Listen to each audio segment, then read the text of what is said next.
DDoSing TeamSpeak. Varlas, you go and you incinerate a large section of the bush that holds all of the small, apparently fairly flammable spiders, and they start to pop and scream. As the little spiders start to die and start to flee in every direction, the nest itself makes this terrible high-pitched whining noise. And you hear something grunt on the other side of the barrier separating you all from the other part of the map. So off in this direction, you hear something grunt, and you hear a little bit of what sounds to be cursing in common coming through the brush, and you can hear some clicking sounds as things are rapidly heading this direction. It's a predator. Run! So I'm going to need for you guys to roll initiative for me, please. Now this time, this is combat initiative, so I need you to include in bonuses and whatnot.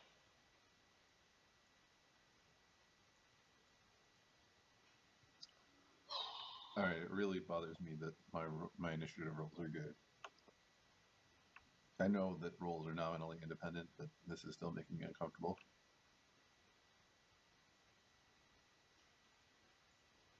That is a man riding a dinosaur. I want one. Where can I get one? Well, here, I guess, but... Looks like we missed our shot to make friends with these guys. Well, we could still try to talk to them. We don't have Aaron's heroic. Who talks to people? I can talk to them. Through fire. I mean, through words. Yes, words of fire. Words of friendship.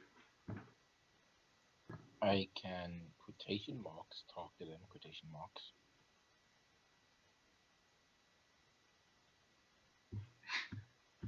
Well, we are all men here. Well, except Minerva and possibly Sting. I'm not sure, I can't see anything.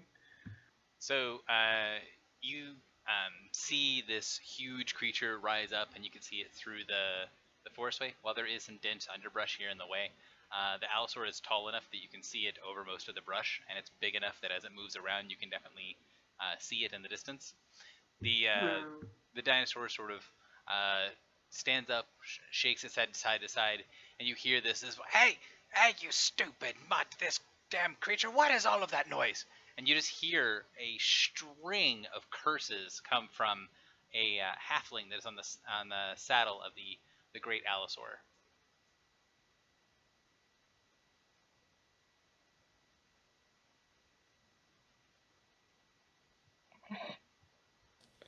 All right. So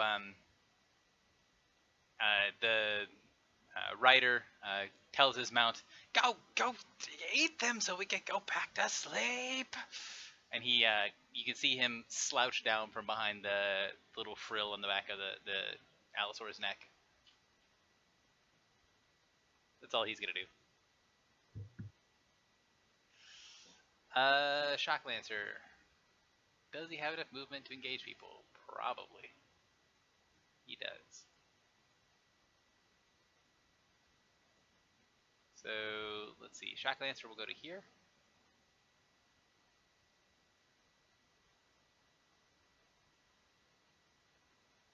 So you see, running along just above the underbrush, there are these large raptor-like creatures that have bodies that look like they're partially covered in scales and partially covered in feathers.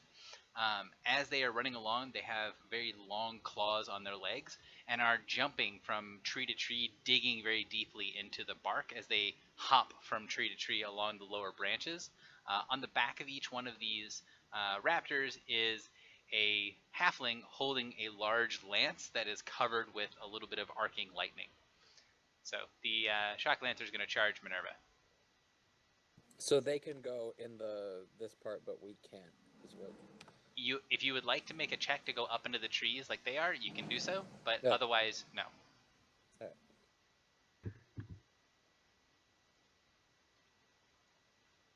So 26 AC against Minerva. 26 versus AC will hit. Okay, so 12 points of lightning damage, and you are marked. Does anyone have reach in the party? Not me. What do you mean reach? Do you have a weapon that reaches? Remember, the party is 3 controllers. Okay. Technically, That's I think fair. I have a staff. I think it's. Oh, He wait, does have reach with too. weapon attacks. Yeah. you can totally actually just move into that square there that I didn't notice. There's an adjacent square. So I'm going to use Vengeance as mine. Does anyone else in this party have a melee basic attack, I guess is the next question? Sting does. Sting does. Sting? Alright, you can come over here and make the attack against him as well if you want that. Question, does Sting have mounted combat? He's got the handler. Mark of handling? handling. Yeah, that one. Okay, so you can move over there on your mount. Do we have to target this guy separate from his mount or no? The mount and the creature are 2 different things. They're 2 different things. Yes. Okay. Don't kill the mount. Come on, dude. Let's probably target the guy riding it then. Where's my basic melee? There we are. I assume you have reach. Yes, I'm loading a great spear. That's what I'm 22 AC will not connect, I don't believe. Oh, it will, actually, because we're playing at AL6. doing. Yeah. And we have combat advantage if he's in my aura. Oh, Nice. So, probably better. Well, you have combat advantage. I don't think he does. Oh, right. I have combat advantage. Sorry. Yeah. I'm taking a feat. And that is a miss from Sting. Yeah.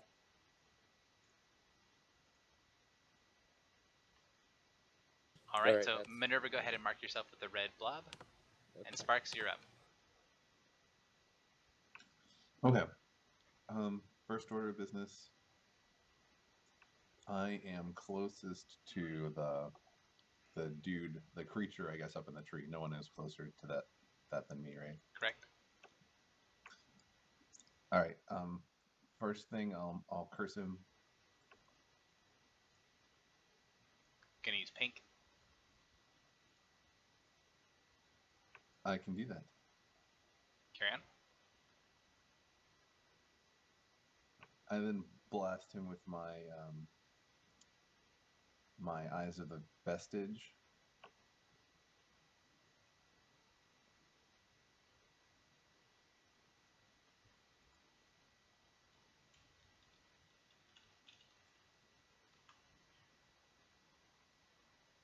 Alright, 17 versus will not connect on them.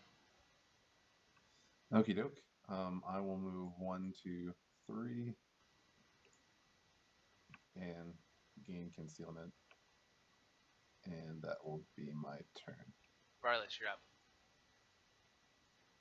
Alright, do we get any penalties for trying to hit it in the trees?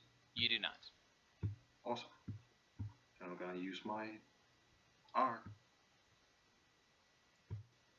One moment. Yeah, arc lightning. And combat advantage 2, damage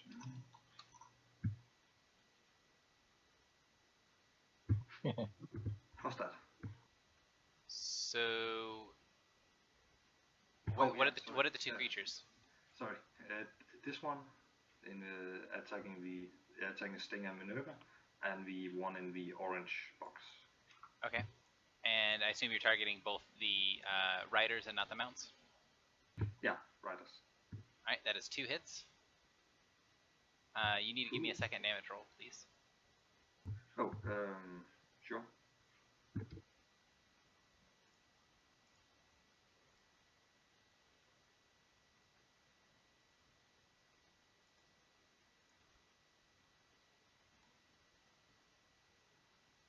That's not correct, sorry. I was gonna say, that seems a little high.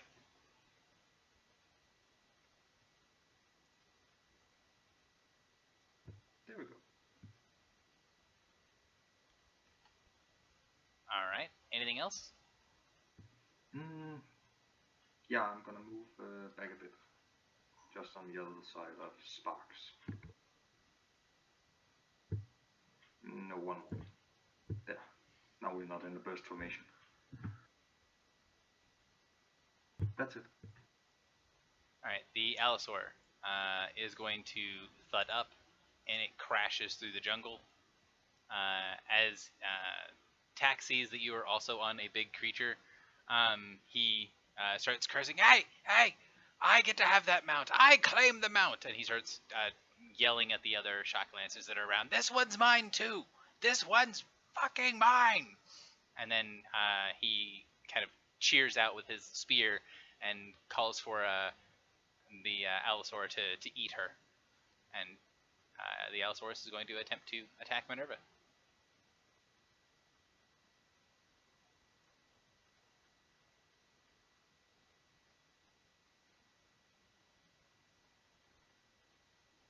So bite first, or claw first, right? Yep, claw.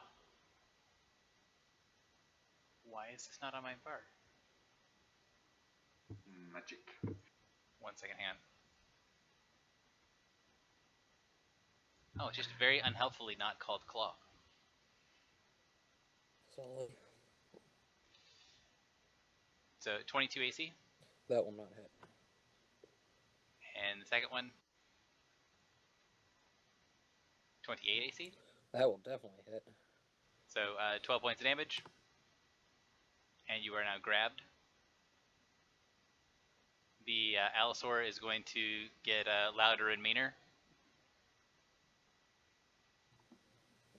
Okay. And then he twists his head a little bit, and you can see he's trying to wrench you off of the mount.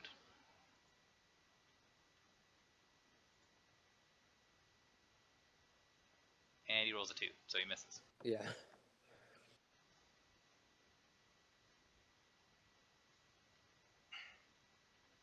So the Allosaur sort of worries, kind of pulling its head side to side, trying to rip you out of the saddle and swallow you, but is unsuccessful.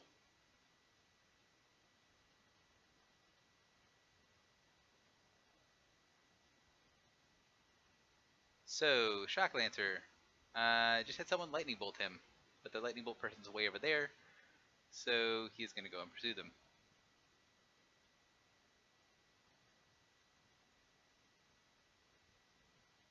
He will charge down. He'll charge down to there, so he'll move across in the jungle, down like this, and then he will charge over here.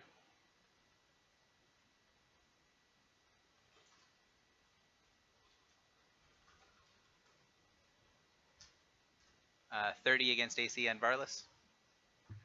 Yeah, that's most definitely gonna hit. One moment. It's melee. Question is, do I want to take the attack or do I want to save myself? Well, answer that question, and if the answer is you want to take the attack, please mark yourself with the orange blob, and I need for you to take 17 points of lightning damage. Yeah, no, I'm not gonna do that then. Nope.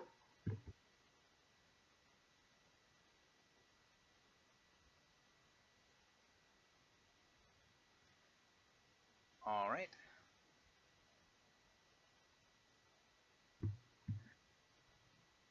This Shock Lancer is also going to move in charge. 1, 2, 3, 4, 5, 6, 7. He is not going to move in charge because he can just move and attack. So he's going to move and try to. He holds up the lance and then sort of swirls it in the air, causing it to arc a little bit of extra lightning, and then jabs it down towards Sting. 25 versus AC. Yeah, by 1. So 18 points of lightning damage, and you are vulnerable 5 lightning. Save ends. Not fun. I would use the little lightning bolt for vulnerable lightning.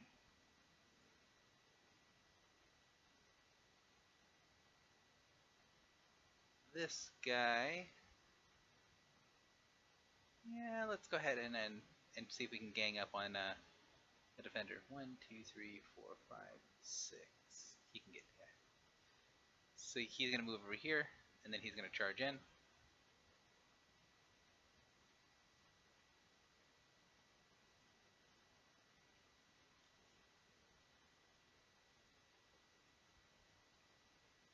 And roll a 2, so he misses horribly.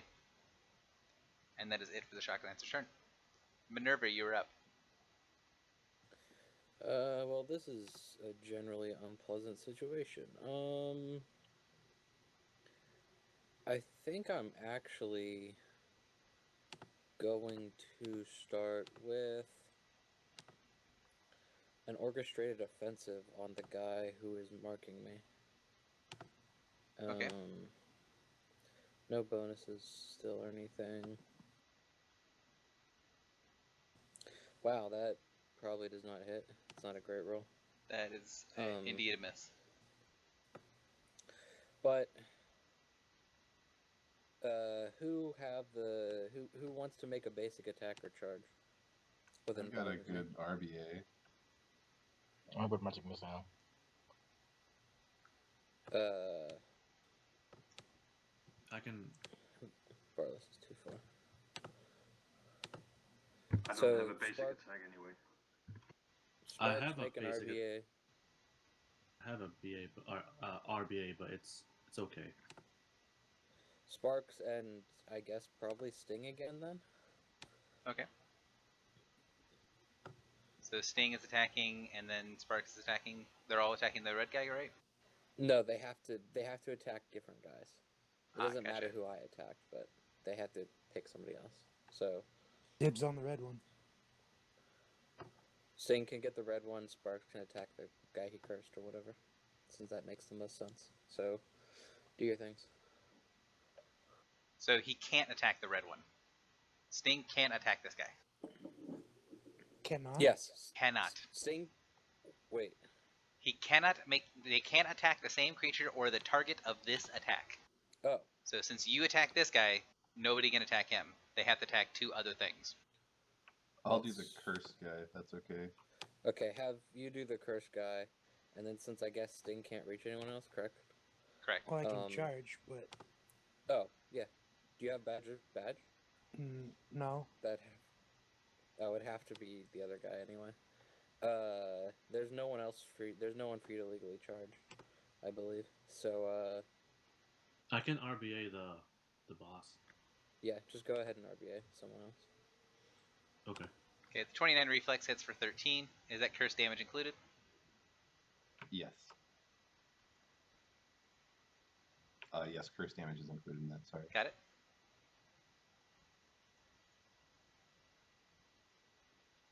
And the second attack, the other RBA. 23 versus Will hits for 10 radiant. Yeah. And what are you targeting? Who are you targeting? Oh, the raptor. The yeah. The Allosaur? Yes. Okay. Anything else from Minerva? Yeah. So this mark is until end of next turn, correct? Correct. I'm gonna use my move to try and athletics out of this grab. Okay.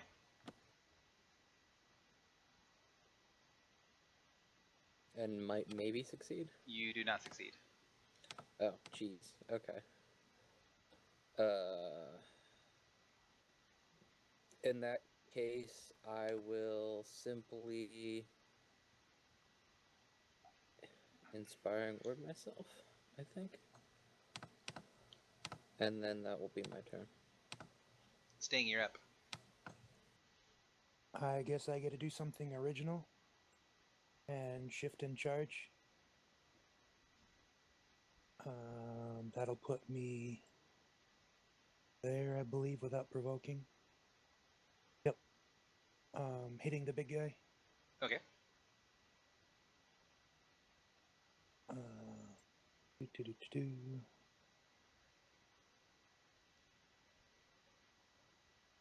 Charge button. Where did my charge button? There it is.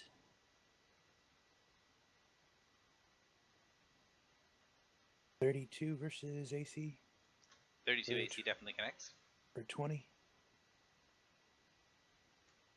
Nice. And I get some bonuses, defenses, and then I save against my ongoing. Oh, save ends, yeah? It's not ongoing. It is Or not vulnerable. ongoing, vulnerable. But yes, it is save Yes. ends. Devon, you're up. Okay. Nice. As a minor action, I'll wait. never mind. As a free action, with my battle harness, I'll pull out keen oil and hold it on my offhand.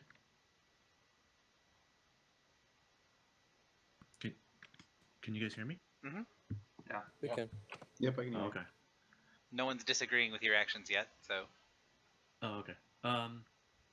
Then I'm gonna target the boss guy, like himself, not the raptor. I should have done that before. And the two guys closest to Sting, besides the boss.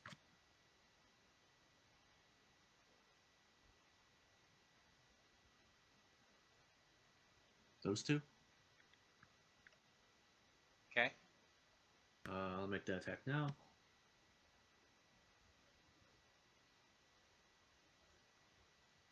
So your attack. I'm sorry. Hit the macro. You're attacking Yeah. the rider here, and then the rider here, and the rider here. So tack. So you're attacking tack, blue, and green, right? No, I'm attacking the boss guy. Oh, When you say boss guy, you got to give me words. Sorry. The guy in the big plesiosaur or whatever. I have noticed a problem. There we go. Now you should be able to see nameplates. He's asking if you're attacking Tack or the dinosaur he's riding. Oh, tack. It's tack. For some reason, I did not have the nameplates properly displayed, so apologies. So it looks like I'm probably only hitting the halfling shock lancer that's tagged with the blue dot. Okay, so I'm sorry, I was fixing the nameplates. So you tack with the first attack. What for the second? The blue shock lancer, and then the natural one was on someone, but that doesn't matter. So,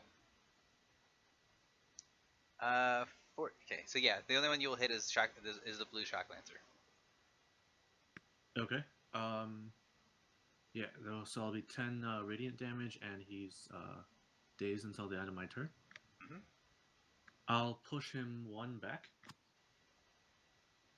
Okay.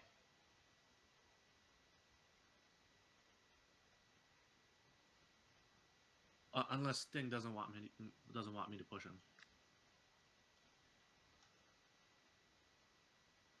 He's fine there. Okay. Cool. Anything else, Navon? I'll put my oath on tack.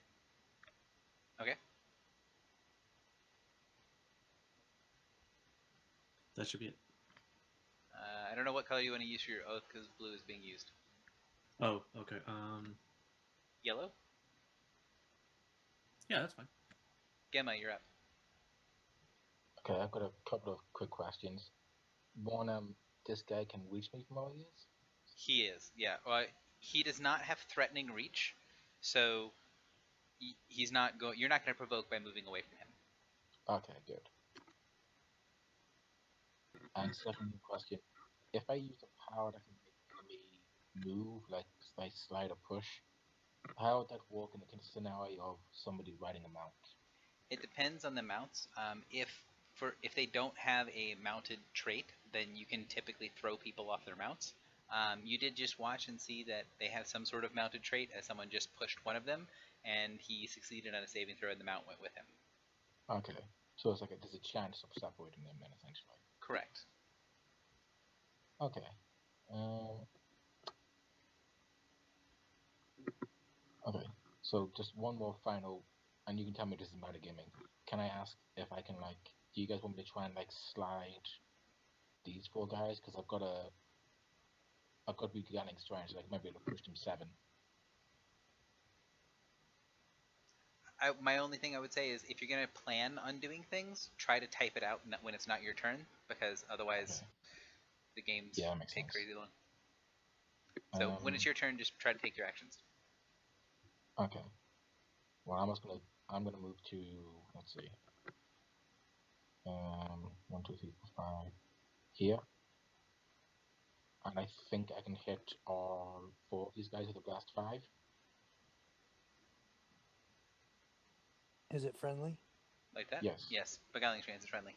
And by 5, you mean 1, 2, 3, 4, 5, 6, 7, 8. You have 8 targets. Okay, let's do that then, I guess. That's gonna take a while.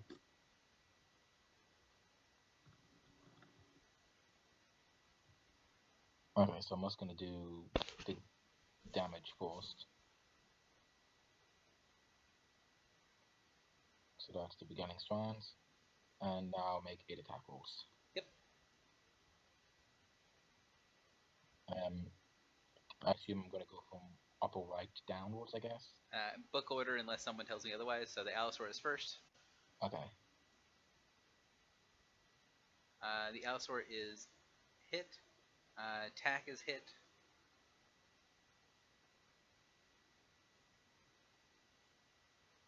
The mount 19 hits the mount, 15 on the rider. Does not hit. That was a big blast. It's 17 on the rider in case it matters because he's dazed. It doesn't. Well, I mean, yes, it's important to know that, but it does not make it it does not make it a hit. So it looks like the only one I need to know about is this bottom one. So it looks like you missed the blue mount, or the blue rider and the red mount. So let me do some damage real quick.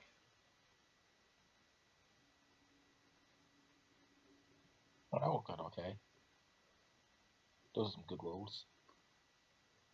Yep, nice work. Yeah. Too bad it was only 7 damage, but Yeah, but times by 6. yeah, that's pretty good. We haven't exactly been doing more damage than that on our attacks, so. Fair enough. Just you wait, I'm gonna break out a fireball and burn everything down. I mean, kill all the enemies. Tack is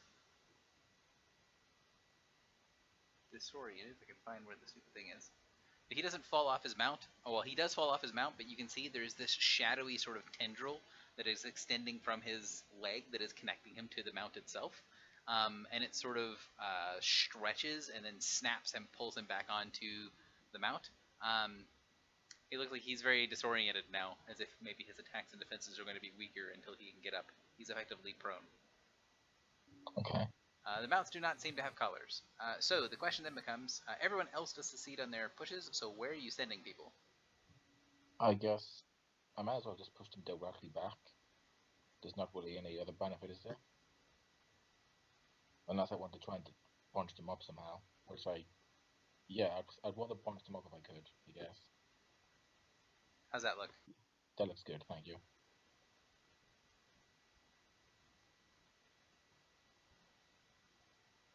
So it gives us some space, ideally. He is cursing sulfurously as he's dangling from the cord. Actually, I'm going to action point right now, if that's okay? Yeah, you're welcome to action point whenever it's your turn. I'm going to cast Maze of Melons and hit all of them. Okay. So I'm just going to do... So I can hit all 8 of them. Oh god, I have to do this again. Are you a winner? Yes. Well, yes, but not in a way he cares about. I mean, do you have a range basic, Gamma? It's not a range basic, it's a melee basic. Or I is it don't know. only melee? Yeah. So, yeah. Unless you, for some reason, want to take a move action for free. Oh wait, actually, I'm going to do something else. I'm going to do a daily Phantom Cat. Oh, okay. Wait, yeah, because even if I miss, they go prone, which... So yeah. So I'm going to start making those attack rolls now.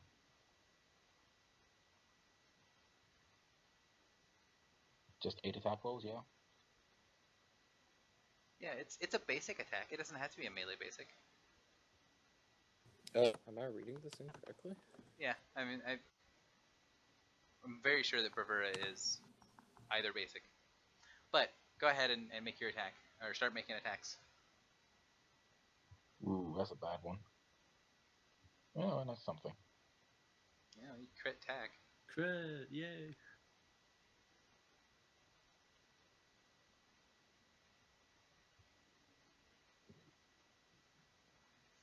so I'll burn my action point. Okay, so 14 versus will is going to miss the big guy. It's going to hit on tack for 23. He seems to be directing most of the damage down into his mount. That's fine. That dick. 24 will hit on that guy.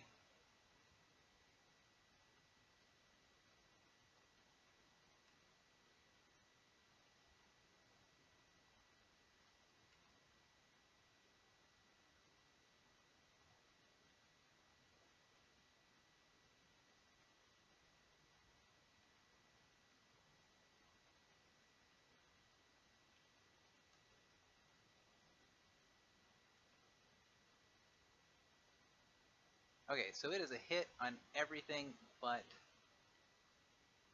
the 1, 2, 3. Oh, so it's The hit on Allosaurus? everything except for the Allosaurus and the green mount, the green rider. Okay. And yeah, anything that was hit is also immobilized until the end of its next turn. So he takes 9 damage. And I'll choose to gain combat advantage against tap, I guess, because of my gloves.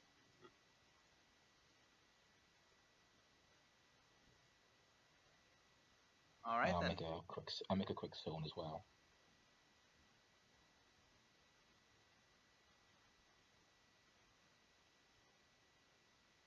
That's a bad color. Yeah, that is an unhelpful color with the aura. Oops. Specifically with that aura. There we go. How's that? That is much clearer. All right. So also lots of those things are now bloodied. The blue rider, the blue mount, the green mount, the red rider, and the red mount are all bloodied. Alright. So I've gotten them out of the way now, ideally. And do I get a magic missile? If you'd like to, yes, you will be. Yep. You get a magic missile and you grant flag of shame. I'll magic missile attack, because why wouldn't I?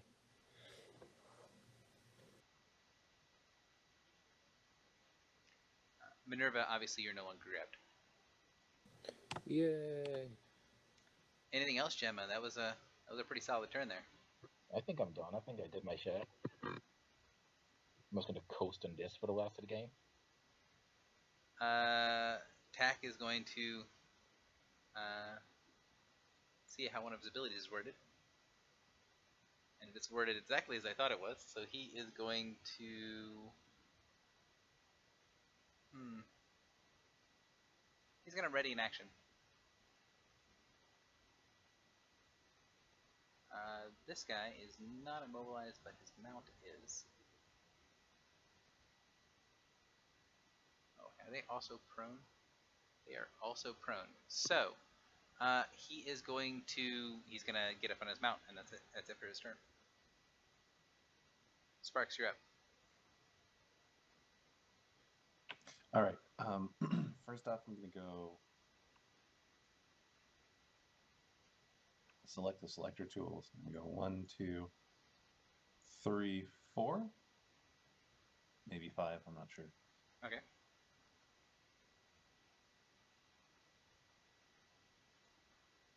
And I'm going to curse the red dude as a minor action.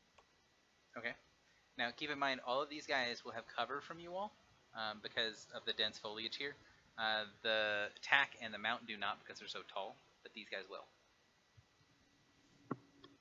They're also prone, I guess, which I think does matter for range attacks. Yes. This guy is not prone. The red guy is not prone. The others are.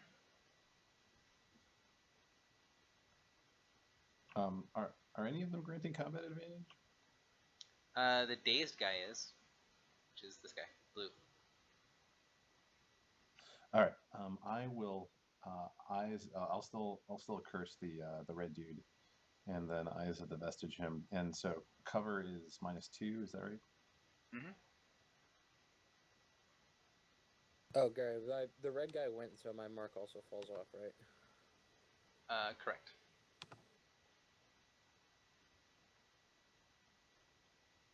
Go ahead and give the thing.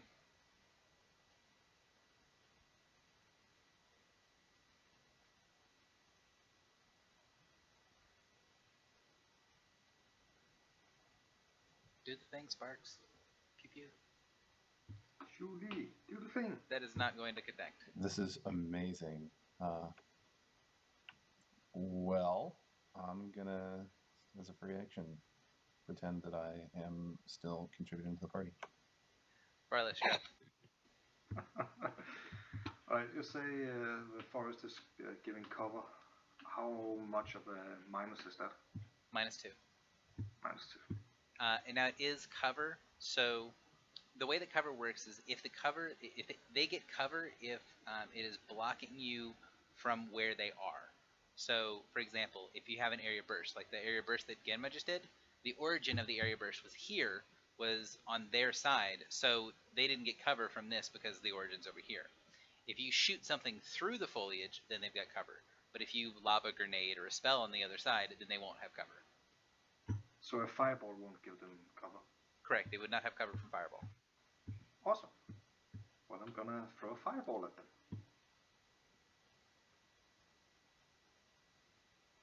As soon as I find the macro. One hopes it's labeled as fireball. It is, but I got 5 different F words, and most of them are something with fire. Sounds like you're role-playing as Tack.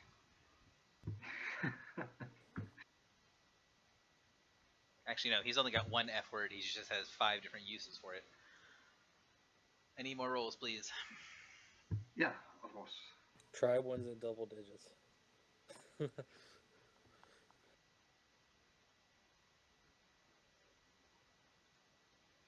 Better. It's 1.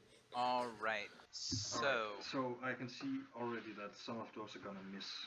Oh yeah, a pretty good chunk of them is going to miss. Yeah, I have an elven arcane precision to reroll any of the ones I want. So which one are gonna miss? Remind me how that feat works. Sure. You can reroll the attack rolls of a single arcane attack power against every target you choose. Excellent. So go ahead and just give me a whole set of rolls, and then I'll just take the higher of the two.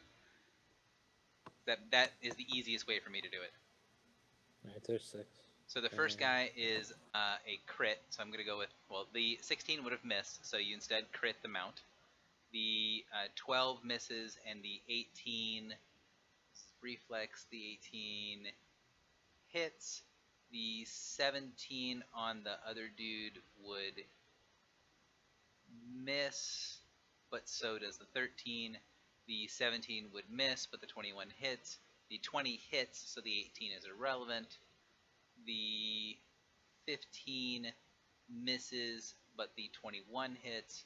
The 27 hits, so the 21 is irrelevant. The 16 misses, and the 16 misses. The 18 misses, but the 25 hits.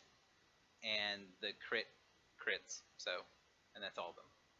So, we've got a crit on this guy up here for 43. The mount is bloodied. Oh, poor Simon.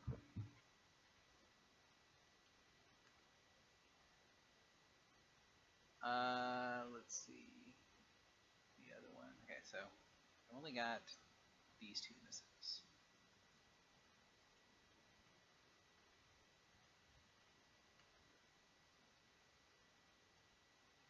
Do you kill or knock out the mounts that you reduce to 0? I'm gonna knock them out. Unless you guys wanna kill them. I non-lethally It's- fireball the dinosaur. Yep. Well, the concussion force could knock them out. Yeah, you knock them outside of the fire. Woohoo!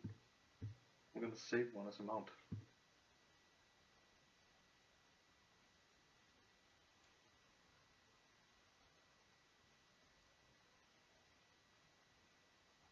Did the the crit did crit, so no.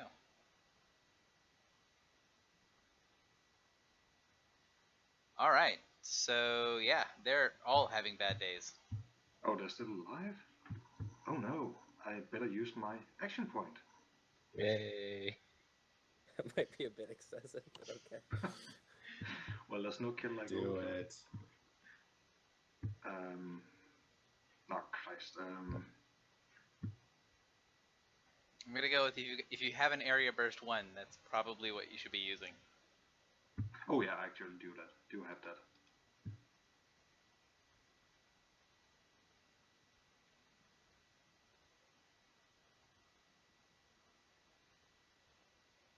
Do you choose to take the prefer a gamble or no? I don't know if you have a range basic. I don't have a range basic. Okay.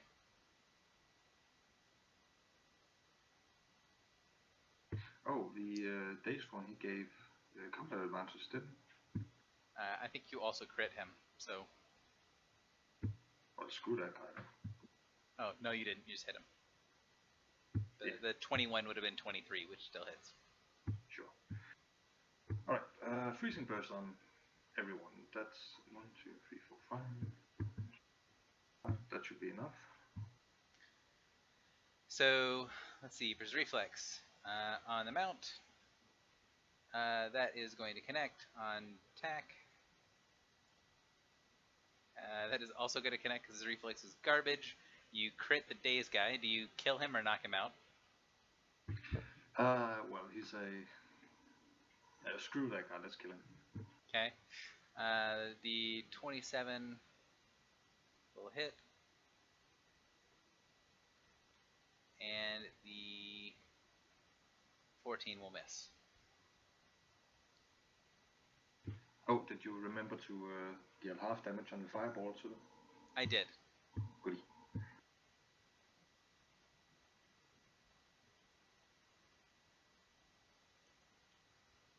Alright. I have done all my stuff. Any other things? Yeah, no, I'm good. I think I've got enough mayhem and destruction for this turn. The Allosaur is unable to move and just roars and is upset.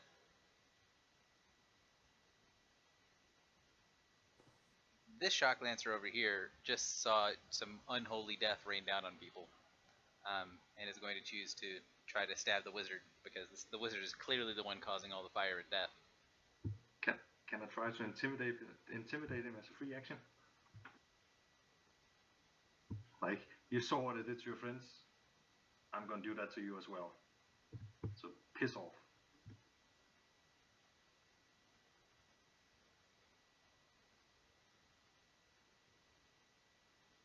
So 25 versus AC, and then a crit. Yeah, that's gonna hit. So a total of 25 points of lightning damage, and you are marked by the Shock Lancer. Yay. Alright, I don't think I have anything to escape. Yeah, no.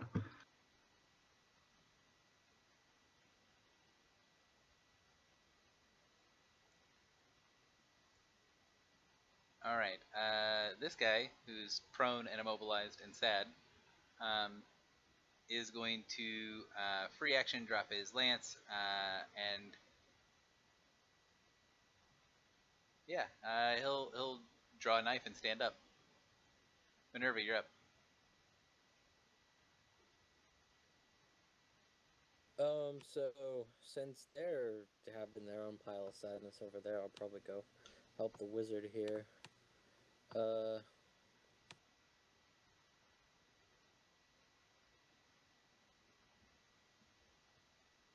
Supposed to help the wizard, the mighty wizard of death.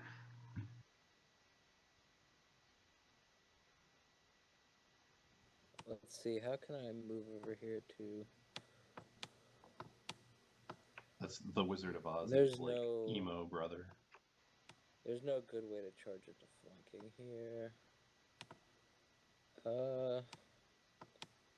So I'll just move here.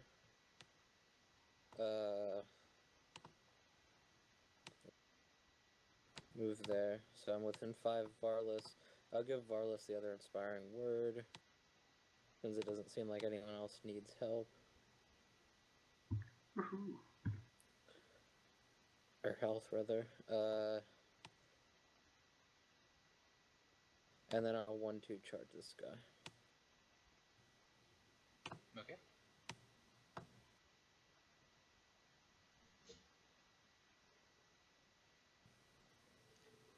Yeah, that'll do the thing. Alright. I assume that does not bloody him?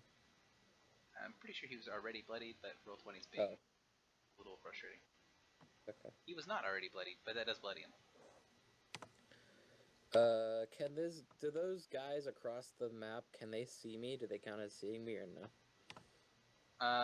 They likely cannot see you. Okay. I'll ruthless Attack demonstration this guy anyway. Okay. He's not adjacent to you. Oh, is that? I didn't even realize that was adjacent. I need to read powers apparently. Yep. Yeah. So never mind. I won't do that. But I will trigger Bloody Boon for the Warlock. And I've charged, so that is my turn. Staying your up.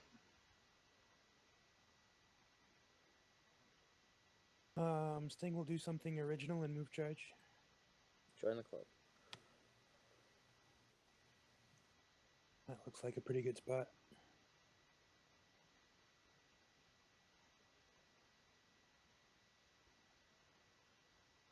Stabby stabby with stabby stabby. Yep, and crit fail. That's awesome. That's me. Divine, you're up. Okay, I'm gonna move up 1. And I'm gonna use Hand of Radiance on the rider below me and on Tack and the red rider. Okay. So the red rider will get +2 for cover. Okay, so how should I just not add the penalties and just do it after, since one of them won't have a penalty? However, just do the thing and then tell me what you did or did not include. Okay. In the most ideal situations, you'd be able to individually put in bonuses for each guy, but not super concerned about it. So 29 will hit, the 20 against reflex will miss because that's an 18, and the 24 will hit. So do you kill or do you knock out the Shock Lancer down below? I'll kill him. And then the shot towards Tack is 10 points of damage. Anything else? You can tell that the Tack did not redirect that strike to his mount. He actually took it himself. Okay, it looks like the mount might be dying. I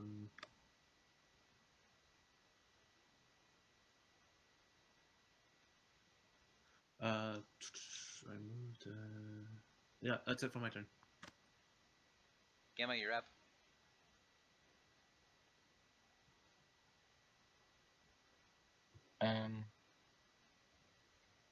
That swallowing thing I saw the mount do earlier, that wasn't a basic attack by any chance, was it? It was not. There's 4 people left here. Yes, there are 4 people left there. One of us just be a dick and use Maze of Mirrors on him. Okay. I think I'm going to be an asshole, yeah. So, does no damage, but I had combat advantage against attack because I used my gloves last time. So I'm going to have a +2, which I'm going to add in on attack, unless he's immune to combat advantage for now. Yeah, add it in. So this is for attack first, yeah? Yep, attack. And here comes the rest of them. So you attacked Tack first, so that will actually hit him. That will miss the mount, and that will hit the guy down below. That will miss the red guy. Then I'm gonna move 6 feet away from Tack. Because I am scared.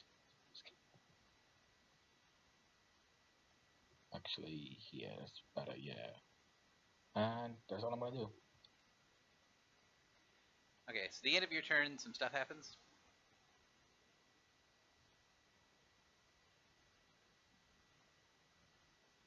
So the tax trigger occurs. Don't really think it's going to help him very much. Yeah, well. So he is going to call out that the others can move. The only one that can move is going to be the Allosaur and the guy here. So he's going to shift to there. Oh, did he get knocked prone again by something? Oh yeah, because his mount got killed. So he's not going to do that. So the only one that can move is the Allosaur.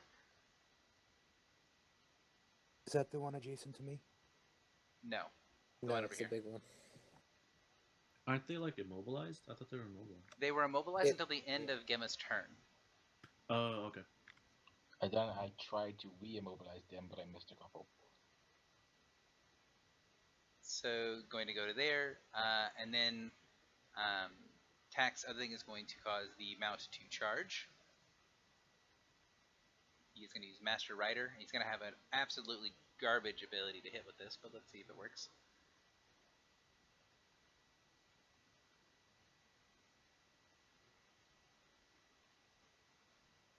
So 12 against Sparks, which I'm going to say misses. It does. I'm so excited. Sorry, nothing has ever missed my AC before. Well, the mount is going to be less. Well, you can't win them all. So the mount is going to bite you. Actually, it's Tack versus the mount. So 17 points of damage and you're now grabbed. Tack is going to end. Well, that's the end of Tack's reaction, or ready to action, and then the Allosaur is going to come off delay and attempt to swallow the person he has grabbed.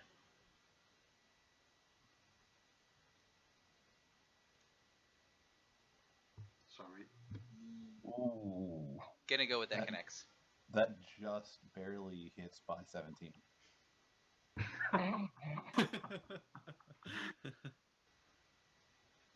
So I'm going to put you in the middle of the map here to say that you are swallowed. The Allosaur roars. Bear in mind that I had concealment, so that was effectively a 21 fortitude, so only 15 that it hit by. Allosaur is going to move to there with his movement action, and then is going to charge Navon. Okay.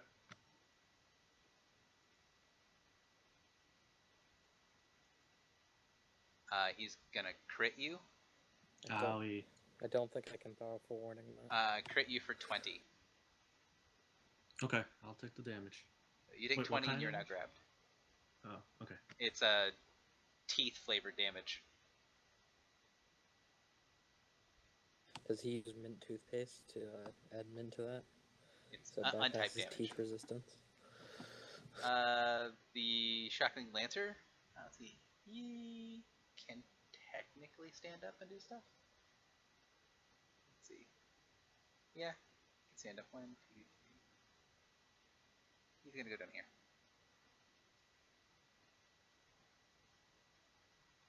Slowly leave the pile of sadness. Sparks, you begin your turn. So, question. For the purposes of curse, is the Allosaurus the closest thing to me? It is very much the closest thing to you. Keep in mind that you are dazed. Oh, am I dazed? Yeah, so read the swallow stuff. As long as you Yeah. are swallowed, you are dazed and restrained, and you take 10 damage at the start of each of the Allosaur's turns. Got it. Well, I think that there is very little to do. I don't even want to curse it. This is not good. The only thing you can make while you're inside is at will attacks. So, Can I get my prime shot bonus against it? I mean, yeah, you're definitely the closest thing to it. Excellent. Okay. I forget. Does dazed give penalties to attack rolls, or is it just? Just one action, no penalties. Okay. It does not restrained, however, it does. Yeah. So you're at -2. It's difficult to attack while you're attempting to be while they're trying to digest you.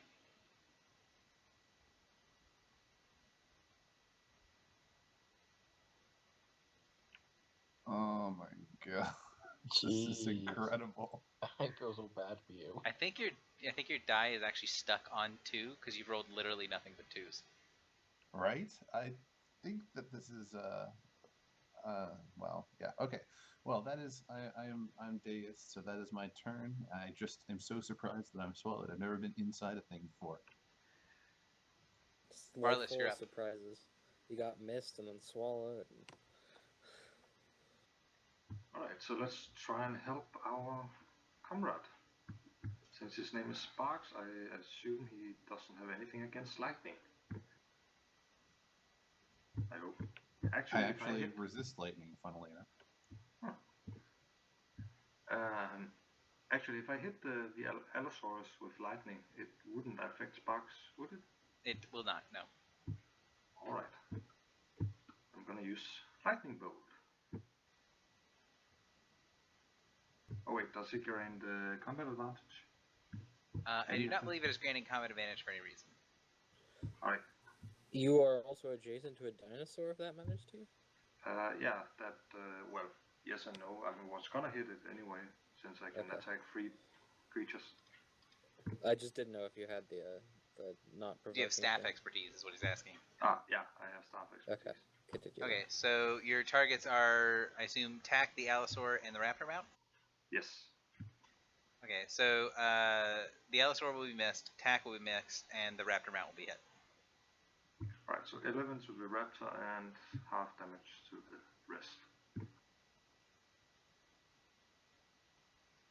Woohoo.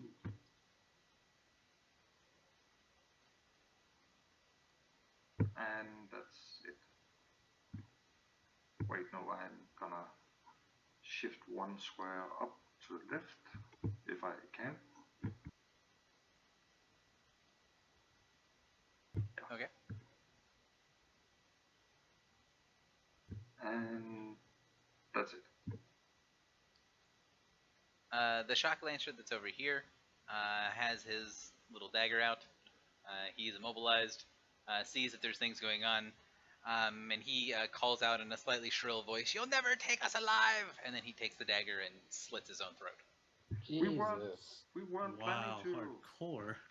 Wow. Alright, for reference, Gary, the dinosaur doesn't have an initiative anymore at the bottom, if that wasn't intentional. It is relying on its mount. It is not intentional. Oh well, sorry. It is intentional. I was gonna say it's not unintentional, but that's more confusing to say that it is intentional. The mount does not seem to be necessarily involved in the combat, as nothing seems to be directly threatening it at the moment.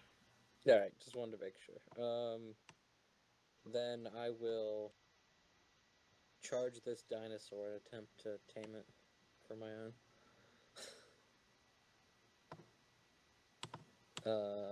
Actually, I will charge adjacent to it this time.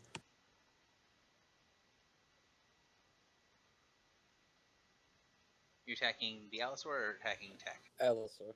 Okay.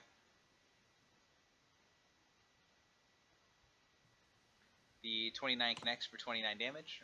Tack seems to... the wound as it opens up, it sort of writhes, and you see the tendril connecting Tack to the mount pulse as wounds start to open on Tack's body. Oh, so he's sharing the damage. Or something? He is now bloodied, yep. Huh. A ruthless demonstration on him.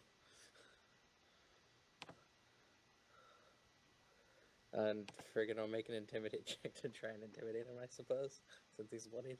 Sure. I'm not going to say it's impossible, but unless you optimize it to intimidate, it's not going to be a thing that can happen. I absolutely have not. Okay, so don't roll. No, I did roll already. Oh, you did roll, and it's good, but it's not good enough. Sad. Alright. Continue. I don't suppose you could intimidate the Allosaur into barfing up, could you? I'm trying to think. I don't think so, no. It is just slightly impossible for you to intimidate him, but you're pretty close to having it good enough that a nat 20 will work. That's sad. Sting, you're up. Shift charge. Versus Tack.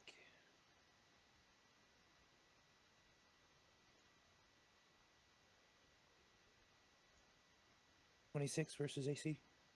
26 AC will hit him, and you see him 24. calling out, no, you little bastard, stop trying to stab me, I need my leg! Are you gonna kill him or capture him? Let's just bonk him on the head, knock him out. So he is unconscious. He's sort of dangling unconscious from his little tendril as he's swinging back and forth underneath the Allosaur's legs.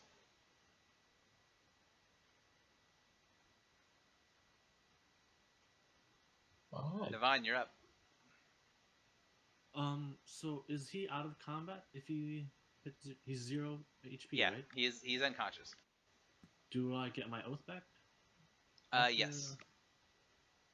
Okay. Does the Allosaurus still seems threatening? Oh yeah, the Allosaur's pissed off. You guys have been wailing on the Allosaur. Okay, I'll put my oath on him. Okay. So that's a minor. I'll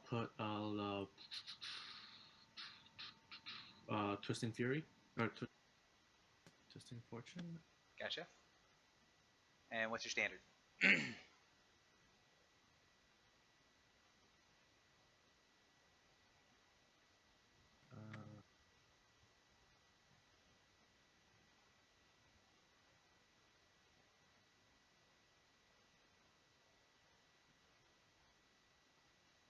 Well, now I'm looking for the macro.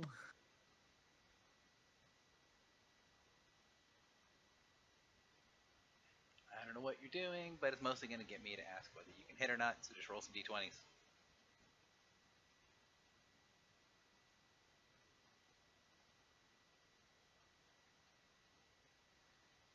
Those will connect, and do you want to kill the Allosaur or knock it out? Knock it out. Yeah, I'll knock it out. I want to pet Okay. dinosaur. So, Wait, that's mine. the other mount is basically going to be bothered if people approach it, but it's not going to be a combatant. The other shock lancer over here is going to see that things are going poorly and slice his own throat with his dagger. Damn.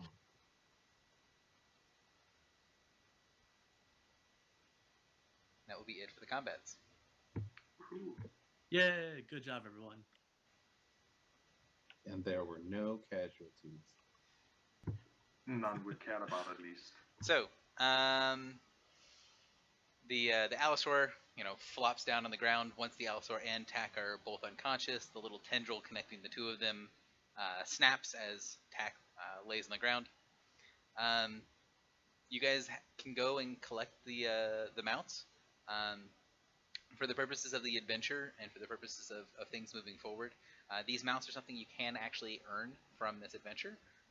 There are only 4 mounts in the adventure, but that does not mean everyone can't take one if they want one. So whoever can take one, we assume that there are enough mounts for you guys to take them. But we will resolve that at the end of the adventure, so if you guys do want a mount at the end of the adventure, please let me know once we get to the end. I emerge from the Allosaurus gullet, sort of wipe off the stuff, like the stomach acid and bile and stuff, and I'll be like, hey, I still have some of this jerky in the waterproof bag. Does anyone want any jerky? Are you good? Are you getting jerky? I will lightly bop you on the head with my spear from the top of my weapon. Yeah, I would love some jerky. Spark shares his jerky with whoever wants it, obviously. Everybody take a short rest, spend healing surges, all that sort of stuff, recover your encounter powers.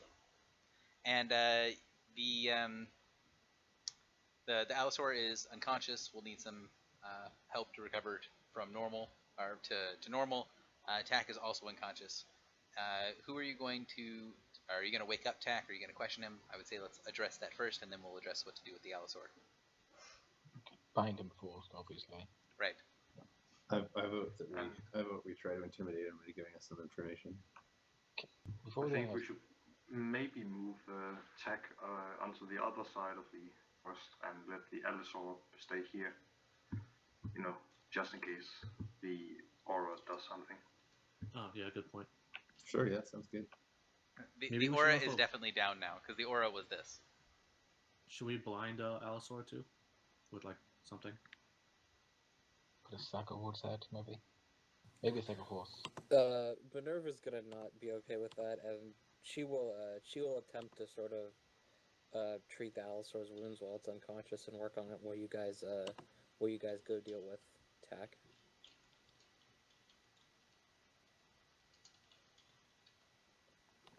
For clarity's sake. Oh yeah, no. So he doesn't want them putting a sack on its head either. Okay. So you can tend to the Allosaur. Who's going to be leading the discussion with Tack once he wakes up? Well, it's not Valis. He's not a very intimidating person.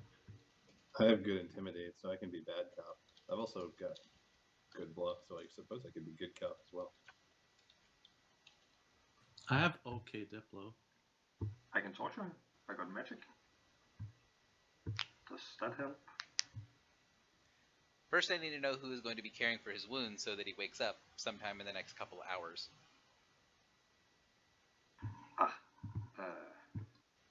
That's wisdom based, right? Yeah, it's like a heal check, pretty much. Yeah, it's not Valis either. He's more specialized in inflicting wounds than healing them.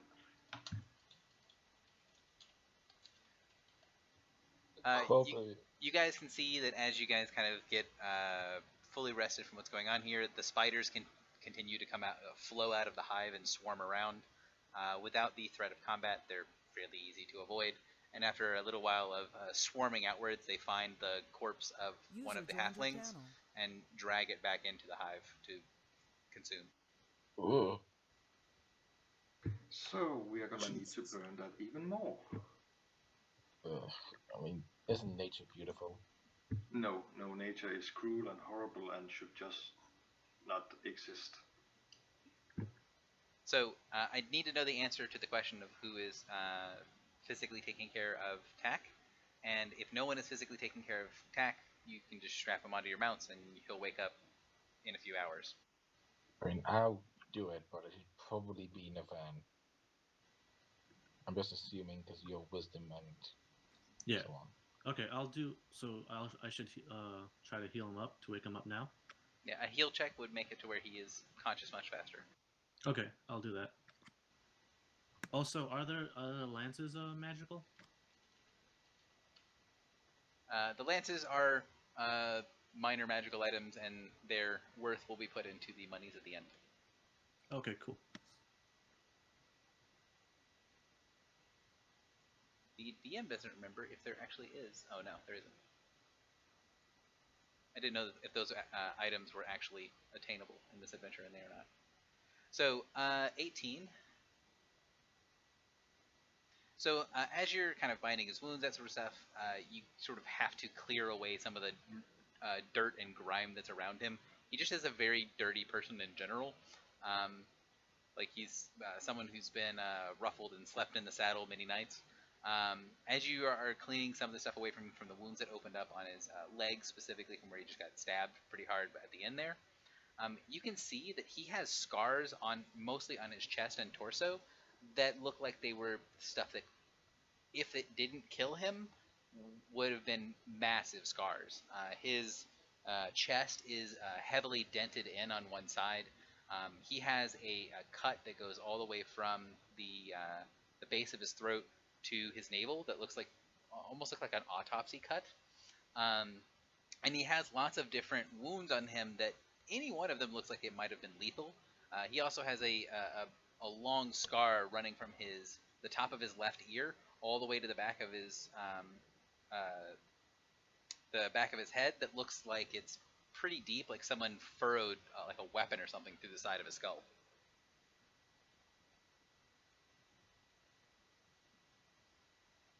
Okay.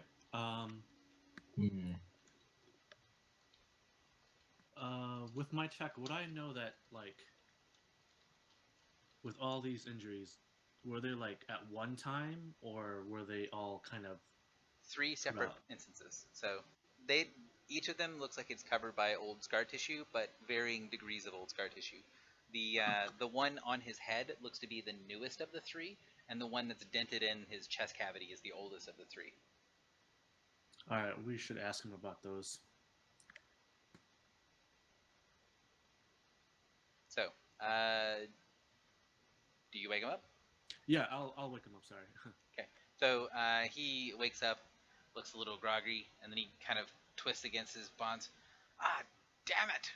Captured You- instead of dead. You won't be going anywhere, Fellmouth Halfling. He goes, you know, if you just fucking kill me, it'll be so much easier on everyone involved. Oh, we're not planning on killing you. We were just debating on how many limbs to leave you. So he glares at you and he sticks out his tongue, and then a thought seems to occur to him, and he bites down on his tongue really hard and goes, ah, ah, God, ah, that would take a long time to bleed to death from. Damn it. It would, wouldn't it? He spits out a little bit of blood.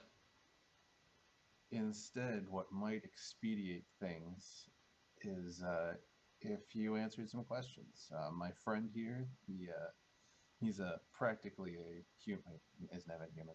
A human lie Yeah, I'm doing detector. So here's what the deal is. You speak truthfully,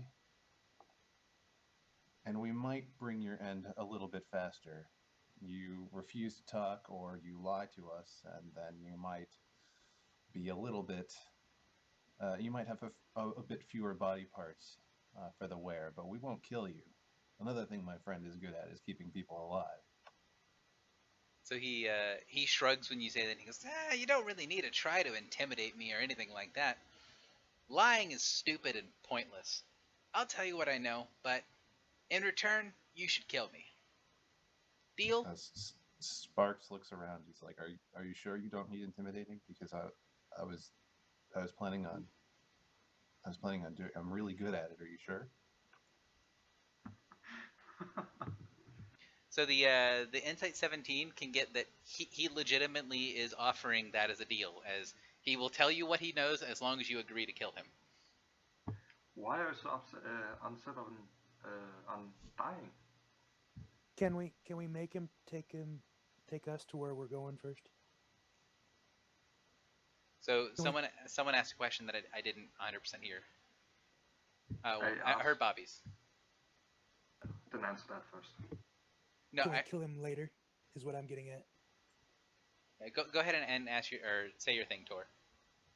I asked why he was so, why he wanted to die so much. He kind of shrugs. He goes, you die, you come back, you continue to do stuff. I'm hungry and the food here is weird. Oh, but there's dinosaurs. About that last part, about the coming back part, who brings you back? He shrugs his shoulders. The big boss guy. And he looks like he's trying to gesture, but he's very much tied up. And he goes,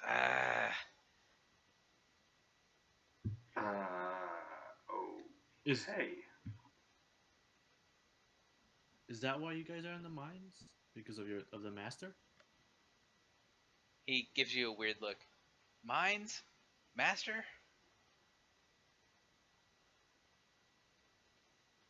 He does not seem to understand why you're asking about either word. Are you guys the ones inhabiting the mines? I don't know about any mines. What would you even mine in this place? Why are you here then? Oh, we're here to kill people that try to come into the mountain. Okay. Why are you trying to kill people? So we can eat them. And because the big boss said so. Both things very important. What's in the mountain? Big boss would probably be mad if I told you, but I kind of need you to kill me, so if we've got an agreement that you kill me if I tell you, right? Sure. Yeah. I am not bluffing when I said we will kill him. He shrugs. Something about some sort of portal-y thing that the big boss cares about. I don't really know. We just get to ride dinosaurs out in the woods, and some of our dinosaurs, he kind of looks longingly towards the Allosaur. We've been able to find really big ones to ride. And we get to ride around all day just stabbing people and eating people, and when we die, we come back. It's great. I have a question for you, Zach. The dinosaurs, how do you tame them? How do you train them? He gives you a weird look. You give them food, and you pat them on the head, and when they do stupid things, you punch them in the head. Alright, so no magic or anything.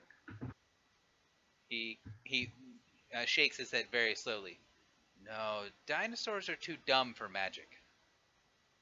Is it possible to, make that Allosaurus mine instead of yours? What was the question, sorry? Is it possible to make that Allosaurus mine instead of yours, please? He kind of sits and thinks, maybe. Depends on how many lives you're willing to get to it. I only had to use 2 to get her to stop eating me. Huh. Well, yes, Nevin used to look very delicious, right? What? Me? No. Huh. Why is the portally thing in the mountain so important to your boss? He sort of shrugs and says, I don't know. It's a magic-y thing. Magic. What does your boss look like? He's a Sherm.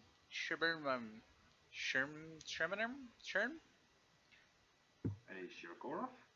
He sort of like sounds out a bunch of words, and then he kind of shrugs and says, "Yeah, he looks like big, bubbly, lots of faces." That's disturbing. So if someone wants to give me a dungeoneering check, they might be able to figure out what he's talking about. Oh, I don't think I need a roll. I have wisdom, but I'm not trained in dungeoneering. So, the Varlis, you can tell as he's saying it. Part of the reason that it's confusing is that his sort of the common tongue as he speaks it, it's like he's speaking in a really weird dialect. But as he sort of like fumbles his way through, you can sort of tell from the description and from what he's saying that he's talking about a sharn.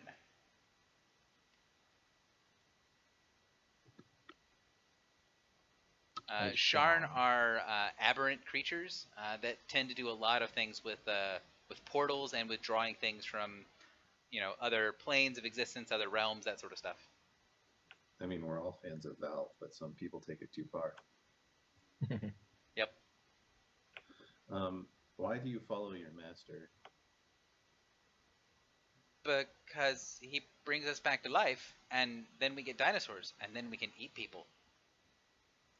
He seems like this is completely self-evident. I mean, it does make sense. How does he bring you back? He would also correct you when you say master. He would correct you to say boss. Does he pay you? Because otherwise he's your master. Of course he pays. And not in flesh of the other people, or stabbing. No, he pays in hard credits. Huh. Wait, he gives you coin to go out and stop people from coming into the mountain? Coin? You people are weird. No, he pays in real money.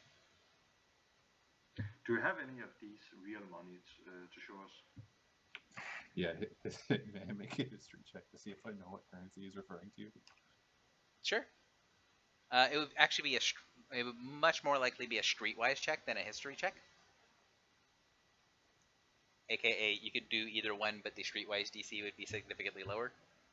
Oh man, Valis is so great at streetwise. He's gonna do it as well. So, Sparks, you know a lot of different kinds of currency, a lot of different kinds of coinage. When he talks about credits, you're not really sure what he's talking about. The only thing that is called credits is there, in some of the larger cities, there are banks that will have like vouchers and things for credits. And it's sort of like a voucher for money rather than like, gold pieces or silver pieces. Republic credits will do fine. Yes. No, they won't. Right, credits. Sure. I definitely know what that is. How many more of like you are there defending the mountain? He goes, not a lot like me. Most of us get eaten. And I think a lot of the kind of gestures towards the corpse of the one that got dragged into the spider's nest. A lot of us are recently dead, but it's okay. We'll be coming back soon. Back to the next portal. And he kind of tilts his head to one side and looks at you. He's like, so why do you need to know? Are you guys gonna go to the mountain and kill the big boss? Before we answer that, how long does it take for him to resurrect you? How long does it take for who to resurrect who? Your boss to bring you back to life. The boss doesn't bring us back to life. How long does it take for you to come back to life? I don't know. What brings you back to life? Well, you die here and then you wake up there. And where's that? I've got a pretty good Arcana check. Do I realize that he's talking about the Shadowfell? There's a portal to the Shadowfell. Do I recognize that? He could be talking about the Shadowfell, though, and he says, "You wake up home in the plains."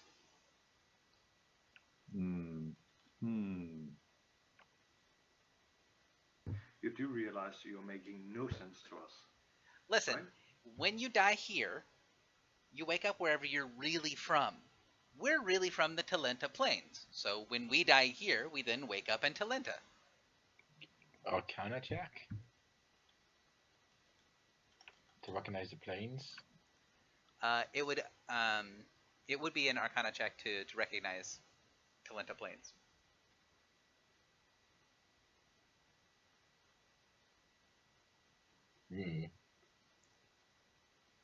So, Varlis, you saw in an old kind of map that was talking about different realms and different sort of places that the guild can possibly be linked to, and all of the different varied realms. There is a realm called Eberron, and the Talenta Plains is a huge area in Eberron. All right, I relay that information to the others.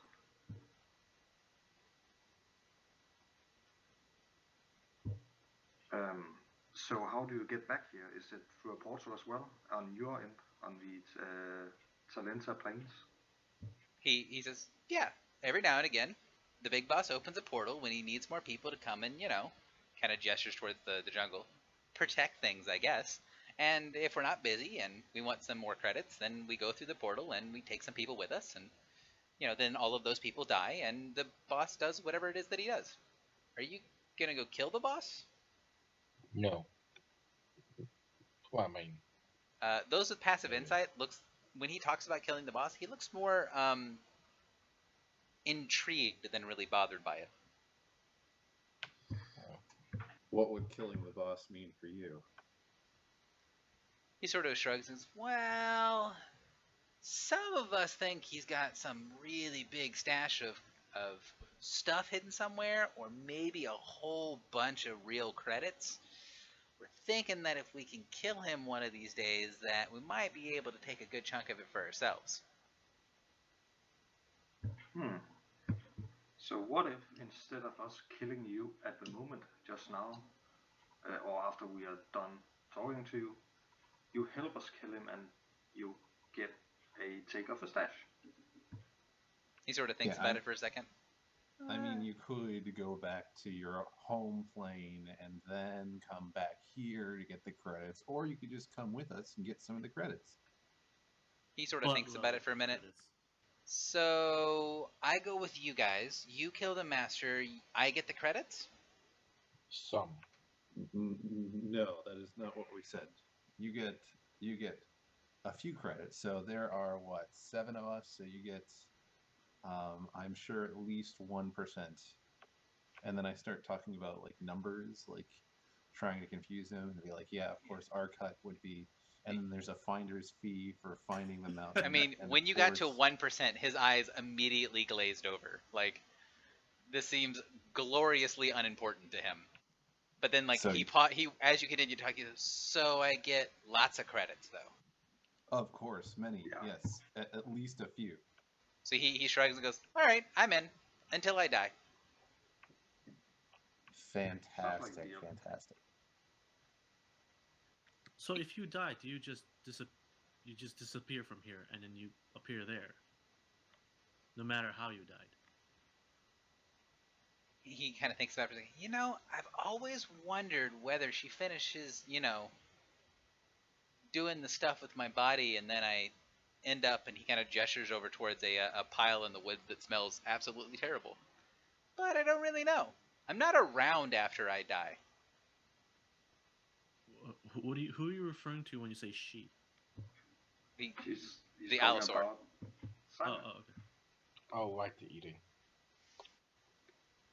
So Wait, the, this is apparently, Jesus, the huh? apparently the Allosaurus has eaten him a couple of times on his journeys into this area, and it took him 2 times of trying to train the Allosaur and then getting eaten to actually be able to train the Allosaur.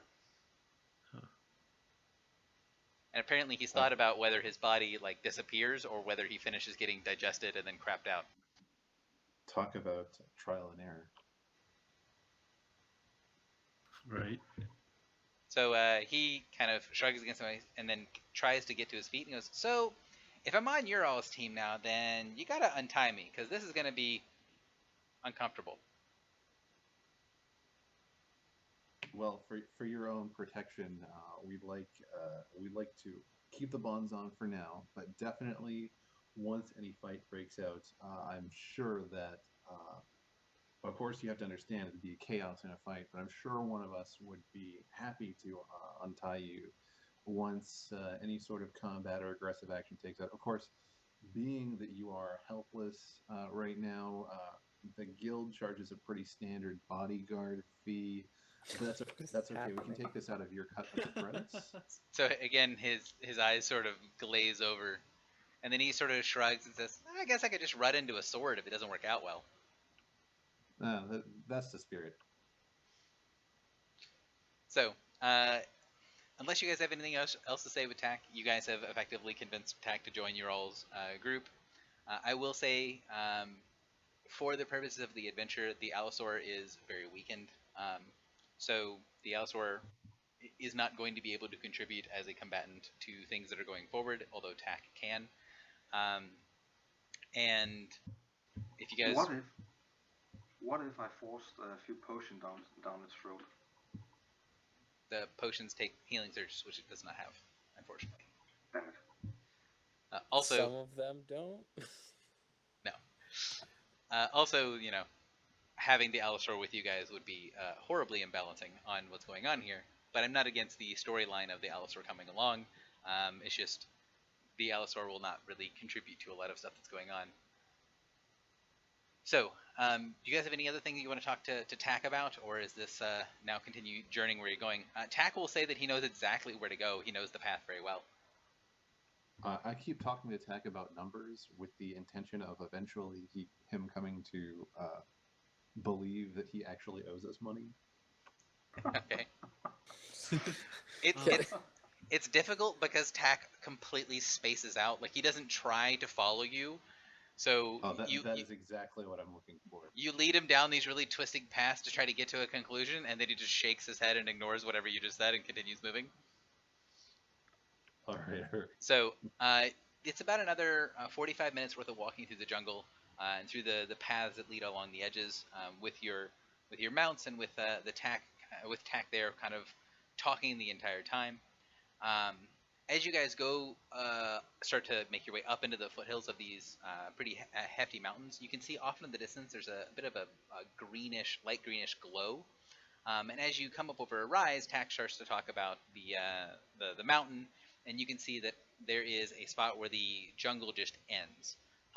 There is a blasted, sort of burned, ruined area with a bunch of big stones. A lot of looks like scorch marks from fairly intense heat of some kind, all along the ground on the edge of the jungle. And there's a pretty stark line where the tree line is, and then there's this blasted wasteland. You can see there's a path through the wasteland that goes up to a mountain, The mountain itself looks like a pretty steep sort of spire, but it has a huge cleft in the top, in the center of it. It looks like someone took a massive axe and just cut straight down the middle of the mountain, and it's split open all the way to the base. And in the center of the mountain, it is glowing with this eerie light green light that's sort of spilling out of the crack of the mountain and up into the sky. Well, that's Cool. obviously where we need to go, because everyone knows green is evil. That's why forest is green. The It doesn't look important. the mounts that you get and the allosaur will not continue past this point.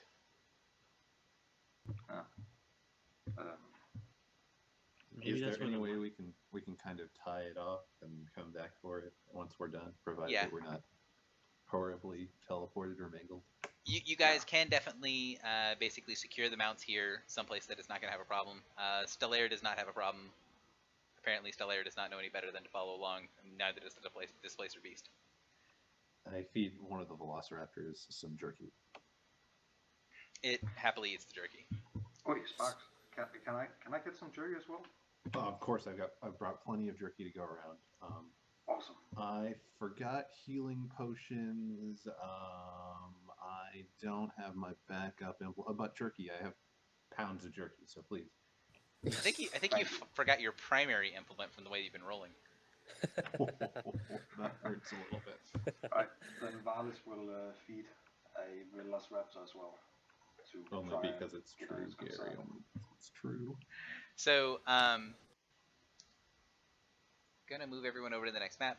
So, going along the blasted lands, leading your way up to the gigantic cleft in it, Tack will continue to happily talk along. I'm gonna remove all of his things except for Bloody. I'm gonna assume that you kind of leave Tack at half health, unless someone specifically wants to give him a healing something. So, should we heal him a bit?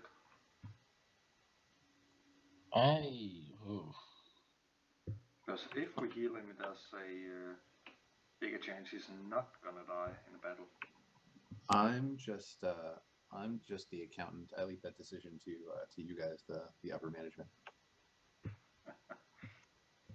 Because we can always. I have a potion he can use, just a health potion. And since he's blooded, he should not. Depends on the potion. So if you guys do want to do something with healing attack, type it out in chat and let me know. I'm going to move everyone over to the next map. So whoa, that did not work at all. So the sort of blasted lands lead up along this this road that goes through the middle of it. You can see that there's some pretty big drop-offs along to either side of the road. As it's starting to make its way up and up into the mountain, and it starts to be this sort of curving, winding path with little ledges that look like they've been just parts of the ground that have fallen away, like either minor landslides or things like that. And as you come around a bend, you can see around the other side of the bend, and Tack is going to tell you what you see before you get there, is that there is a entrance to a fortification on the other side, as Tack calls it, and there is there's always workers, there's always people there. So you guys are not placed on the map where you need to be. You just I just put you over here. You guys put yourselves wherever you'd like to be. So you can see from the distance, and Tack will explain everything for you as well. There is several of these really large stones that are sort of haphazardly strewn along the path. On top of one is a thing that looks like a cloak with a cloud of sort of greenish colored dust that is inside of it, that is holding a large staff that seems to be made of some sort of crystal with little pieces of emerald throughout it. You can see that there is a fortification, looks like an entrance into some sort of deeper way into the side of this mountain. This looks like a guard post or a gate, something you'd expect to see in a dwarven settlement. You can see coming out of the door, which I will open up a little bit to be able to see more. So coming out of the door is a Stegosaurus. It's a a large dinosaur that has big frills on its back. It also has lots and lots of loops that are on its little frills, where it seems to be holding packs and other sorts of things. It's very clearly being used as a pack animal. One thing you will notice, however, is over here, down where the Taskmaster is, there are looks to be two halves of a likely a human. The two pieces here, the quote-unquote halfling miners, look to be people that are split in half right about the stomach, and there is this weird sort of tenuous line that is going from the bottom half of the person through the Taskmaster and into the top half of it. So they're halflings. They are humans. They are now halflings. Oh, okay. I was gonna ask, does that make them quarterlings? Damn, I was gonna make that joke. Yeah, sorry. So, can I roll an Arcana check to see if I recognize the Taskmaster, as you called it? I'm happy to assist. You guys definitely can do monster knowledge checks. I would say that if you're going to get close enough to get that clear of a view of them, then it's likely going to be combat, and you can do that as a no action during combat if you'd like. Sure. So elves don't get a +2 sight? Not really. Damn. Your elf eyes see what everyone else sees as they come around the bend. The question is, so as you kind of come around the bend, Tack sort of kind of struggles against his bond a little bit more, and he's like, "All right, guys, time to charge!" And he starts sort of jogging down the path towards the entrance. Did we remember to cut his bonds? He is still tied. Yeah, No, he's still tied. Damn it. He's sort of snarling and sort of gnashing his teeth like he's gonna run up to someone and bite them. Wait, Tack, if you wait a second, we can untie you, and then you can really lay it into them. It's easier to eat people with your hands, as you probably know. So he pauses instead of running off, and he kind of gestures for you to untie him. Are you guys gonna untie him? Yes, I guess. Cool. So you untie him. Do you give him back? He has a little short spear that he was using. Do you give him back his short spear? Sure. We're probably gonna regret this, but yeah, let's do that. So Tack then takes his short spear, and he calls out in a shrill little voice. Basically, as soon as you give him a weapon, he just says "charge" and then starts to run up the hill. I need you to roll initiative, because when he yells super loud, everyone hears him, and everyone is now aware that you're here. I did not think this plan through. And then can we not be in a great big burst formation as well? Yeah, you guys can be where you would like to be. You can either be in the green area on the left-hand side of the map, or you can be anywhere on the road. The furthest people can be forward. You need to be behind where Tack is. So in this line of squares is the furthest you can be forward. The things that show little like rises here, these are cliffs, and it is a 15-foot drop to get from these to these, except on the lower level, and then on the higher level it's a 10-foot drop. The stone over here where the Taskmaster is standing is 10 feet off the ground. This thing here is a pit that seems to be glowing with green light. It doesn't go down very far. It only looks like if you're standing on the whatever this greenish substance is, that it would only go up to maybe your knees or even less for people that are human size. It's just a big indentation that's glowing with green light, and then you have the entrance to the facility here with the two metal doors that are open to have the Stegosaur sort of ply its way through. So, initiatizing. We do not want this set at the AL. Hang on. Damn, Gimma, that sucks. It's second time in a row, yeah. I think I'm gonna get improved initiative after this. Yeah, improved initiative is I like it. Everyone keep in mind you're getting +2s from me. Oh yeah. Yeah, I added it. I'll never forget. Never. Never forget. Always go for the juggler.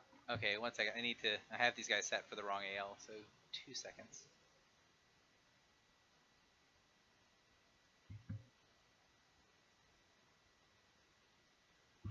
There we go. Now the Taskmasters aren't AL10. Yeah, okay. Thank you. probably not a good thing. All right. And those guys are proper AL. Good. So let's do initiative again.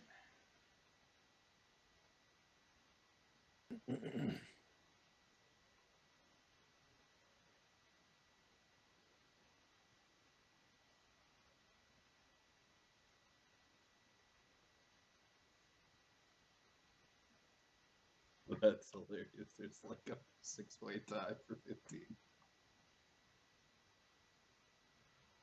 All right. So are there players in the 6-way tie? There are. So let's I see. really don't like all those initiatives.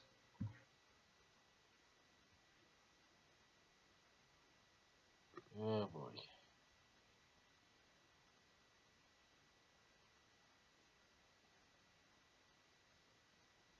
All right. That Sparks. What's your initiative bonus? +2. Okay, that is accurate. I think. Let me look at their initiative bonus. Double check. I'm not crazy. No, it's lower AL. So that is correct. All right.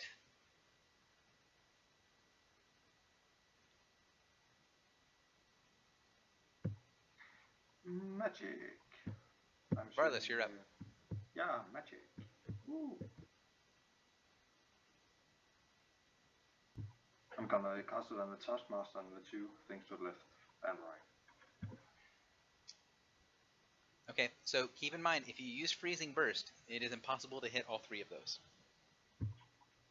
Oh yeah, it's He's it's 10. high. He's 10 squares, or not 10 squares. He's 10 feet up, so he is I'm gonna change effectively my up to attack. 3. I forgot about that, so I'm gonna use my lightning bolt. Okay. Yeah, much better. So you crit the Taskmaster. Oh, can I see what he was?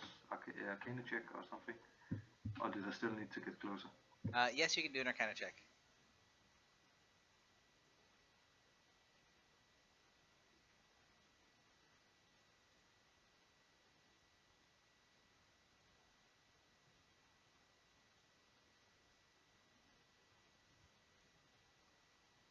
So as your strike, so you can tell he is a construct. When your lightning magic hits him, it sort of slides across his body. You can tell that if he's not resistant to lightning, it's at least something that doesn't really bother him very much. You can tell when you struck into him that his whole body sort of resonated, and that if you hit him with thunder, that it's going to do extra damage. You can also see as the lightning kind of passes, his whole body pulses with this extraordinarily brilliant light. He apparently has some sort of reaction that didn't affect any of you guys when he gets bloodied, and he's got the keywords construct, radiant. He's probably, because he's a construct, he's probably immune to fear, disease, and poison. We're just gonna hit him harder then. But yeah, that's my turn.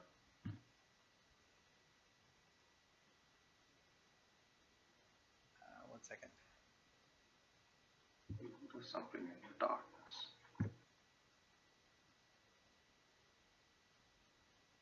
All right. So you see the halflings, a couple of halflings sort of crawl and move their way in a very weird pattern, getting out of the dark interior. Let's see, 5. Yep. So they kind of scramble over top of the Stegosaurus, and the Stegosaurus mostly ignores them. And then one of them leaps up into the air, and you can see as it does, that cord between them goes taut and yanks the other one off the ground as they whirl end over end like a pair of bolas with feet on one end and claws on the other, coming into the area to go and scratch and claw on Tack. That is scary as shit. So 32 against Tack and 31 against Tack will both connect. Oh, also, Tack has his aura up right now, so keep in mind that as long as Tack is able to take opportunity actions, everyone get a +2 to damage.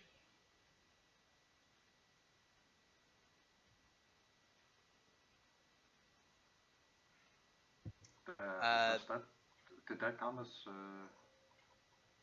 like before? 4 before, I mean, for my lightning bolt.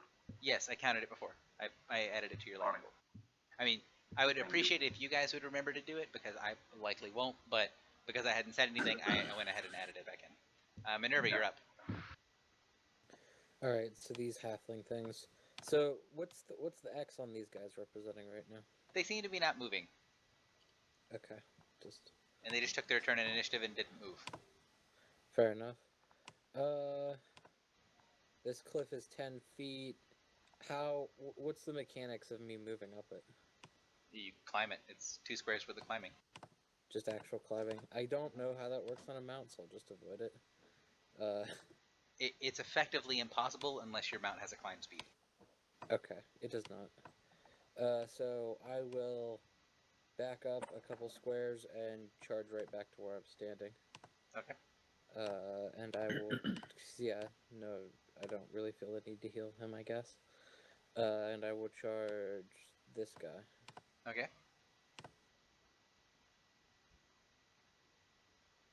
That's miss. not a great roll. I will do the heroic effort thing. That will miss. 22 will still miss. Mhm. Even at AL6? Okay. Even at AL6, yes. That sucks for me. I will be done. Double checking to make sure that that is these guys are properly set for the right AO. Okay. Taskmaster.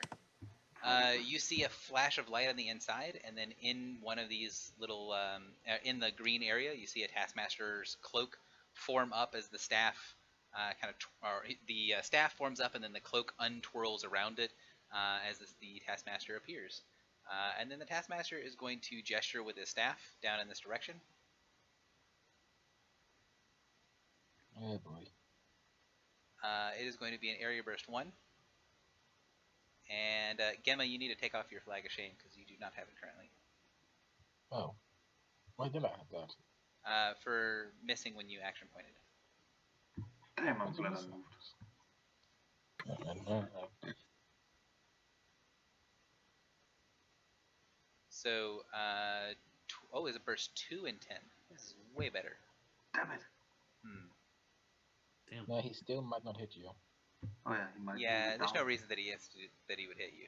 So he's gonna go down here instead. That is kind of nasty when not well. So he's gonna burst there. So 26 versus Fortitude on Gemma. Yep.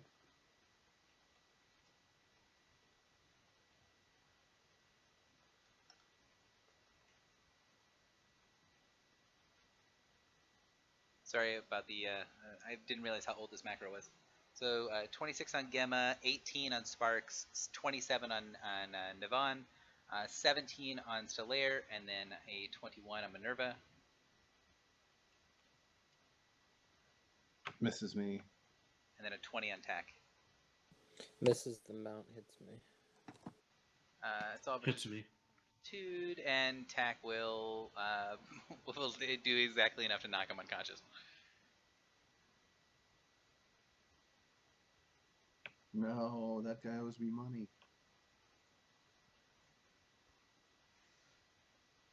So, Get him up. how many people got hit by that? 3? I did. I did. I did. So, yes. So, all right. So, 4, I guess, plus Tack, right? Or 3 Yeah. players plus Tack. Yes. So, as he lowers the staff, you see kind of power ebb and flow through the staff, and as he touches it to the ground, you see the light on the squares that he's standing on start to glow a little bit more fiercely. And that's it for his turn. Fawn, you're up. And we lose a healing surge if we get a hit, right? Correct. That is dangerous. Yeah, let's get rid of him.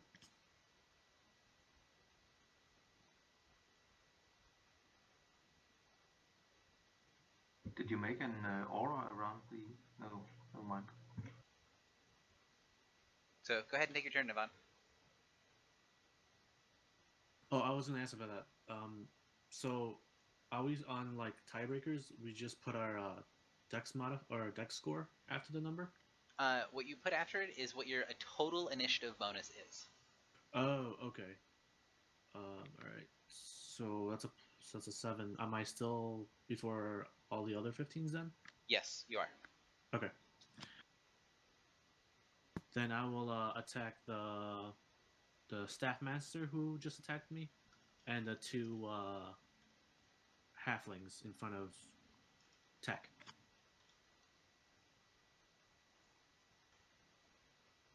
Do the thing.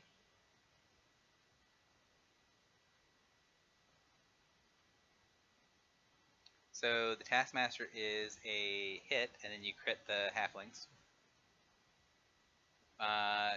Striking into the halflings, when you hit it with radiant power, the bodies completely disintegrate.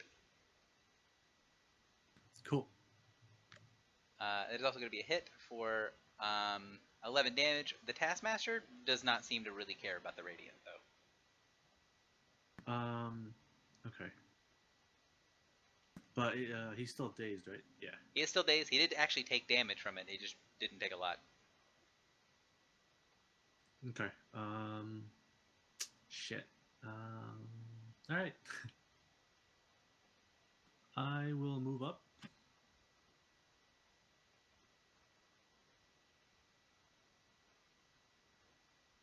And I'll put my oath on him. Okay. So, all right. Anything else? That's it. So as you step near the puddle, you feel this kind of strange sensation gather around your legs, as if there is energy seeping through the ground and up through your legs. I need to change the color of this in a minute, but these squares. Is it hurting me? Give me just 1 second. Let me. There you go. All right. So these squares.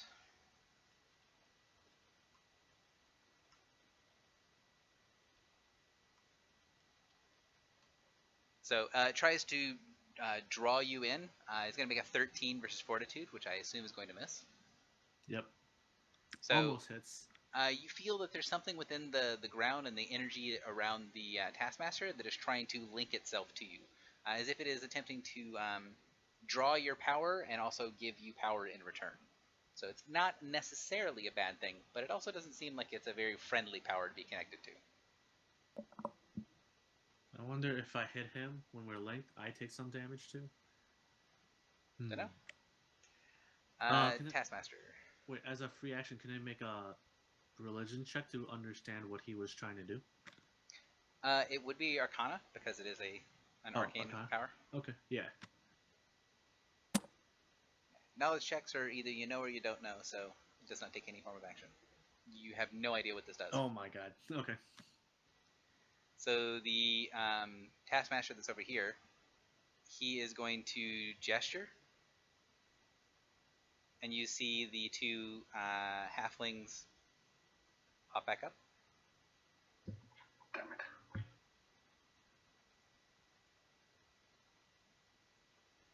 He is then going to float down here to there.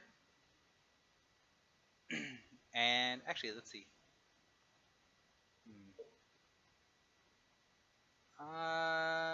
He will go ahead and charge. So he's going to charge to here. No, that is the dumbest plan. I don't know what I'm doing. He's going to just use a bolt on Navon.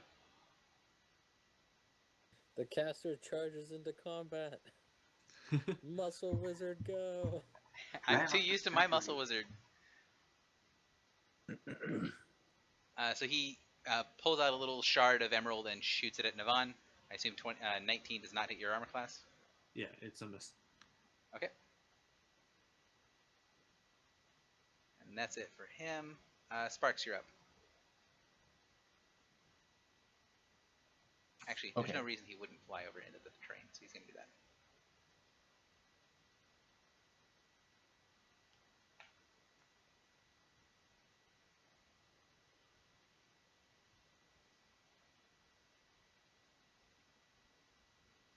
If you're talking, we can't hear you.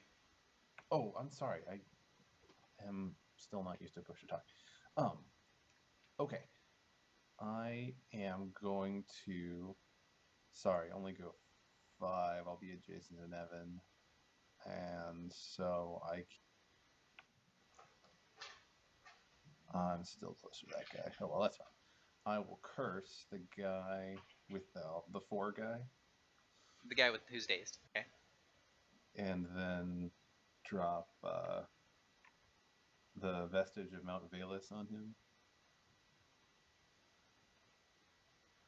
Okay.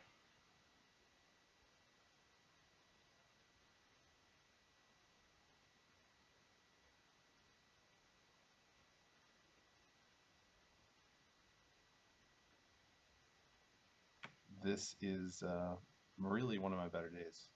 Well, if it's any consolation, it's not a 2.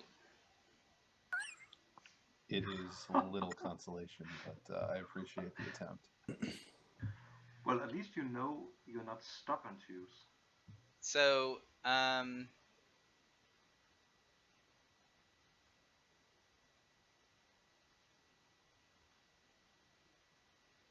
right. So that is 14 damage.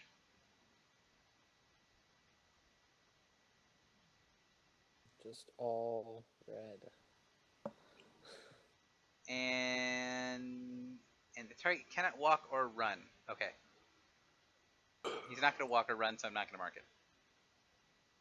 Okie doke. See, if you pick powers that also do stuff on a miss, it matters slightly less that you roll 1s and 2s. Anything else, Sparks? No, that's it. I gain my concealment and sob silently. Halfling Miner is going to scramble out over the Stegosaur and then bola his way out.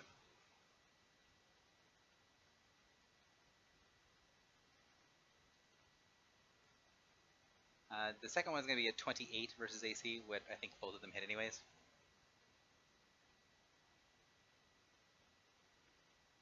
So, Navon, that's 16 points of damage to you in 2 damage instances, if it matters.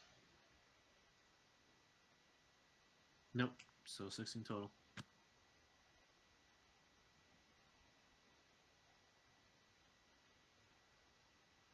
So those two are going to go there. Only one of them will be... Oh, no. The other one can make an attack. So one of them will attack Sparks, and the other one will attack Navon. I have concealment if it matters. So 17 against Navon, and let's see if it matters. 23 total. Because bad old macros. 23 will hit. 8 points of necrotic damage. If your defense was too high, would it not hit? So that depends. Gary, did you include the -2 in there? I did not include anything on my end. So yes, it would not hit if my defenses were too high. Sure. You can even make an MBA against it if you want. An MBA, okay. Just don't roll a 2. Maybe it's a minion. Or preferably do roll a 2, but have it followed by a 0. That's a 12, but not enough. Not roll a quite. 2. Really could have used that 12 on the daily I just dropped, but you know. So I that feel like does you not used it connect, as but I don't 12. connect either.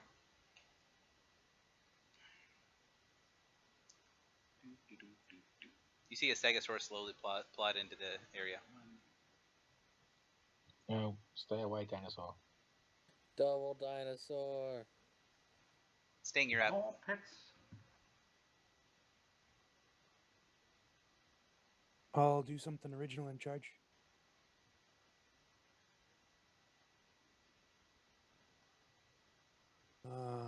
Is there any way to get... Not really.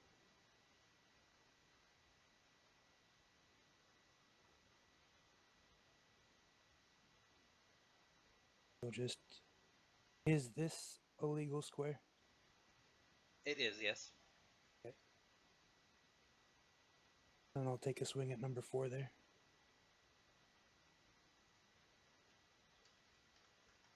$30.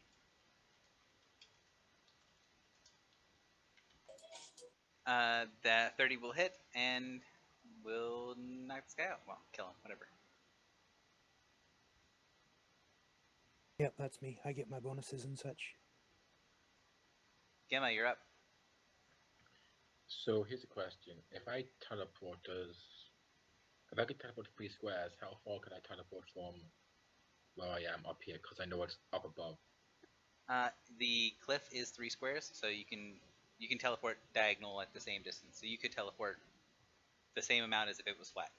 Okay, good. I just wanted to confirm that. I guess you wouldn't be able to teleport on top of this rock because that's 4 squares. Okay, that's fine. But I guess. literally everywhere else. Yeah, okay. I'm just trying to think about how I'm going to do this here. Okay, I'm going to teleport to... Because those blast 2s are distressing. Considering... Yeah, fuck it.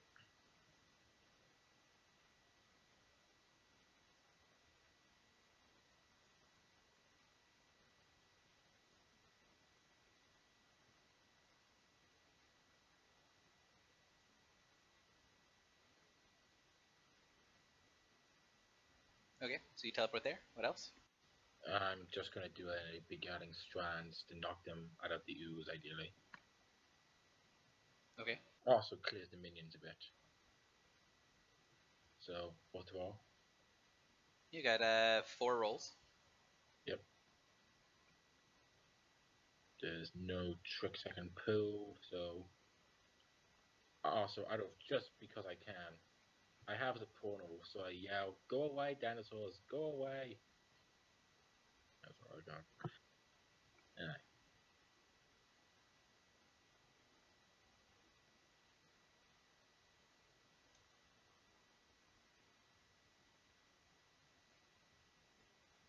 You successfully managed to miss a zombie's will twice. So achievement unlocked.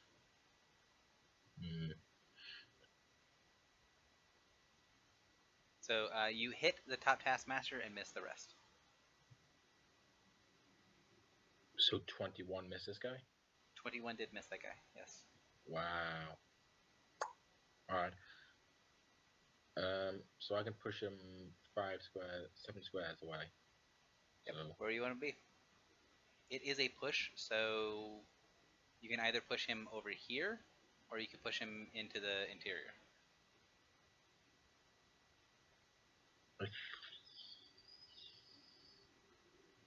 ooh, that's a hard one. I think I'm just going to push him inside.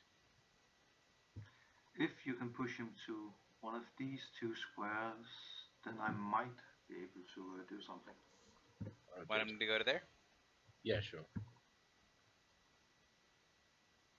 I totally have one guy that's not in initiative order. And he clearly doesn't exist. He's going to take his turn now, and then I'm going to rearrange things. Anything else, Gemma? Cheat count 1. I am good, thank you. Alright, so the other taskmaster is going to take its turn, and is going to join the fun. That's too many. They really like that green zone. It does the same thing as the other, where it sort of discorporates and then appears, although it has no reason to not appear here. So it will do so. Well, it does have a reason to not appear there, but he's going to do it anyways. And then he's going to try to whack Sparks. No. Yeah, he has a reason not to appear there. So he's actually going to appear where I thought he was initially, and then he's going to do his area burst too, because that's just too shiny not to. So there, looks like.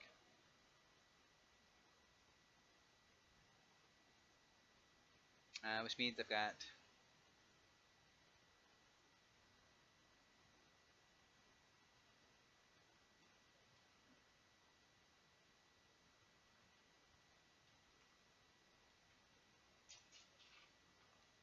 so 29 against Sparks, 13 against Navan, 12 against the Displacer Beast, and then 21 against Sting. All versus Fortitude. Nice. Please type 1 in chat if you're hit so I know how many surges get eaten.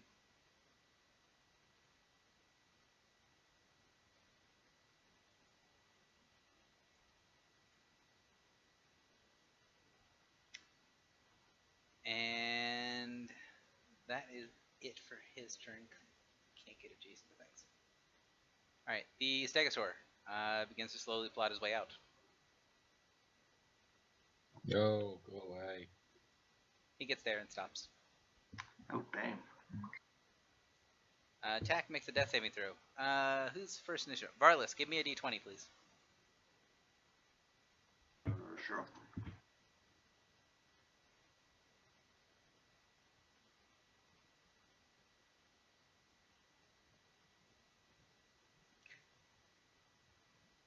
He does not fail a death saving throw. Varlas, you're up. Yeah. Well, the dinosaur moved out, so that kind of burst my plan. But it just made it better, I guess. I don't have to move, and I can burn a lot more people by using my flaming sphere. Oh, nice. Right smack dab in the middle of the cluster of enemies, right here. Okay. No, you want to go to Stegosaurus. So, if you have a token I can use, or should I just make a circle? You just draw a circle. Or I'll just make a red circle if you want. Ah, I got it. I am very artistic. Alright. So when it pops up, it makes an attack against everything adjacent, right? I always forget how this one works. No, just against one target, I think. Yeah, one creature Yes. adjacent. It's Okay. only when they start their turn next to it that they take damage. Alright, so you're attacking the Taskmaster, I assume? Yeah, the bloodied one. Okay. 17 reflex does not connect. Oh. And that's it for me. We don't have any... No. Wait, we got new action points? 2 have new action points, correct. Huh. Yeah, actually, then I want to pop one right now. And use a freezing burst. At the same space. So... Oh Christ, there's no modifiers on anyone, is there? No. Nope. So I need 4 attack rolls, please. So the 27 will... This is against reflex. Yeah, the 27 will hit the zombie.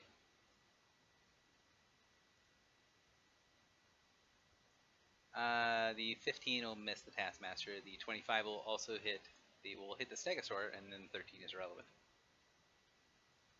Alright. Yeah, I'm gonna not do anything to them. I'm not gonna push them or slide them. Well, can Unless... do the zombies, the X-zombies, take up a square? They count as difficult terrain.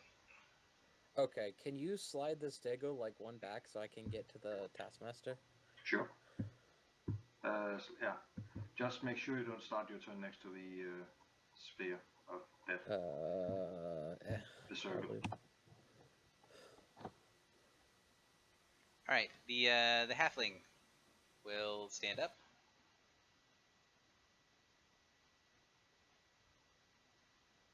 And then they will bola throw themselves to sting.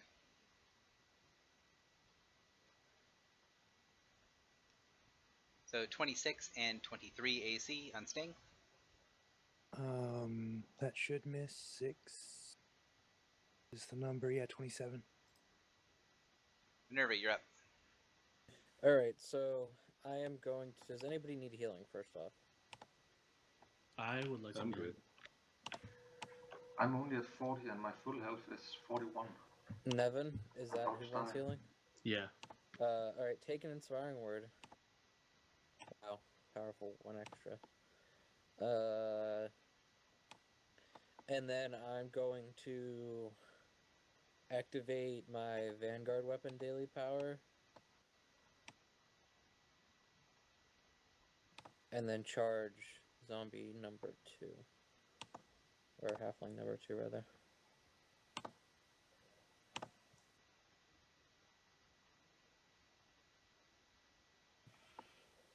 $26 do it. 26 will connect. Okay.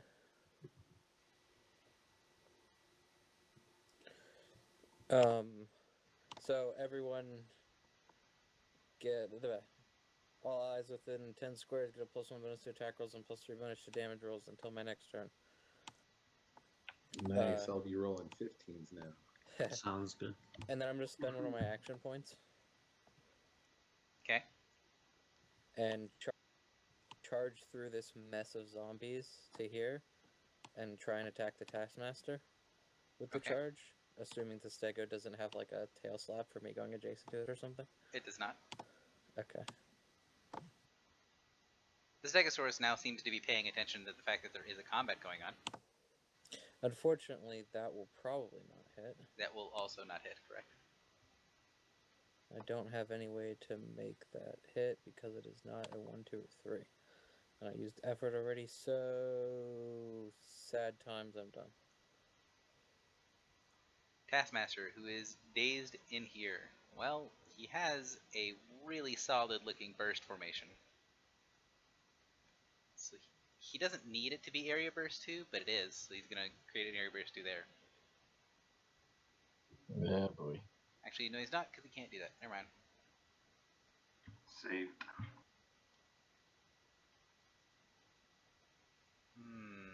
I guess the answer is going to be to bolt Minerva?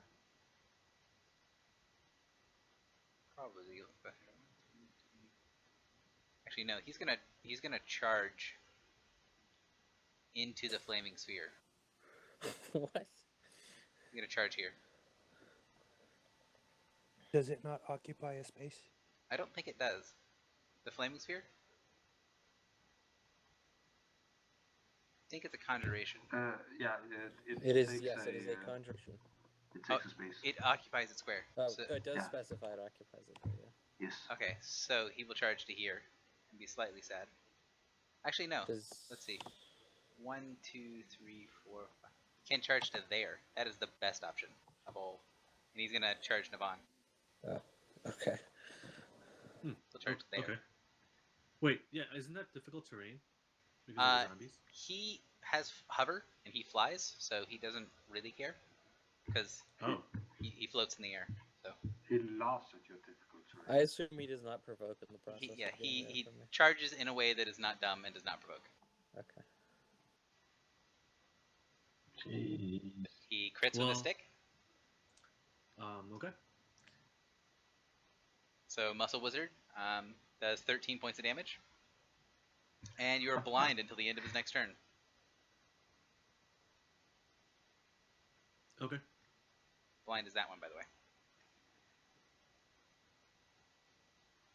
This Taskmaster doesn't have his teleport. Okay, so this one is actually going to do the burst. So it's going to be... Alright, for everyone who gets hit, they take 8 points of damage, and the Taskmaster will drain another surge worth of essence from you.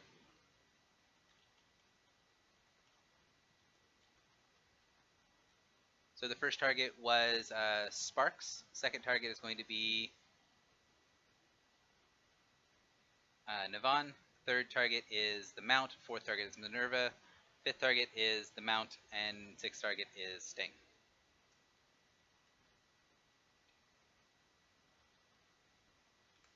There we go. Does this hit the dinosaur at all? It is enemies, so he could make it to where it didn't hit the dinosaur regardless, but he just put it behind you guys. Put it here. So 13 versus Sparks, which I assume misses, and then 20 versus Navarre, 18 versus the Mount, natural 1 versus Minerva, 21 versus the Mount, 18 versus Sting. If you got hit, put a 1 in chat. If you got missed, put a 0 in chat.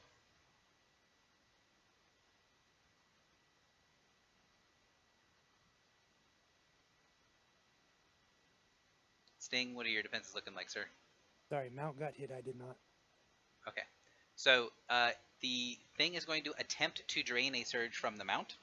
So it is your choice whether your mount takes extra damage equal to your surge, or if you will lose a surge for your mount. I'll take the surge. Okay.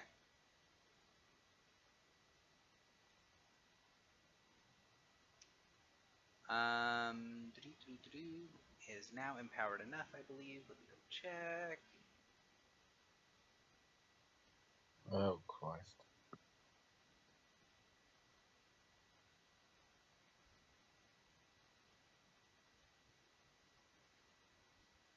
Navon, you can go ahead and start taking your turn. I need to look at this thing real quick. Okay. I'm going to touch myself. Okay. I remove the blind from myself. Okay. And I will, my oath is on him.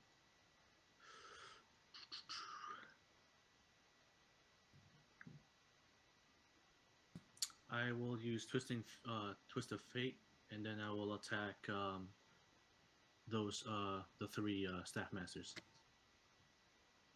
Well, wait. How much bonus would I get from attacking? Like a +1 to attack and +3 to damage, right? Yes. Okay, yeah, then I will do that.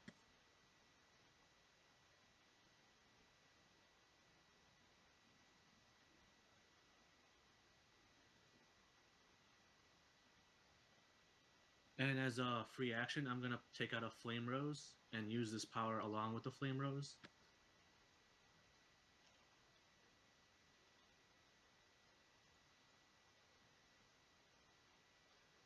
Oh, and I don't provoke attacks of opportunity because I have the Mighty Crusader feat. Do you have something that allows you to draw something as a free action? Yeah, I have the Battle Harness on. Okay.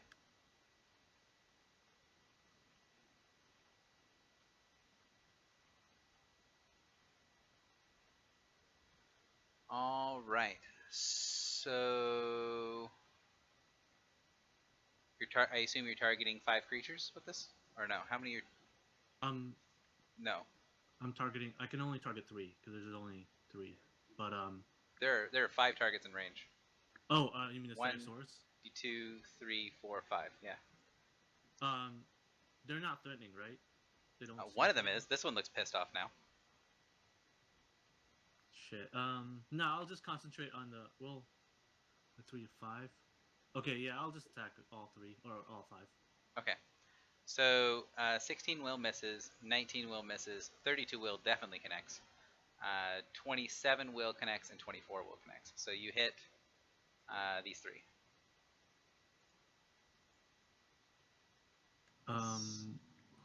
Give me a sec. Hold on.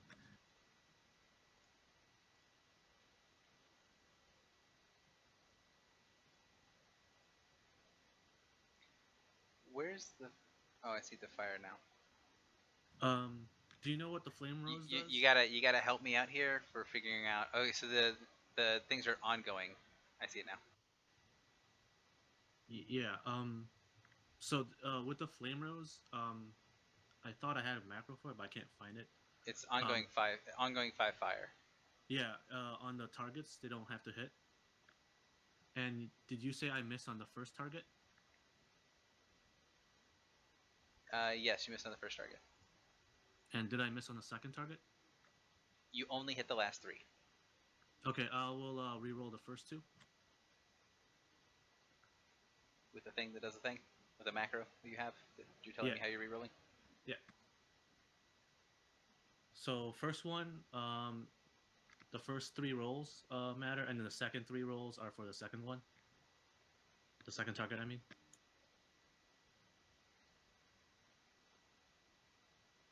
$18 plus 12, and 19 plus 12. So you need to lose a healing surge first. Yeah, I will. Oh, I lose 2. As you're losing the healing surges, you see some of the power is seeping through your feet and into the squares that you're standing on. So the 18 will hit and the 19 hits. So both be hits. Okay. So they should take 2 5 ongoing fires. One is fire and radiant, and Yep. one is just fire.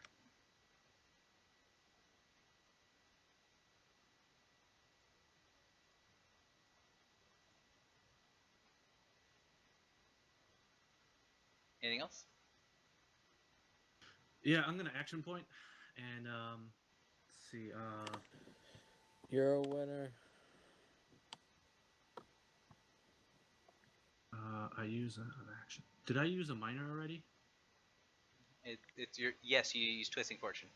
Oh, yeah, that's right. Okay, and then I'll just use a attack the guy in front of me with my oath. Would you like to activate the Euro winner clause? Yes, I would. Okay. And I get a free basic attack. If Assuming you that connect. you hit. Yeah. I gotcha. All right.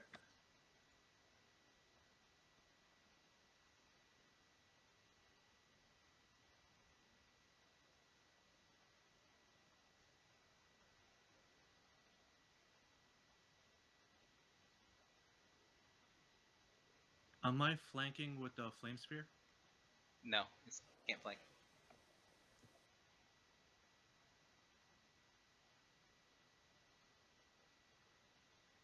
So in actual pursuit, 30 or 30, but the 30s hit. I'll re-roll that. Okay, so burn a surge.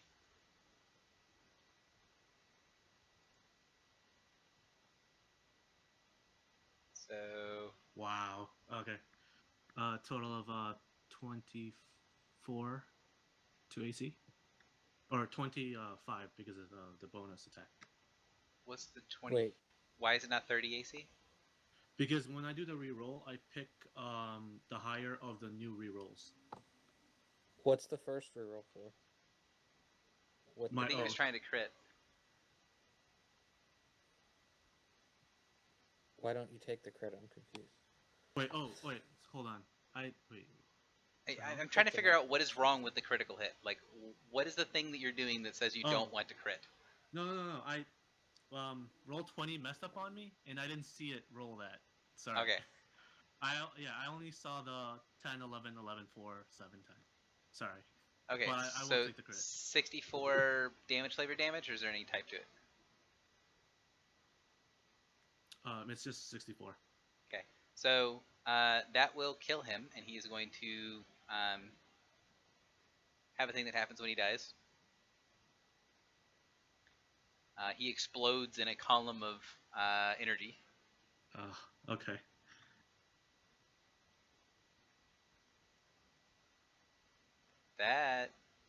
This stupid thing. I don't know why this thing doesn't work.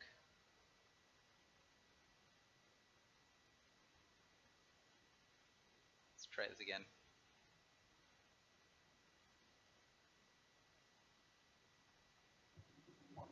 There we go, that actually worked. This action on death is a no action with immediate reaction timing. Okay, so after the attack, it's going to be on Minerva, the Mount, and the Avenger. So Avenger is 25 versus Reflex. Minerva is, the Mount is 35 Reflex, and Minerva is 24 Reflex. That's over double my reflex, yes. He seems to be gaining a lot of power from this square that is just being fed by happiness. I like to share the love, you know? He's going to choose not to push the Avenger, who's feeding his people. And Minerva, he is going to push you back. So he'll push you and the Mount. Do you have mounted combat, Minerva? I do. So he'll push you 2 squares, effectively. So to there. Well, now you're not taking damage from the That is flaming sphere. perfectly acceptable by me. So you both take 10 points of radiant damage when he dies. Anything else, Devon? Nope, that's it. You have your basic if you have some way to take it, but Oh, yeah, I do. Let me do it on one right directly in front of me, the wizard guy. That guy died. The one that was in front of you died. That was the guy that just exploded. The further guy, next to the entrance. You have a range basic, I assume? Yeah.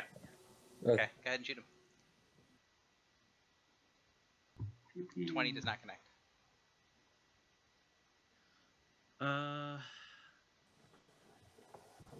You know you want to reroll. You know you want to give me another surge. Is that counting the +1 from Vanguard weapon? 21 wouldn't hit either. So. No. You definitely want to reroll though. Do it. I mean, he has radiant resist, so he would like. I don't know if it's 10 or 11 or 5. You need to make a choice quickly. I won't. I won't reroll it.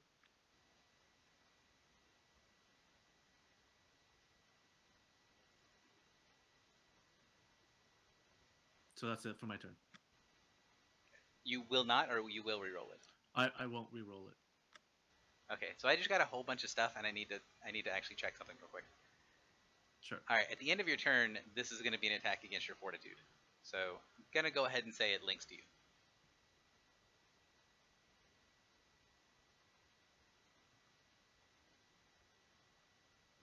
So you lose a surge. Oh no, hang on. All right, at the end of your turn, you make a melee basic attack against the nearest adjacent or the nearest creature. Hang on, let me do this. There's the effect of the Emerald Empowerment.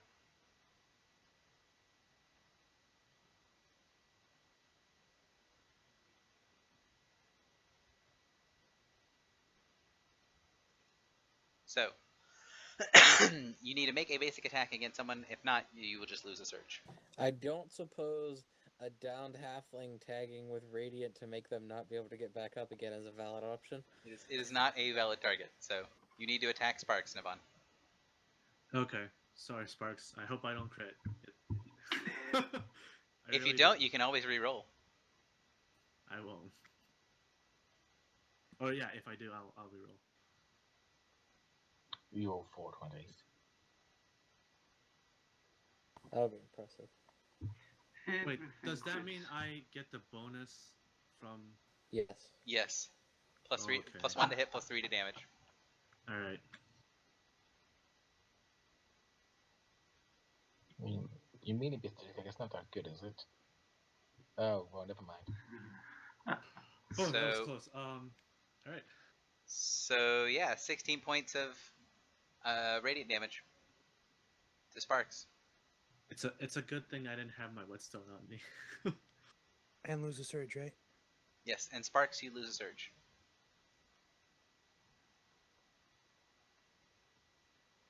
But now the next time an enemy hits or misses them, they'll take 3 radiant damage. Bloodied. You can use it as a melee basic. Sparks, it's your turn. Oh wait. So wait. it is. Sorry, I was supposed to use a melee basic. Yes. Oh, I'm sorry. That I could not. My bad. I can't use it as a melee basic. Okay, so you shouldn't have used it as a melee basic a minute ago when you already used it and crit the guy? Oh shit. Yeah. I don't care enough. Keep going. Wait, wasn't that just a normal attack? Whatever. Okay. So Oh no, it wasn't. It was a range basic. Yeah, You're right. he You used the didn't screw it range up. basic on the basic. So I need you to make a melee basic, and then Sparks, it's your turn. Okay. Okay. I'll take my turn concurrent because I'm in melee range, obviously, so I will take the damage from hit. But I'm not, so. I'll go up here, making careful, extra special sure not to get into the happy fun zone. Curse the guy nearest me in the upper left-hand corner. Upper right-hand corner, sorry. And then do a super duper sweet Eyes of the Vestiges attack. Higher than a 2. Higher than a 2. We believe in you.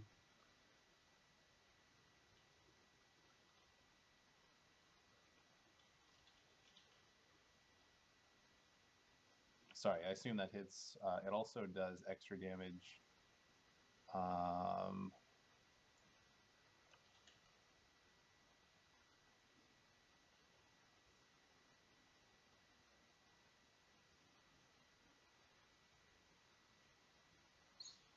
So you gotta. I don't think the Taskmaster has started his turn. Oh, I thought you just. I got thought you did skipped. something. I got skipped. That was my problem because Navon's turn took forever. I didn't actually get to take my turn. So Well, yeah, we just forego the damage and just skip his fine. turn. No, it'll be fine. I'll just take my turn after Sparks. So Sparks, the 29 will hit for 18 Psychic and Thunder. It sounds like. And Yep, which that's one are you right. targeting? This guy or this guy? The upper right hand guy. I also cursed him first. All right then. And my Eyes of the Vestige can curse the other guy in the square as well. Looks like you're gonna bloody that guy. You do indeed. All right. You bloody him. He pulses with light. Yes, I will remove my curse from him to give him for my bloody boon. I'll give him vulnerable 5 lightning. Sorry, thunder. Vulnerable 5 thunder. He probably already actually is vulnerable thunder. So maybe You are aware that would not do anything. Okay, so then I don't do that. I don't remove my curse from him. Then I guess if I was aware of that, sorry. That's fine. I will go ahead and use an action point, and I will use the Warlord feature. This is going to be super stupid. Okay, I'm going to attack again with my.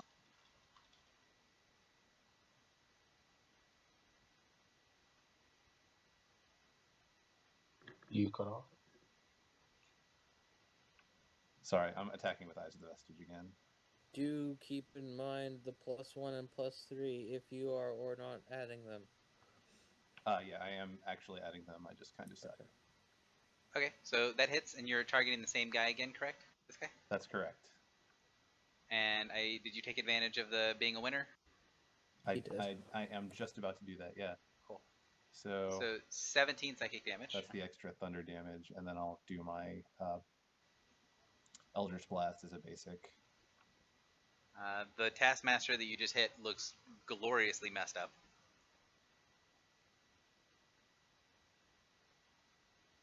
I would think so, yes it does. Assuming the Flaming Sphere is a damage roll. Oh. So that was 19 versus Reflex. On the same dude again? Yes. Don't believe 19 hits. It does not, unfortunately. Okie doke. So you have the Flag of Shame. Oh no, you don't, because you. No, yeah. Never mind. I said it wrong. No worries. Anything else?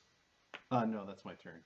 I'm actually kind of glad that I didn't kill it anyway, because then it would have gotten it should have gotten a turn, whereas it wouldn't have if I killed it. No, that's not the guy that goes there. That's the other one. Okay. So the other guy will start his turn next to Flaming Sphere, and he'll take some damage, and he'll take some ongoing damage.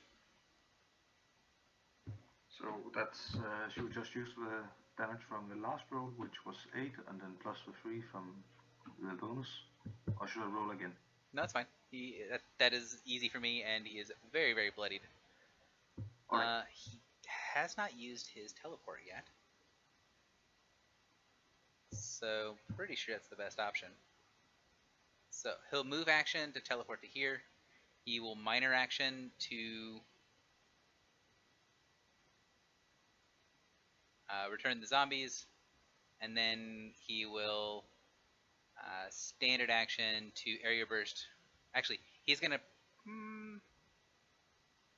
Yeah, he'll do that. Does he provoke? Yeah, he'll provoke. So go ahead and take your swing. Make it count, or not. That does not connect. Really close, though. Reroll. You're going to spend a surge? Okay. Oh yeah. Make sure you deduct your surge. Fuck it. Yeah, I'll do it.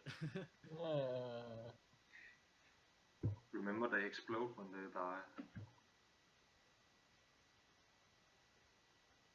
So give me your reroll. Just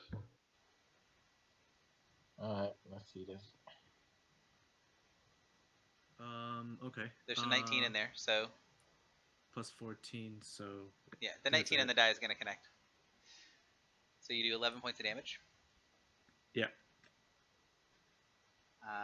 And he looks very, very messed up. And then he's going to burst on Navan, Sting, the Displacer Beast, Minerva, and her mount. So I've got 1, 2, 3, 4, 5. I've got 5 targets.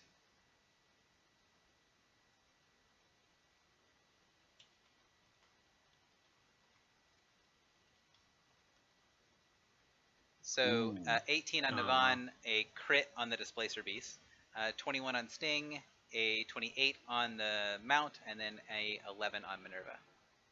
So please type into chat if you 0 for getting a miss, and then 1 for a hit.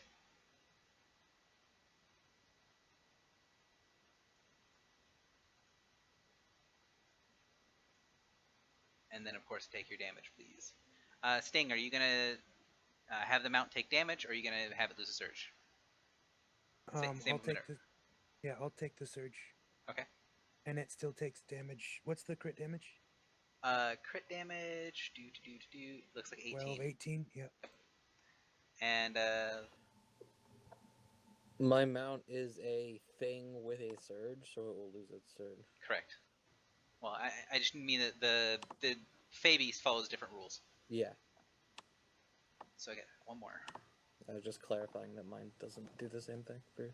Yep, I've got 15 surges. Nice. That's a lot of surges. That's almost as many surges as Anna has. So the halflings are now there. They will stand up. they will take damage. They will die. They will stand up and then they will fall down. And the next one will also take damage. Just rolling already.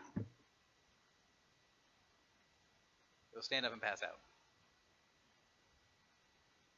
Stegosaur will take some damage. I Wrong am a Stegosaur. Stegosaurus. Oh, What's unless up? that one is Oh, tagged. he also got tagged with okay. it as well. I just can't see it in the darkness. Never mind. The Stegosaur seems pretty angry that he just got plugged, so he is going to charge out into the fray. He's going to provoke from Navan in order for this to happen. So he's going to come to here. He's going to then see that the only person he can really charge is going to be Sting and the Displacer Beast. So he's going to charge to there. I already made immediate action. So I don't. That is right? not an opportunity action. Oh, it's not. Okay.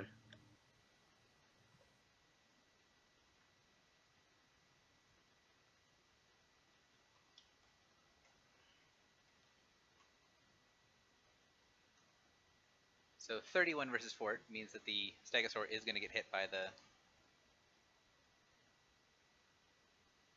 effect and lose a surge. 25 against AC on the Stegosaur. Looks like it's going to connect. It is definitely going to connect for 11 points of damage.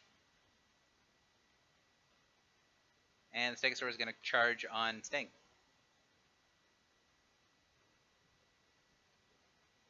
Let's see.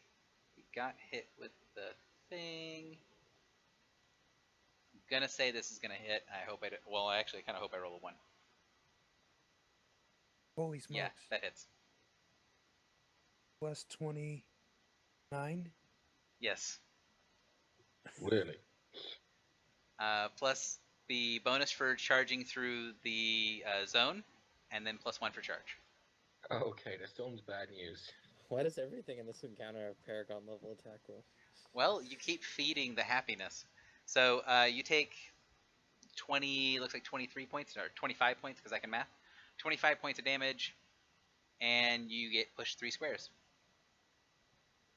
So he pushes you to there as he charges out and then rams his head into you, launching you down the hill. Ow.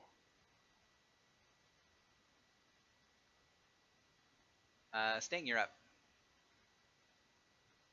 Look at the pixie fly. Guys, we need to break this zone. And/or the thing is running it. Yeah, so I do something original and charge the not Stegosaurus.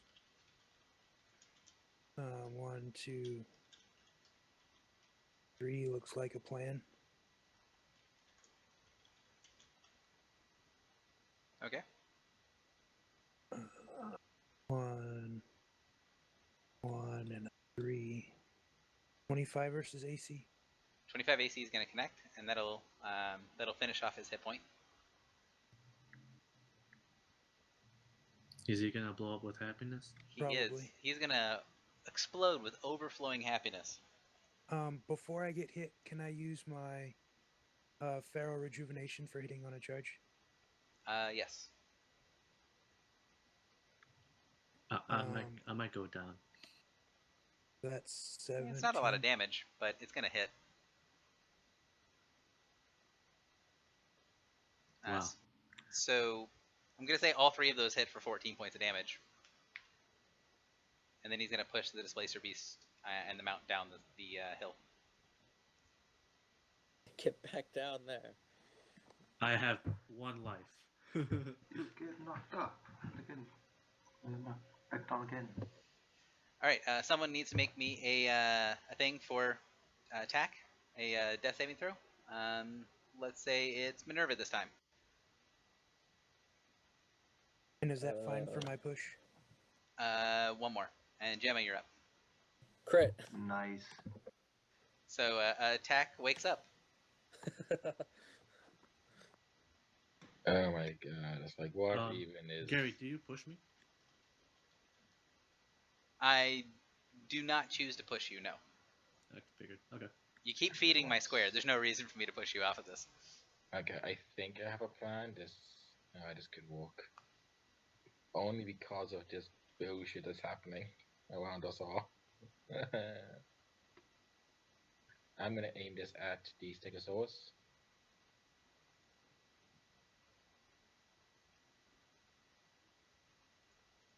I don't get an attack bonus, unfortunately, so I decided to hope I hit here.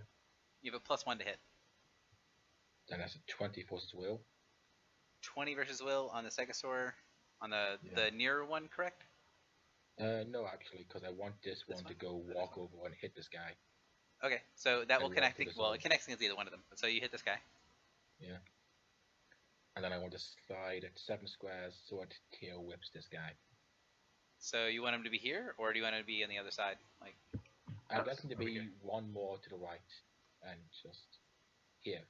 okay. Yeah. The guy might survive. Who knows? I didn't roll a 1, so he gets hit. So the Yeah, Stegosaur yeah. got hit by the thing. He makes a basic attack. Extra creature of your choice is a free action. Basic attack is +2 bonus to tower roll, so I get a +2 to hit. Doesn't get the zone bonus by any chance? Oh no, I don't. I get. I'm sorry. Does it get the zone bonus by any chance? I didn't hear what the bonus. You keep saying a bonus, and I don't hear what you were saying. Never mind, sorry. It doesn't get my bonus. No. No, I meant like whatever this shenanigans is. Oh no, it doesn't. Oh. It does not get that bonus until it leaves the square. Oh, interesting. Well, So no, I know he's it gonna doesn't. crit. So there's that. What? That works, I guess. Never mind. It's also a bonus to hit, so the crit's not gonna matter. So the Stegosaur comes in and then just obliterates the Taskmaster, who's gonna Awesome. explode but doesn't tag anything. Yeah, start the revolution. Does that make the zone go away or not? Does not make the zone go away. I will yell at the smart person whose turn it still is to see if they can figure out what we should do about this zone. Alright, I'll make an Arcana check, I guess. Kill it Okay, with what type of fire. action are you gonna use? You can use a movement, minor, or a standard, and that will give you different amounts of information. I'll use a movement. Okay. Well, I use my standard to do that, so. Yeah, well, I'm letting everyone know, not just you. Oh. And I'm also going to use this right now, so I'm going to roll twice.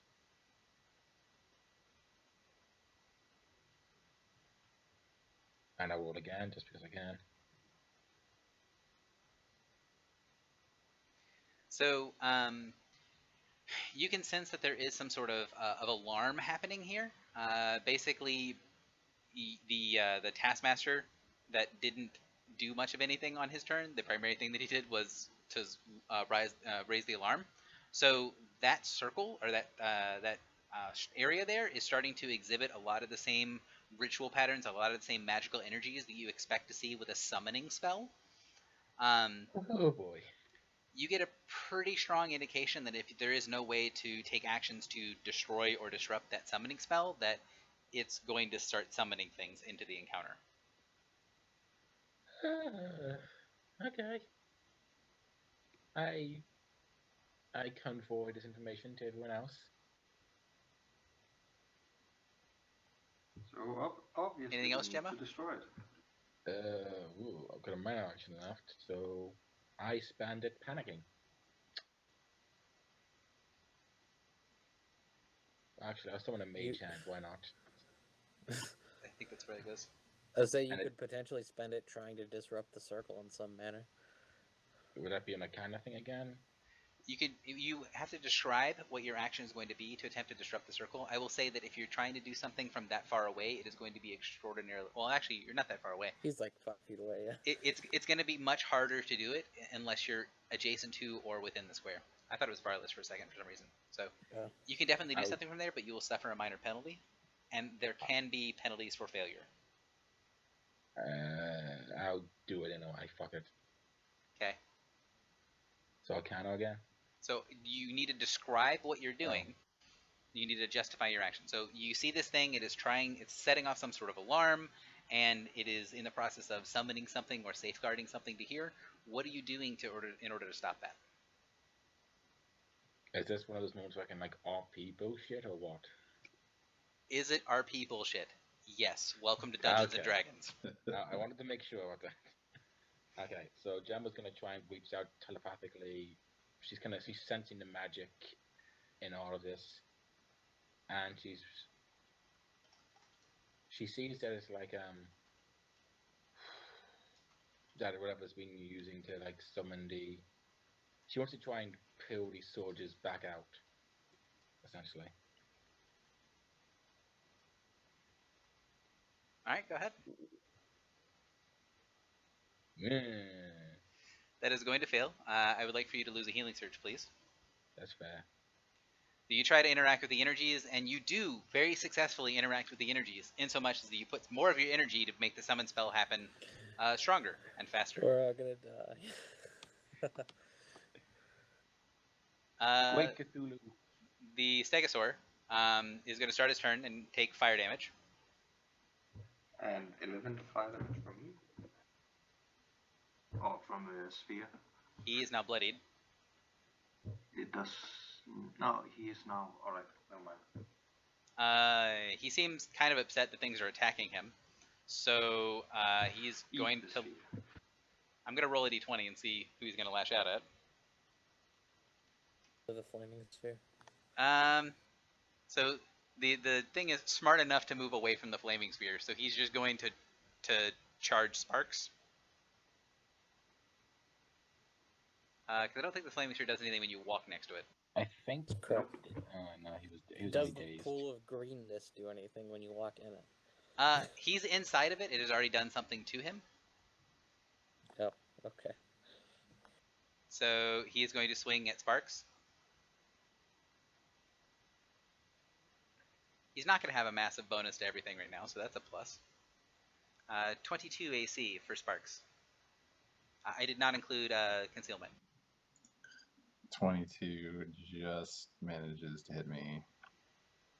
So he is going to do 18 points of damage, and he is going to push you to there.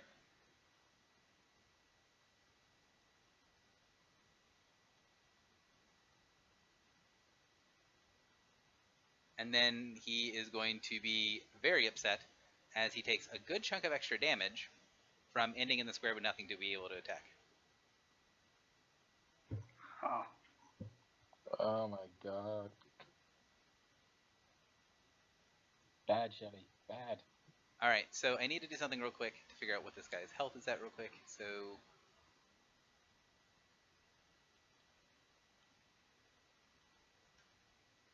don't know why I don't have his surge value as something that's in there. So you see the square start to light up as this huge column of emerald dust starts to flow into the air. The staves left by the defeated Taskmaster start to rattle and move on the ground as little spires of emerald light starts to appear in the squares around. Well, that sounds awful. But there's nothing there yet. Oh, there is. It's gonna take me a second. Gary needs a little bit of drama time before he murders us all. I was gonna try to. I just don't have the ability to put this many tokens on the map that quickly. Oh god. That's what I wanted to hear.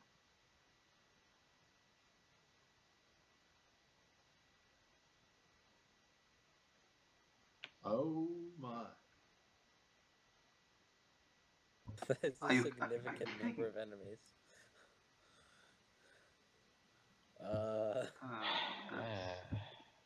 That's not gonna be good. They can't even fit. Oh no, there's more. They're not just filling the square.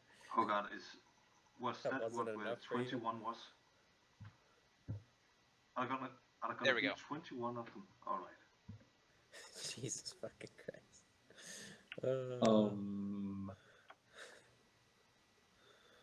What in the world? I bow down and worship all new overlords.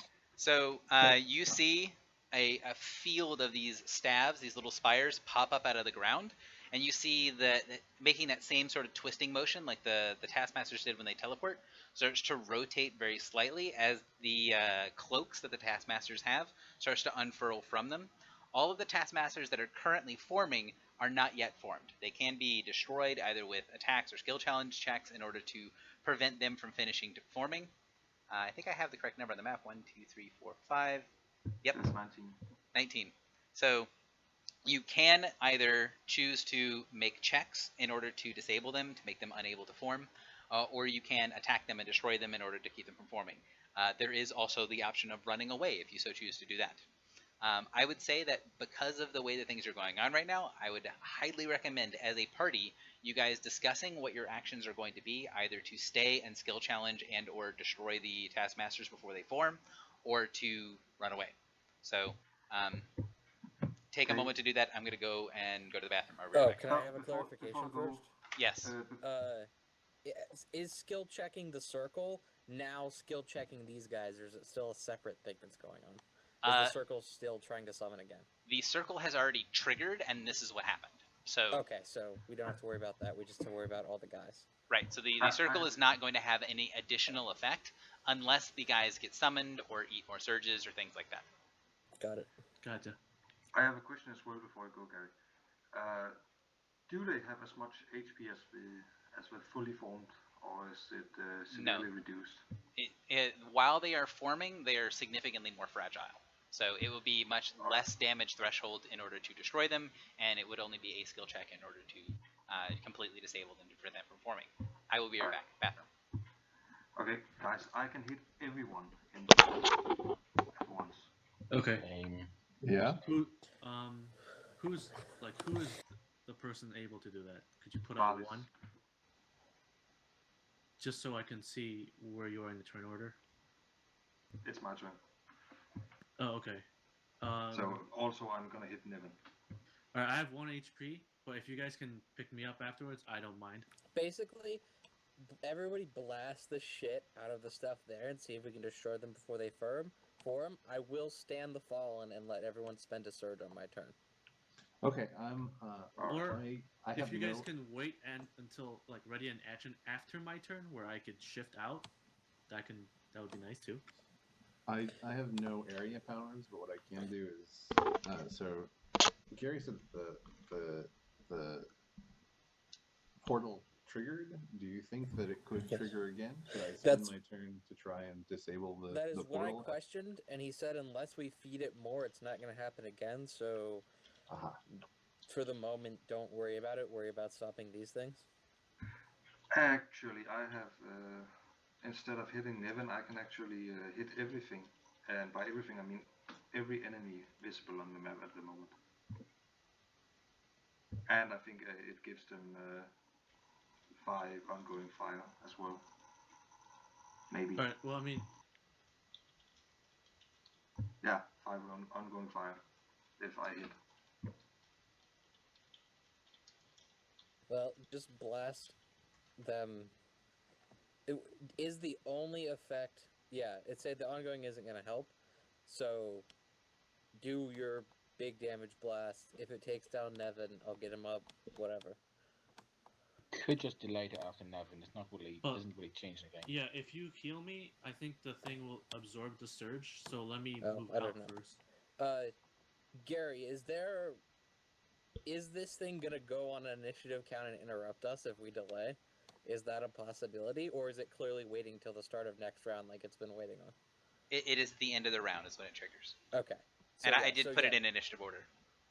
All right, so we can delay for Nevin to get out of there. Yes. Correct. Right, you can do so. Although the Stegosaur is still, and the 2 Stegosaurs are still there. Yeah, but most 4 of us go before, so we can shenanigans around them. Guys, do you think there's fortitude or the reflex are higher?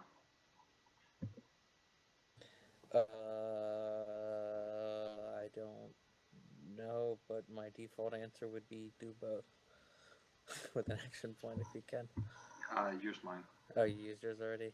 Okay. Fortitude probably, since they were high will. Reflex.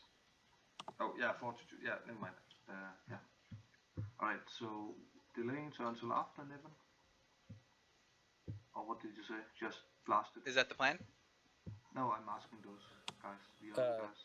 Yeah, I think me and Varlas are gonna delay till after Nevin so he can get out of the blast radius. Okay. So Nevin, go ahead and go. Okay. I'll shift. Is shifting 1 enough, or should I just? Just shift one for my. I'm gonna hit from here, and everything 2 squares.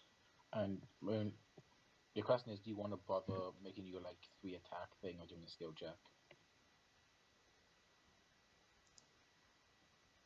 Oh, actually, if you shift to this square or this square, not to this one, I can still hit there. It's up to you, Nivan. I do need you to do something though. So you shift back. All right. Yeah, I shift there. The tendrils of energy try to tear at your legs as you go to exit the squares. Oh, that's nice. Magic. Oh, do I go down? You lose 3 healing surges. Or it still has the plus 19 bonus. It's plus 22 now. My healing surge, I need them. The circle begins to pulse with power. Of course.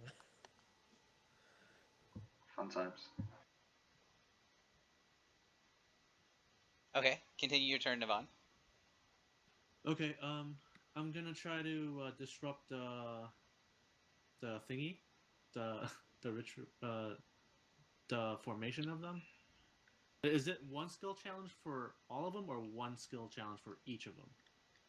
The first thing is I need you to use nouns. When are you trying to disrupt, let's call it the safeguard, which is the name of this ritual? So are you attempting to disrupt the safeguard to prevent more from being summoned in, or are you trying to destroy individual stabs of the taskmasters that are currently in the process of being summoned? Gotcha. I will try to mess up the ritual, the safeguard. The safeguard. Thank you. Okay. So yes, you can do that. You need to tell me what type of action you're doing, and you need to explain what you're doing, and then you just give me a skill check. Well, I want to reabsorb back all the surges I lost from the. So try to reclaim your essence from the thing. All right. Yeah. With an Arcana check. Sure. What type of action are you using? I'll do standard. Okay.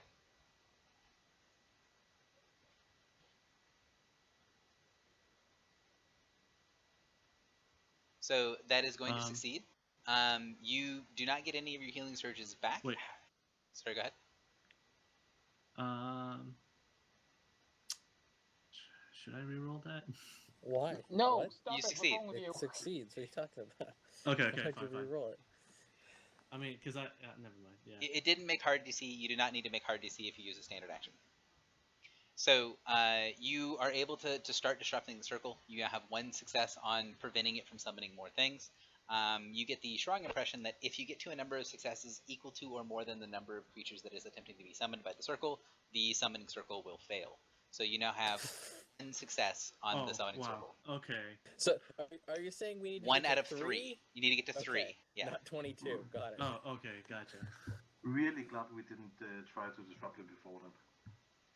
Well, no, not really, but still. Still want to disrupt All right. it. Let's magic. I mean, I'm good. I mean, yeah, I'm good. Okay. So does everyone understand what the thing on the board means? The thing has Yeah, 3 surges currently. You have 1 success on it, and there are 22 total surges in the empowered circle. So Varlas, you're up. Alright, first I'm gonna use the Staff of the War Mage to enlarge my blast power of the freezing burst. And it's still +1 to attack and 3 to damage, right? I believe no, it's not. No, because we No. delayed. It's delayed. Got it.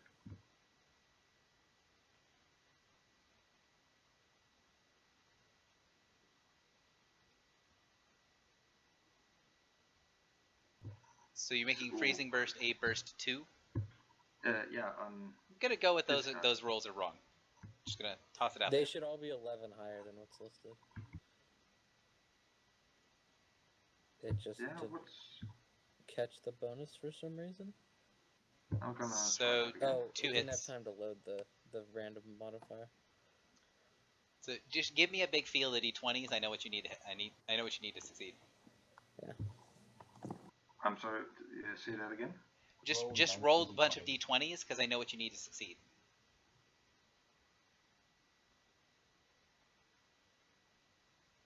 I need 14 more d20s from you.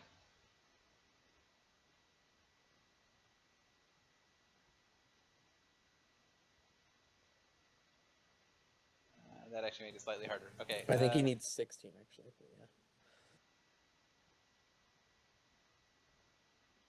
It's reflex.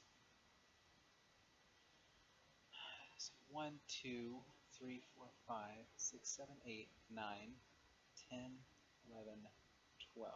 Okay. And okay. Wait, how many are there? 19, 20, 22, 1. Yeah, you need 1 more. There we go. There you go. That's 125. I need one more. Did you? You should have a total of 20 rolls in there, right? Alright, 21, there's a Stegosaurus. There's a dinosaur buried in that pile of guys. Yeah, which brings you up to 20 because there's 19 Taskmasters. And then there's the Oh, the Stegosaurus second on the Tegosaur that's outside of the thing. Yeah. Yeah. Correct. Yeah. I hit every enemy visible. That only bloodies them though. Alright. So was there anyone that missed? Because I'm gonna re-roll. Yes, one's missed. If you're using your Elven accuracy, please do that first because this is way more complex for me. Actually, no, hang on. Let me finish doing this real quick.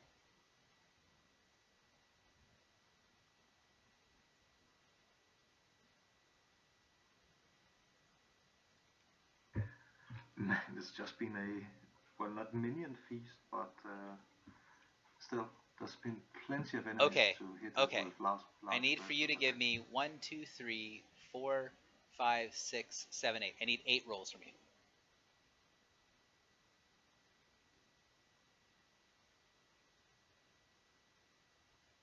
So that's the 8 rolls are starting at the 14, right? Yeah. So the third.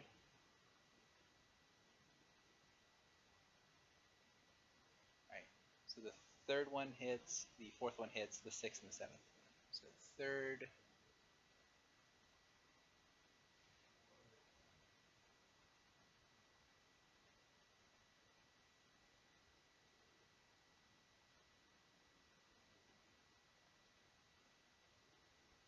Okay, so that. So you bloody all but 3 of them. And you bloodied the Stegosaur.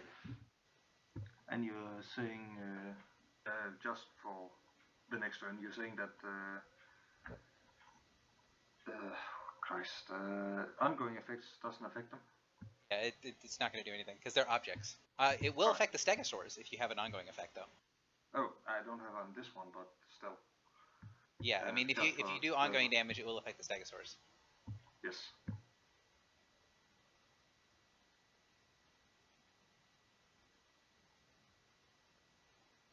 So if you're doing something else, then let me know. Otherwise, I'm going to go to the next person. Oh, yeah, I'm gonna move a bit closer, actually. Just around here. Alright, Minerva, you're up. Lovely. I will have trouble selecting my character. Is that a legal shift for me? That is not a legal shift because of the cliff. Okay. Oh, this is annoying. Well, I'm gonna use Stand the Fallen on the Stegosaurus, I guess, to try and, because I can't really, I don't have a blast or a whole lot to do here. So, well, what's the downside if I don't do that and I try and skill check the thing instead? The downside of you not taking your turn is that I go to the next person in initiative. Yeah. I will just Stand the Fallen on the thing. Okay. Whatever dinosaur that is. Stegosaurus. Is the 5 mean anything? Does the 5 mean? Oh, that's his ongoing damage. The ongoing? Okay, that's not a good roll. That is not a connect. But it's an effect, so everybody can spend a surge. Yep, everybody gets a surge for the hit points. Well, surge plus 3. And spend the surge. Yeah. And then I will shift. I don't even. None of these are legal shift, are they? With that rock there? I don't think so. Okay. So I'm just going to Inspiring Word myself, and then provoke from the Stegosaurus as I try and move around, I guess. Okay. I'll try and get over here. Alright, frig, I spent my action point already. It's just my second action point, so... So, 29 versus your AC? Yeah. I need for you to make a saving throw.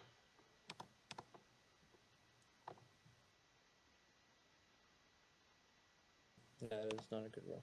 So, he pushes you off the cliff, and you fall? Wait, can I Lace Losing Hand to saving throw? No, I cannot. Okay, I fall off the cliff. So... I need another saving throw. So, no. So, you take 1 point of damage, and your mount takes 2 points of damage, and you land prone, and you're now off your mount. Alright. Done. This is going tits up. Well, it's mostly irrelevant, honestly. Sparks, you're up. So, Gemma, you were saying that you could probably take care of the rest of the people in there if I just tried to use a skill check to disable the portal, is that right? I have no idea. If you don't He's have hoping. a burst, single attacking isn't the most effective thing you can do, but I just... Alright, step 1, I'm going to curse the Stegosaurus that's underneath all of the Taskmasters. Okay. Curse you. I'm going to move the Stegosaurus. He is in there. I'm going to put him over here so we can actually see him. I think you can use the mana action for skill check, so it's up to you. Step 2, I'm going to run over here, and then step 3, I'm going to use a standard action to try to take the essence away from the portal. So what I'm going to do is I'm going to use my implement and then channel all of the spirits around me, all of the vestiges, to go in and sort of grasp at the life essence that is currently feeding the portal and teleporting things around, and have them take the energy. I know I can't bring it into myself, but if they just sort of dissipate it up into the atmosphere, I guess that would be what I'm aiming for.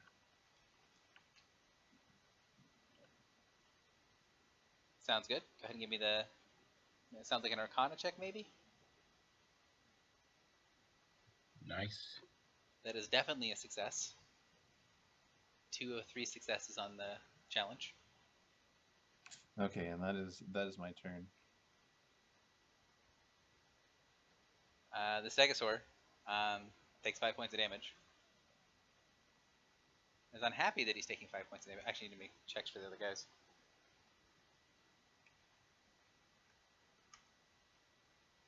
The other one is taking 5 now instead of 10.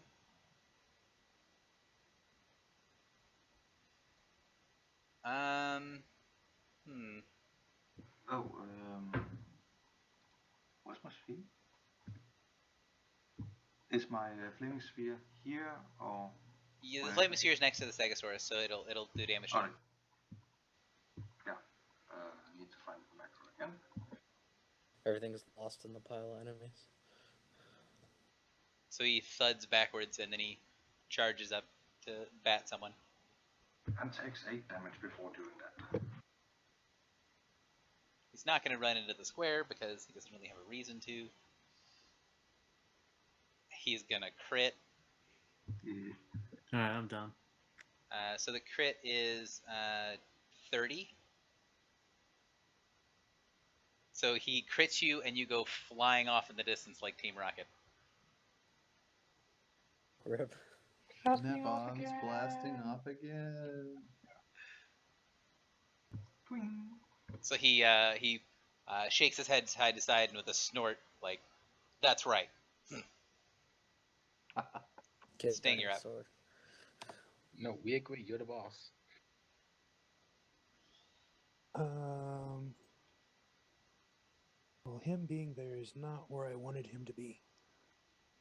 1, 2, 3, 4. That'll work.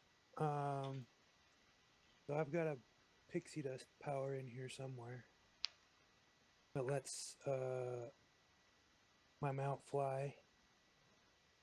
So we're gonna do something original in fly charge.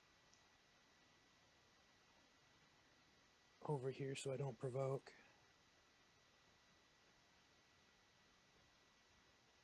I mean, you could fly, so you could fly straight up if you wanted to.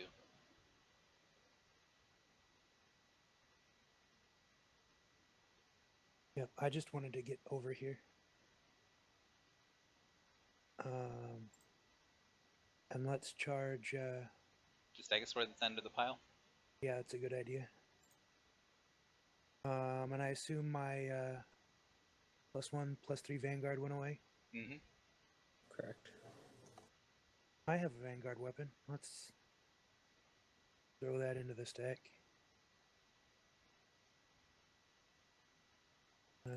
Bonuses. 30 for 24. That is a dead Stegosaurus. Nice. I'll action point. Okay.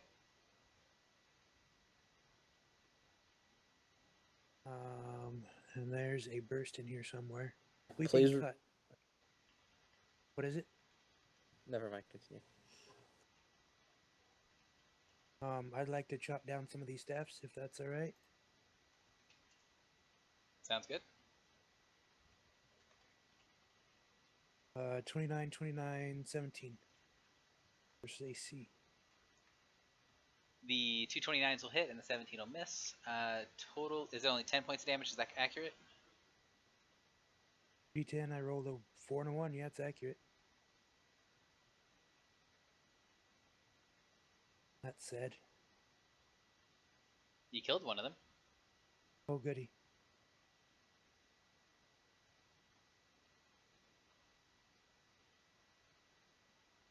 And Tack. He stands up. He starts to curse bitterly. Oh, was Tech conscious for that? He's now conscious, yeah. So is the aura up or down? No, he turned it on when he got up. Okay. He got to spend a healing surge from User Stand the in your Fall if channel he wanted. timed out. He didn't have one. Oh, okay. So I'm thinking, he's probably just going to. All right, so he's gonna minor action to yell at you all that you're all doing everything wrong and that you need to be in the best position possible. So he's gonna. Good to see you too, Tag. I laid down on the job for just 1 minute, and you all fuck everything up. He starts screaming off in the distance. That's an accurate description of what happened.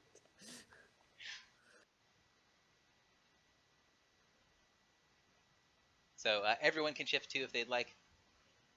And then he is going to charge into combat to earn his new mount. So he charges into the Stegosaur. Are you sure he isn't going to reveal that he's a dragonborn? Pretty sure. He might actually connect. Wow, he actually hits. You're my bitch now. So he charges in and hits the Stegosaur for 14. Nice. Gemma, you're up. This is your moment of truth, sir. You all can do it. All I have is beginning strand. There's a blast 5, but it's shit. Do it. Alright, I'm gonna begin by spending my move action trying to disable this shit.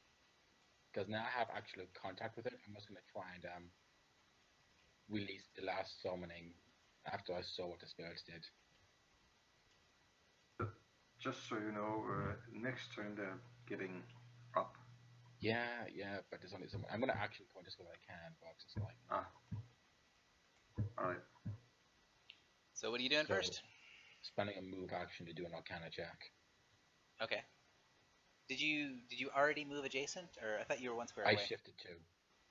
Shifted. I used the shift oh, it's 2. right with tax thing. Gotcha. Sorry. Yeah, he gave me that thankfully, so I could do this now. Cool. Alright, I rolled decent this time. So that will disable the ritual. So it's 3 of 3. The pulsing sort of energies die down. Definitely looks like there's still a lot of power there. It's just not currently activating. So the at the end of the round, it will not summon 3 more guys. Alright, and I don't think there's any way to cut off the link to the rest of these assholes. Yes, you can do that, but it would take 22 skill checks to get the job done. Fuck that. Okay. Oh my god, it's like, what do we even do? Let me check any of my powers and see if they'd say at wills instead of basic, because if we make them at will destroy themselves, that'd be really convenient.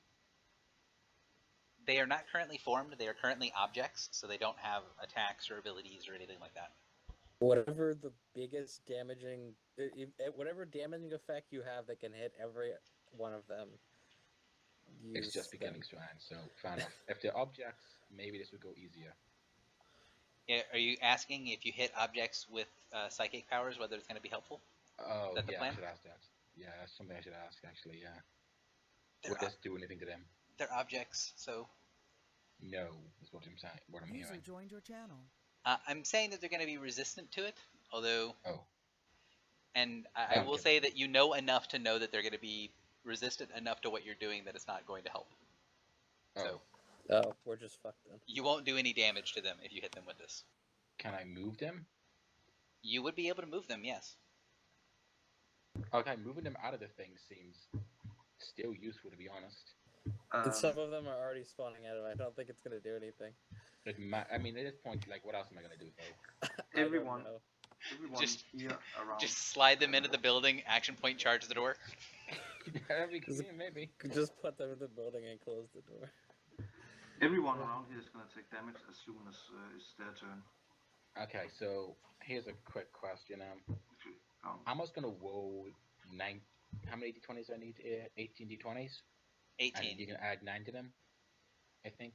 I think it is actually 19. It's a blast 5, yeah? So the Stegosaur is included. Oh, right. And you can just add. I don't have any bonuses from anything, do I? Yeah, just if you can roll your 20d20, 19d20, 19d20, and then I will figure out what happens. Oh yeah, Sting gave a +1/+1, so there's that. Neat.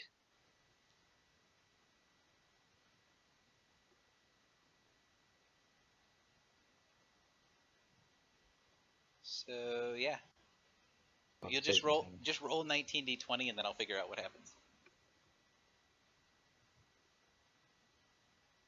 You're attacking Will, I think, with. Yeah, which is like the good one. Yeah.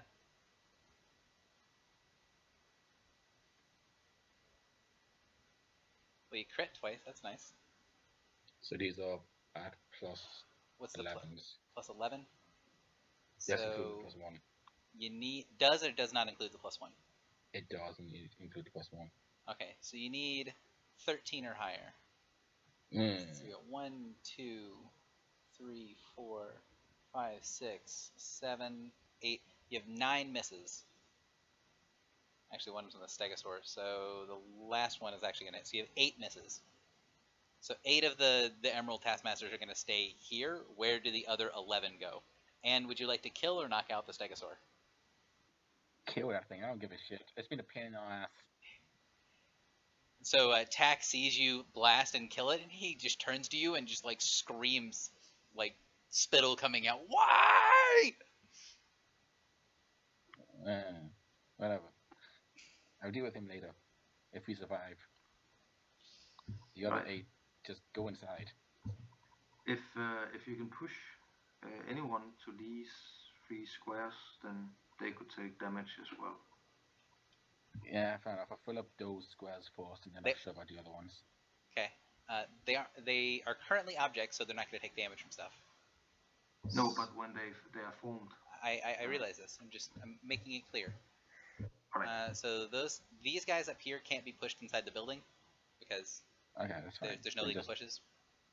Whatever it takes to get them out of this green thing, out of the zone.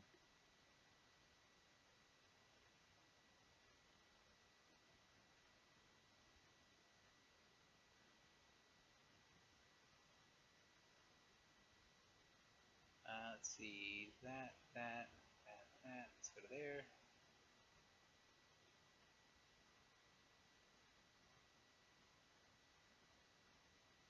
Seven, right? It's 7 squares, right? Yeah. Yeah. Oh, I thought we weren't gonna push these. All right. And then this one goes 1, 2, 3, 4, 5, 6, 7. And then this guy goes. That guy got missed. This guy got crit. He can't go in there. He's gonna go in here. And he's gonna go to 1, 2, 3. All right. That seems to be the thing, unless you want me to move some of them back to be in the flaming sphere. Well, the final question is: do you think it's worth? I might as well action put again, because if this doesn't do anything, then we're dead anyway. So as they get flung to the far reaches, the stabs spin and they continue forming their cloaks. It doesn't seem like after the spell has resolved that moving them out of the area is going to do much to them as they form. Okay. Okay.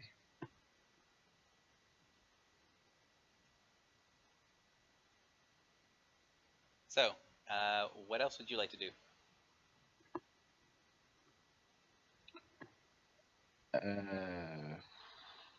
Kiss my ass goodbye.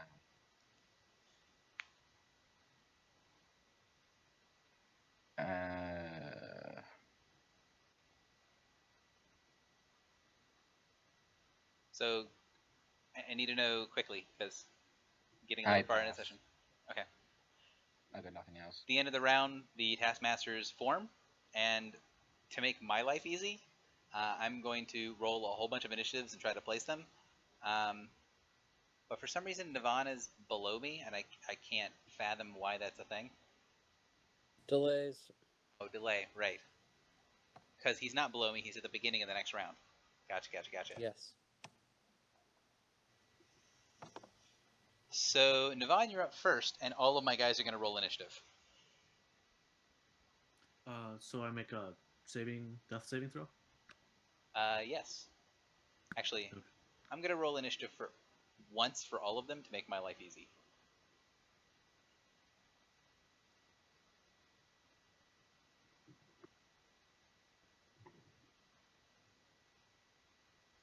Fuck it. This will be entertaining. I'll roll for everybody.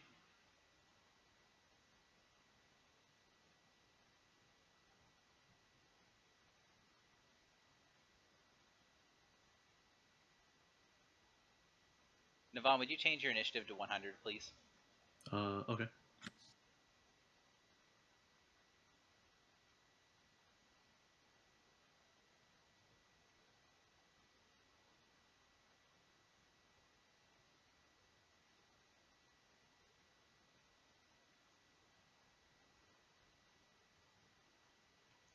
So are all the ones who are bloodied no longer bloodied since they They now are have bloodied. normal HP? No, they are bloody. Oh, they stay bloody. Oh, so do they have the normal reduced HP or? Yeah, they will have reduced HP. I have not marked it on them yet because this is not going to be a combat here in a couple seconds. Yeah. Mm-hmm. So, Navon, you rolled a death saving throw. So, one thing I would have to ask you guys is, I feel like for the purposes of you all surviving, the chances are extraordinarily low that you live through this. My question, the question then becomes, do you want me to take kind of one volley of the big chunk of guys that go before pieces of the party, so the guys that are going at like 28 to 22 or 28 to 21, and then have the party go? Do you guys feel like you still had the capacity to complete this combat as a normal combat, or do you want to try to run away or do something else for a skill challenge?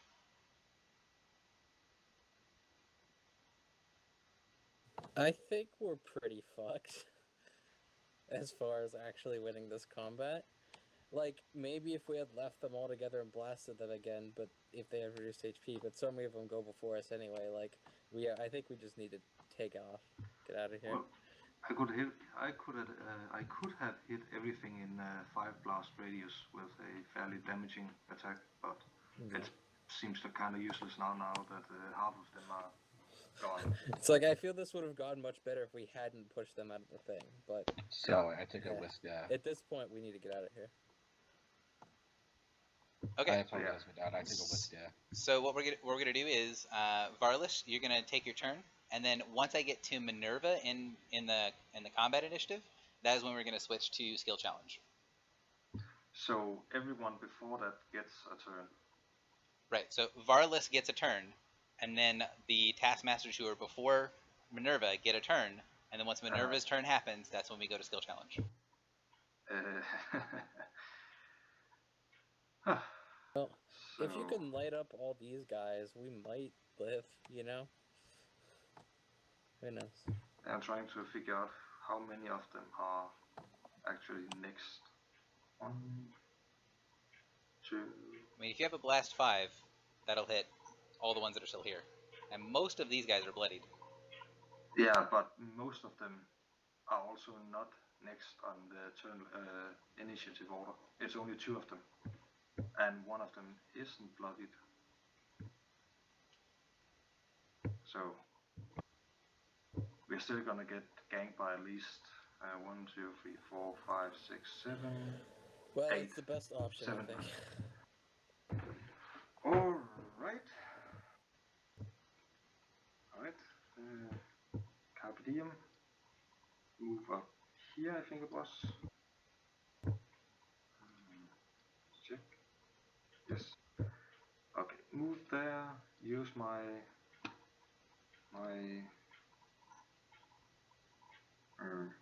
burning hands. I don't want to ask you if you're sure you want to stand next to your thing that burns all creatures next to it.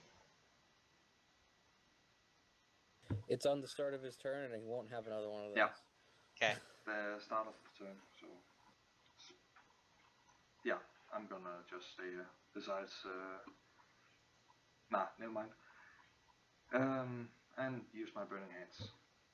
Okay. There's a +1/+1, right? Mm-hmm. And I'm gonna need some more targets. Yep. 10 targets.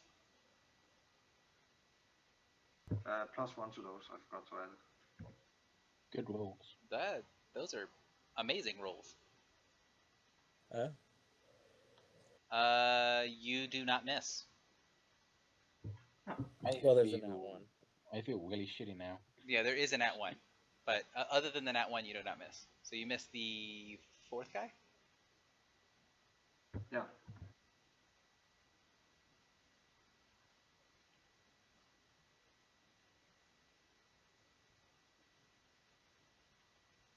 Okay.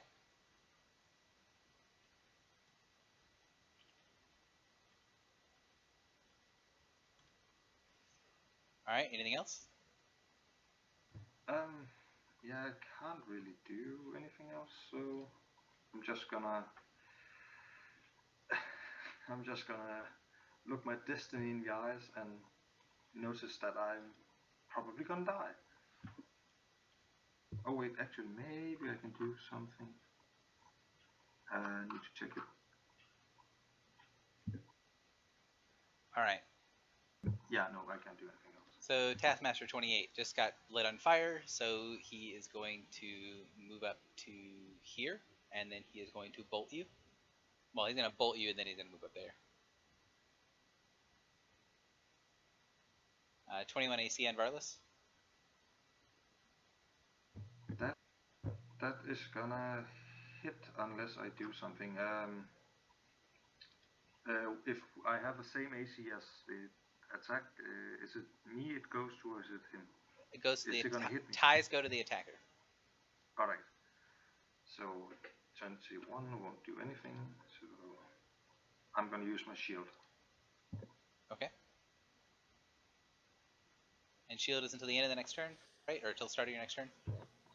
Yeah. So this guy, actually, he has his teleport, so he is just going to teleport over here. And then it's going to be a Airburst 2 on... teleport here. There. That makes more sense. Airburst 2 on Sparks, Genma, Sting, and Displacer Beast.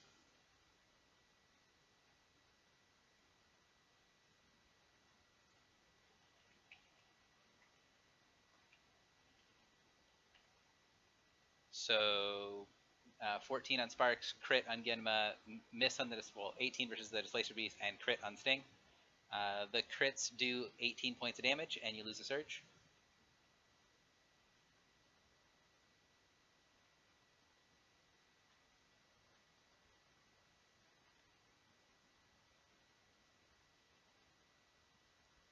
The circle lights back up.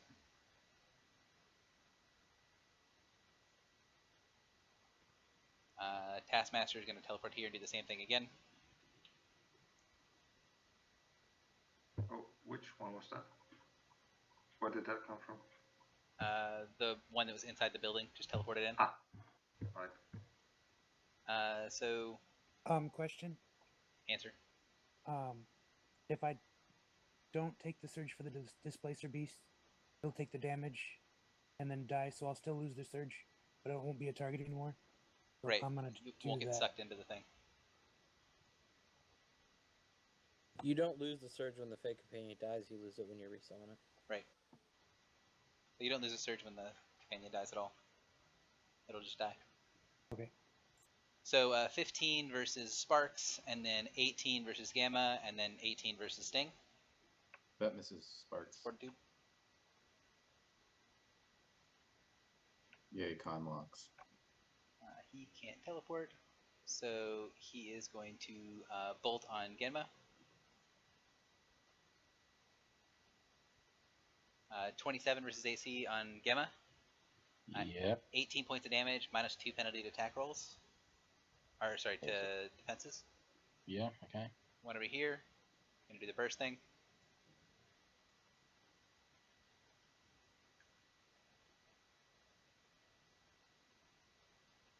So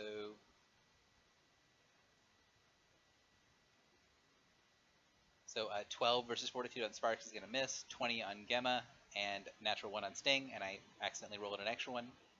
So the extra 1 crits, but does nothing. It's a real shame I missed that auto. I think the person who got a natural 1 is happy. Same thing. So I'm just going to do the d10s and see if anything gets... Wow, another crit. So... Are you somehow cheating, Gary? I swear I'm not. You're getting crits on everything. It's just this game. He does this to me. It's all right. Yeah, so Gemma gets crit for 18. Sting is 14 to hit. Am I not the third? No, you're not, because I'm not. I'm gonna stop doing it where I'm rolling a bunch of macros because it's frustrating for me to roll a bunch of macros. I'm doing the 3 attack rolls and the damage. Okay.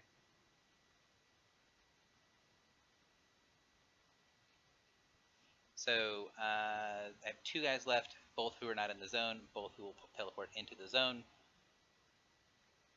And then, so it'll be the second set of attacks is 12 on Sparks, 19 on Gemma, and 12 on Sting. And then 22 on Sparks, 29 on Gemma, and 29 on Sting. And if the first attack hits, it's 8 points of damage. And the second attack hits, it's 14 points of damage.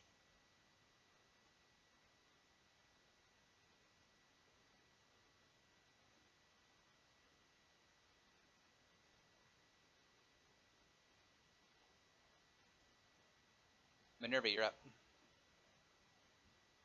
So now we're going to switch to skill challenge, and you guys are going to run the fuck away, I think? Yes. Okay. Whenever, can you grant? I will shout for Sting to shrink Gemma's body and grab it, since I assume it's now an object. And I will grab Nev and hop on my thing. Take it out of here. Okay. So yeah, that was my plan when we get going. So I need to get initiatives for skill challenge for people, please.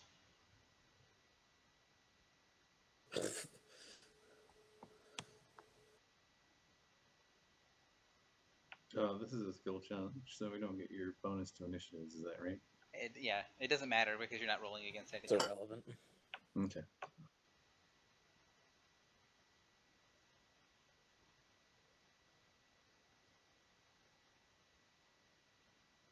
One, two, three. I need 2 more people to... Oh, no, I need 1 more person to roll initiative. Navon, I need you to roll initiative even though you're unconscious. Oh, okay. Someone feed you a potion or something.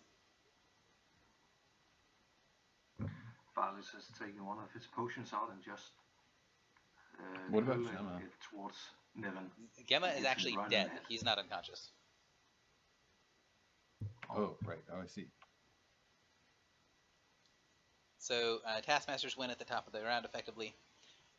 So the goal of the skill challenge is to find some way to survive this. So to give you guys a quick lay of the land, and I need everyone's attention real quick, you have a couple of goals, or a couple of avenues of escape that seem obvious to me as the DM. However, that does not necessarily mean those are all of the ways you can go. So it seems like either A, while these things are summoning outside and forming on the outside, you could run into the fortress to try to lose them in the fortress, but you guys don't know what's inside of the fortress. Or you could try to go up the mountain pass that you guys are on right now. You can go up into the mountains and try to lose them in the mountains. Or you could go down into the flatlands and just try to book it straight out to get to the edge of the jungle to try to lose them in the jungle. Now, the sort of 3 ways to go about it is, 1, you can tell that you guys know that the Taskmasters can fly. So if you go up through the mountain passes, they're going to have an easier time moving through the mountain passes than you guys have. If you go into the fortress, you guys don't know what's in the fortress, so that's a pretty big unknown. Option 3 is to head to the jungle, but the edge of the jungle is on the other side of that big blasted landscape with all the scorch marks in it, so you're going to have a pretty long run to get to where you're going. So as a group, you guys can discuss what you want to do. The three options that seem obvious to me, I'm going to label as 1, 2, and 3, and then I'm going to put option 4 on there for something that you guys might consider doing instead. Question: the movement of the Taskmasters, is it considered teleportation? They have a teleportation, but the teleportation is very limited. You can tell that they can teleport exclusively to those squares. It's not and it's a limited use power, so Okay. they can't use their teleport speed to chase you effectively. So I think we're basically screwed unless we run inside. Since he said they can fly, so there's a bonus to them if we go up up the mountain. And if we try to run to the jungle, they could still try to fly after us, and we might escape them, but we might not escape them. Are we trying to get to safety? Because if so, the only thing that leads to safety is the jungle, right? And then, Yes, Gary, are you trying to push the mountain on us? Or is that just two options? Oh, I'm sorry. No, that's Two two. should be. No. That is, it's not two different. It is two different things. So you guys are currently the door that they came out of is a thing in the side of the mountain. So this is, if you go down those steps, you're going deep into the inside of the mountain. So the mountain passes where you go up into the passes that you guys came through, or you can go in underground into the mountain, or you could go past the blasted lands to the jungle itself. So two of the options are mountain, but one's on top of the mountain, the other one is inside of the mountain. I probably should have said mountain passes are into the fortress. Yeah. But, like, what if we go into the fortress, what's our end game? Like, we rest and then charge back out and fight them again? Like, Yeah, that's exactly what I'm thinking. what else? What else are we doing in the fortress? Killing the boss. Hmm? But yeah, If you guys could, real quick, and this is including the person who is dead, you get a vote even though your character is dead. I would like for the players to take a moment to give me an initial vote on what you would like to do, and then we can start discussing stuff. Right, could you... Thank you. I didn't hear what you said at last. I need an initial vote, and then the players can decide amongst themselves what they want to do. Because, for example, if everyone votes 3, you guys don't have to discuss this very much.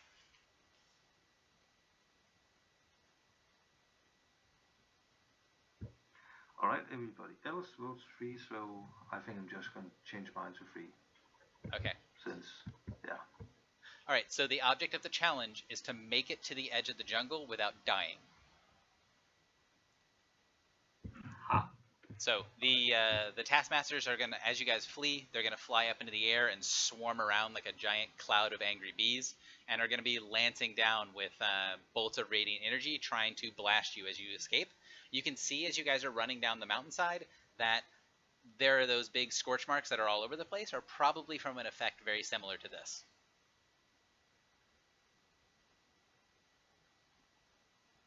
So, Minerva, you're up first. What are you doing in order to make it quickly and safely to the edge of the jungle? So, since they're blasting down at us, I'm going to be shouting orders at people to sort of keep spread out and keep them from being able to focus fire in a group. And I'm also going to shout in whatever animal to try and direct our dinosaur entourage to help run along with us and distract them, give them more targets. They aren't here?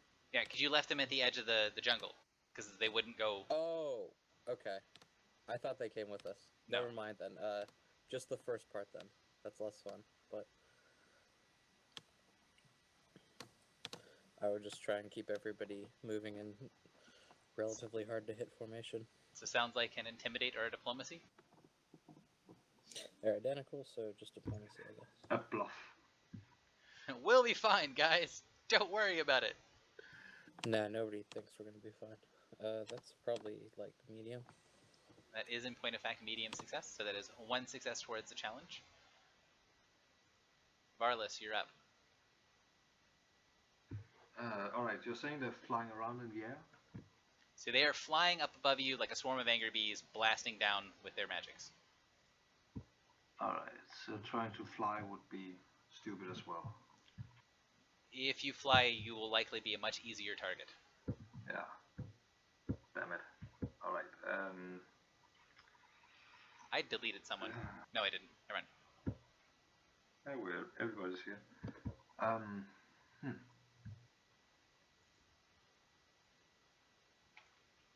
not really sure what to do. They don't have eyes, do they? They do not seem to. But they must be able to perceive you in some way, shape, or form, so if you have something that works on their sight, they probably see. Well, I was just thinking of throwing up a light and just trying to blind them. Make them not see us. Sounds good to me. Alright. Then that's an arcana. So, do you have a spell that generates light? Yeah, light. Okay. Also, So, I could just send fire. up I also have color orb. Lots of fire. Light. I'm done. So you send up a big wave of light and kind of shining colors to cloak where you guys are. You see several of those lances of energy flying through the cloud that you make, and they seem to be reacting pretty instinctively towards magic that's done in their direction. As a lot of the things that they're using seems to, rather than you obscure their ability to see you, they seem to be targeting the spells that you put up and blasting in those areas. Nice. Sting, you're up.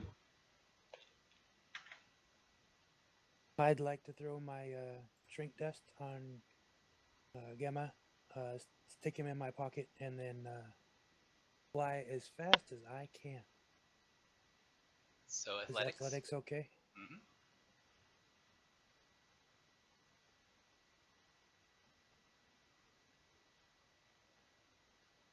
So that will be a success. So not only will you be able to, actually, I need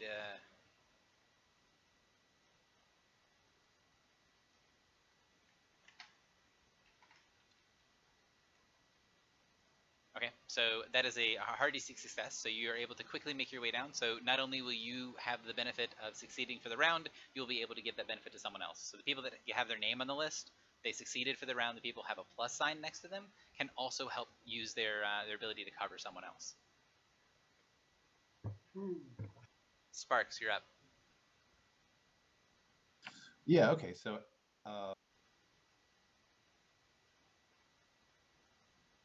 sorry about that. As I'm running, I sort of shout upwards towards the taskmasters in menacing abyssal dark speech, with the intent of intimidating the people that just kicked our ass. I mean, you just anti-justified your action, but if you'd like to do it anyways, you can. I feel like it's relevant information regardless of... You do know from the previous checks on these creatures that they are constructs, so they are very, very likely to be immune to fear. Aha. Okay. Instead of that, I'm going to attempt to run through sort of a rockier area that maybe might offer me more cover, but would be harder to run through. Could I use endurance for that? Yeah, that definitely works. You're trying to go down the harder slopes on the mountain and not get exhausted. I think one of the times that we had this, we had a dwarf in heavy armor just decide to bowling ball down the mountain.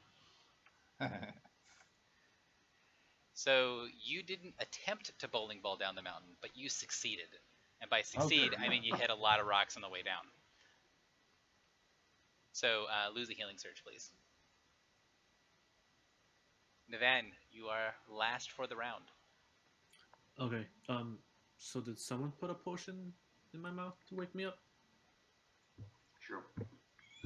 Okay. Yeah, sure. I'm gonna force down a potion in your mouth. Alright.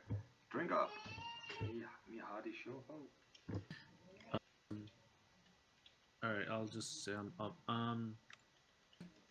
I'll use perception. Oh, roll for the potions. Not you. Take your turn. I just want someone else to say how much you got healed at some point. Okay. I'll use perception to try to find the best way for us to run. And also have cover from like bush, trees and such. Sounds good.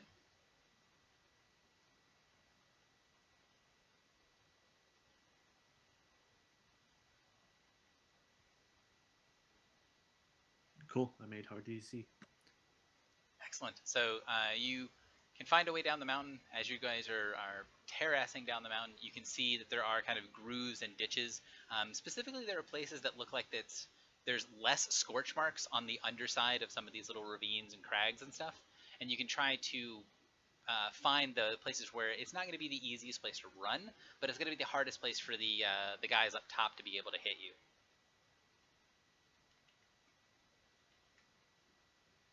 Okay, so end of the round, Tack is running down the mountain. He's laughing hysterically about this whole process, calling out that you guys have a great idea of having fun, and this is going to be a death to tell about. As he's happily running along next to you, cursing up a storm every time he trips and falls and tumbles a little bit, and then gets back up and continues running.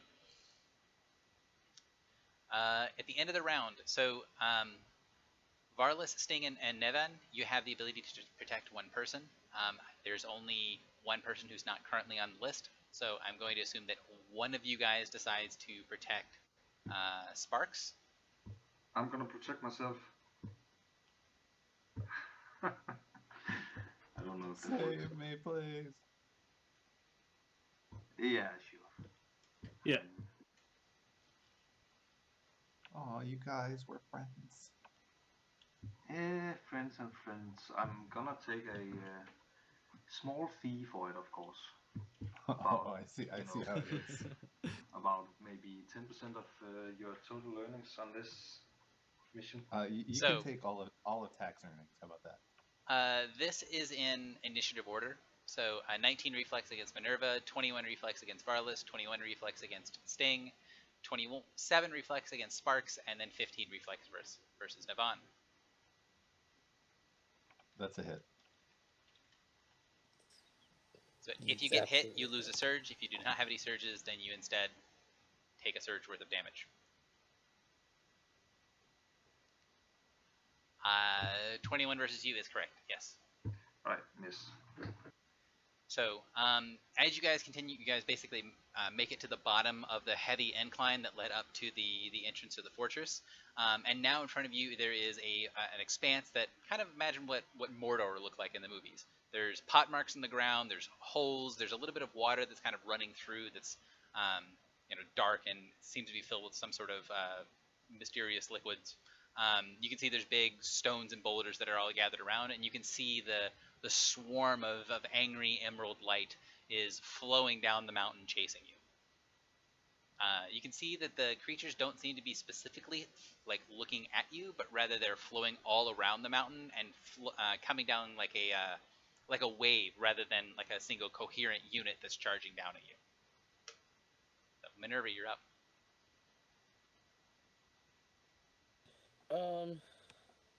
So since they seem to be focusing more on magic and just swarming over us instead of actually detecting us, I'm going to switch my strategy to just like have my wyvern just leap between rocks and just propel myself as fast as possible forward, since the changing their perceptions didn't seem to work as well. Okay. So you're gonna make me a check as the wyvern? Its checks are identical to mine, so Sure. I believe. But yeah, it's athletics either way. So since you are using athletics, I think again, I know you used diplomacy last time. Carry on. No, I use diplomacy. I'm Yep. changing my strategy. Keep in mind for other people that are not used to these sort of skill challenges, I do reward creativity more than everything else. So if you use the same skill multiple times, it is going to have less and less of an effect. So that will definitely be a success.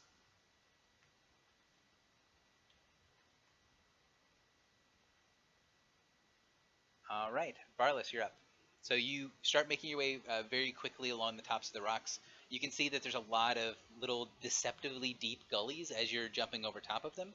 Some things that look like they might just be, little cuts in the ground that are only a couple feet deep are instead 15 or 20 feet deep.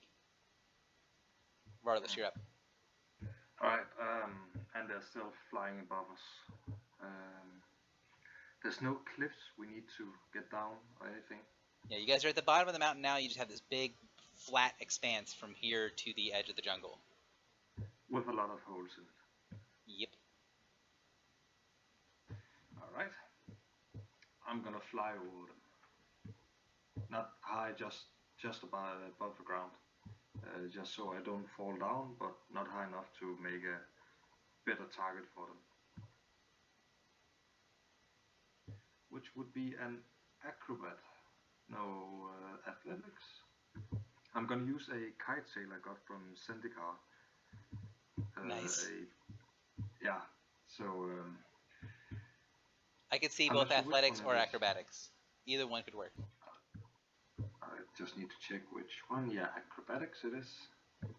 I'll do an awesome jump over a hole and then just flip out the wings and soar on the power of awesomeness. Okay. Ooh, close. So, that is going to succeed medium, so you're going to get a success for the round, but you're not going to be able to protect anyone else at the end of the round. Sting, you're up. So this expanse, is it a natural expanse or with all the pockmarks? Is it more... It's effectively natural terrain, yeah. Okay. So I'd like to get really low and really fast coming down off this hill and just run. And I usually don't run, considering I'm on the Displacer Beast. So I haven't ran this far in a long time, but I'd like to flip over and just hug the ground as close as I can to make it harder to basically target me for acrobatics.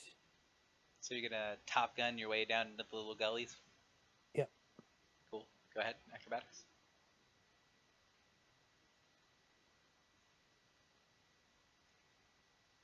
Alright, Sparks, you're next. Alright, so I've got a sense that these things can perceive me somehow, so I'm going to, in the immortal words of Will Ferrell, serpentine, and I'm going to try and use bluff to make them think that I'm going one direction, but go another. Okay.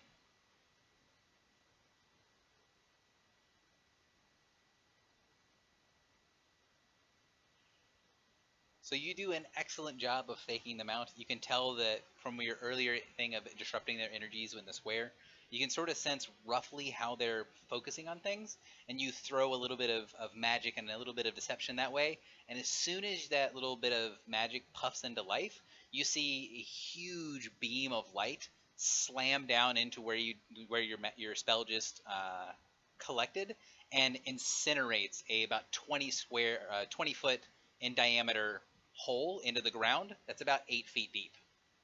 Okay, that's really scary, but I do have moves like Jagger.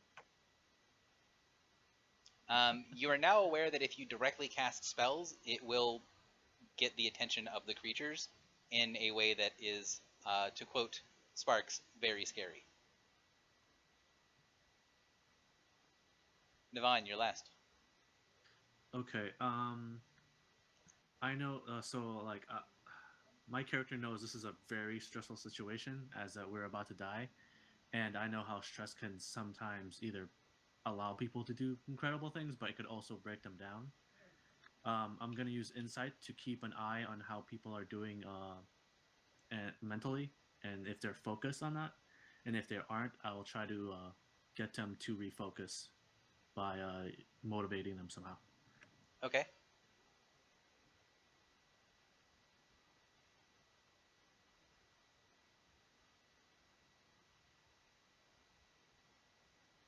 Sounds good to me. Go ahead and get the insight.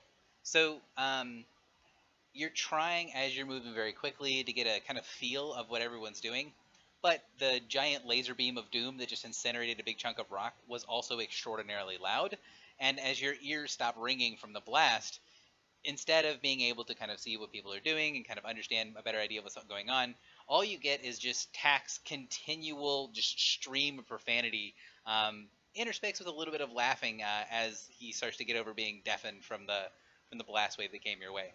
Please lose the healing surge as you are kind of shaken a little bit as you're trying to look at people and run and slam into a rock and bounce off. I believe that might have been your last surge.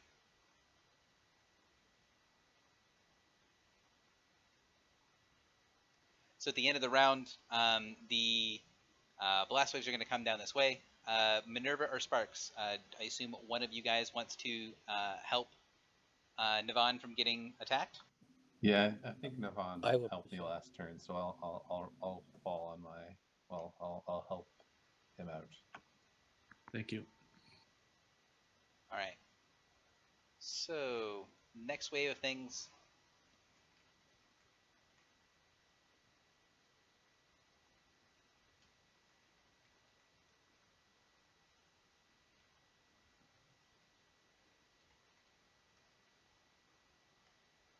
So the one that is against Minerva, whichever one that is, the first one is at a -4, so that's going to be a 23 versus Will instead. So Varlis. Still a level 5 character. That Yeah. still hits me. Sorry. Did I have their crit bonus? Yeah, it's +10. I just rolled a 17, sadly. So if you get hit, lose a surge. If you get crit, lose 3 surges.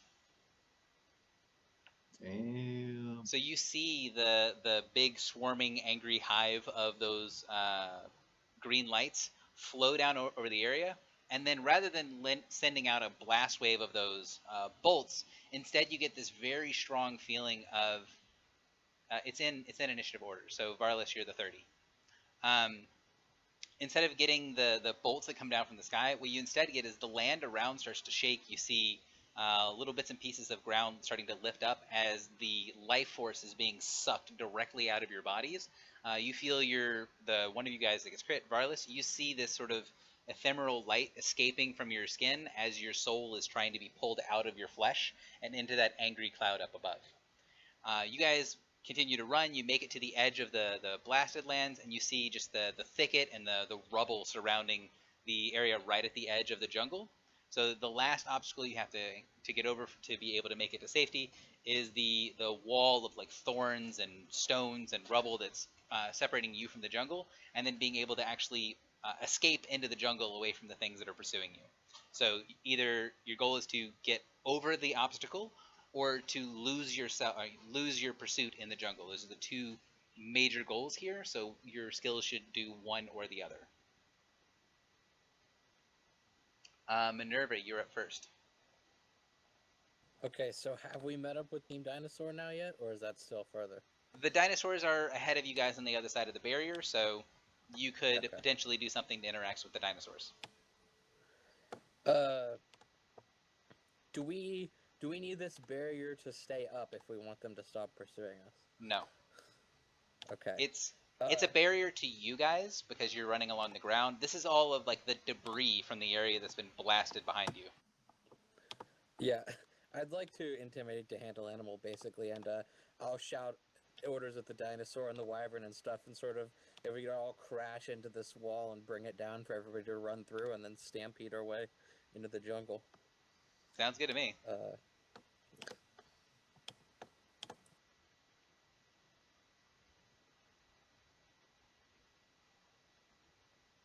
So basically, you burst out. You see the raptors and the allosaur who are tied to things. You know slice open the things that are holding them in place, and they don't seem like they need a whole lot of motivation to get moving very quickly. Oh really? Even with a hard DC? Sad. Soul sucking spells usually have that effect on. They animals. do not seem like they need much motivation. Yeah, let's. So they do not see. yeah, Okay, they get the hell out of dodge as soon as they're no longer lashed to trees. I heard Varlis, you're up. Then. All right, that's good. All right. So my soul is about to be sucked out, and there's a barrier in the way. I'm still flying. There's raptors on the other side. Does dungeoneering cover taming and riding an animal? You could use dungeoneering, but that is going to be for like underground creatures and for a lot of stuff that's under the ground. So for this guys, it's going to be nature to get them to accept you as a rider. All right. So, well, since Minerva is basically handling the animals and taking them with her, I think I can ignore them for now. Hopefully, I'm gonna get pissed if we lose the raptors. I really want a raptor. So instead, I'm gonna.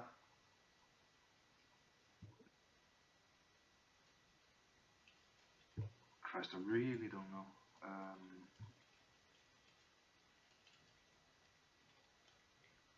Why don't you go ahead and delay, and I'll have Sting go next, and then we'll go forward.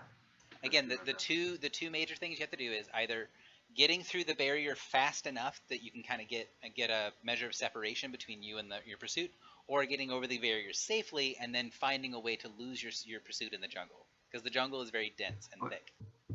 The barrier was thorns and stuff like that, right? Yeah, it's thorns and tangles, bits and pieces of like trees and stones. Right. So I'm gonna delay on Sting. Go ahead, Sting. Quick question: was that animal handling check to make a hole in that pathway? The animal handling check is just to make it to where the dinosaurs were helping people move. So it didn't really do much to the barrier. Because again, it's either you make your way carefully through the barrier, in which case you then need to find a way out. So you pick your way through and then you stealth into the jungle. Or you basically tear ass through the thing and try to get enough distance between you and your pursuers that you don't have to try as hard to lose them in the jungle.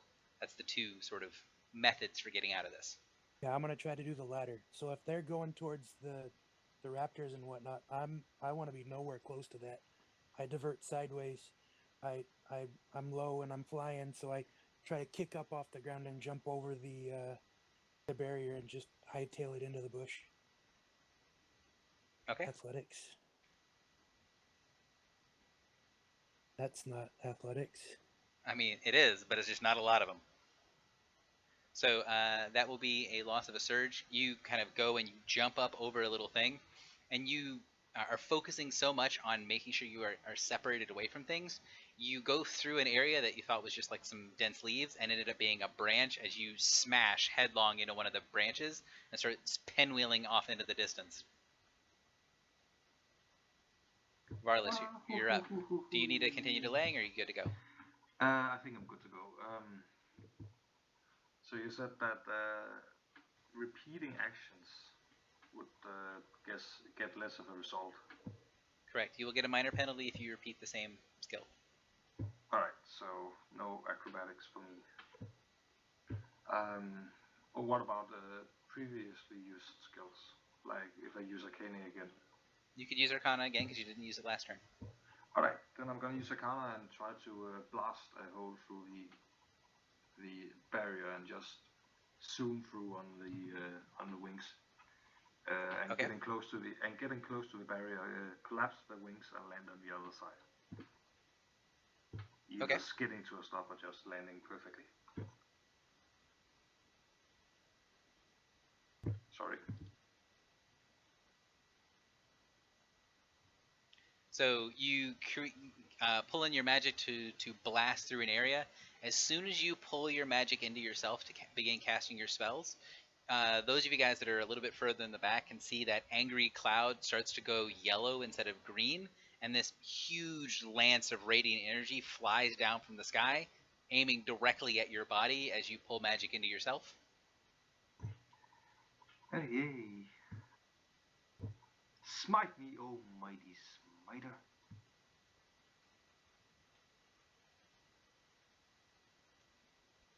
So all of those attacks are against fortitude? Miss. So... Varlas misses. No, this is all of them are against you. All of them? Oh, yes. Alright. Looks like 3 hits or 4 hits? Yeah. No, everything except the 11 hits, unless I can use a defense thing. It is during your turn, so if you have something that is able to trigger during your turn, then yes. Otherwise, no. So Gravity reduced. lose 4 healing surges. If you do not have a surge to lose, you lose a surge worth of health instead.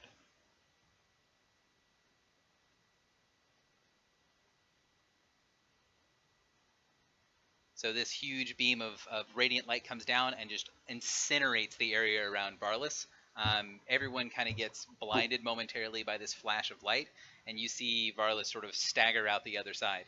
He didn't really even need to cast his spell to clear through the brush. The area in front of him is very much clear of any kind of debris.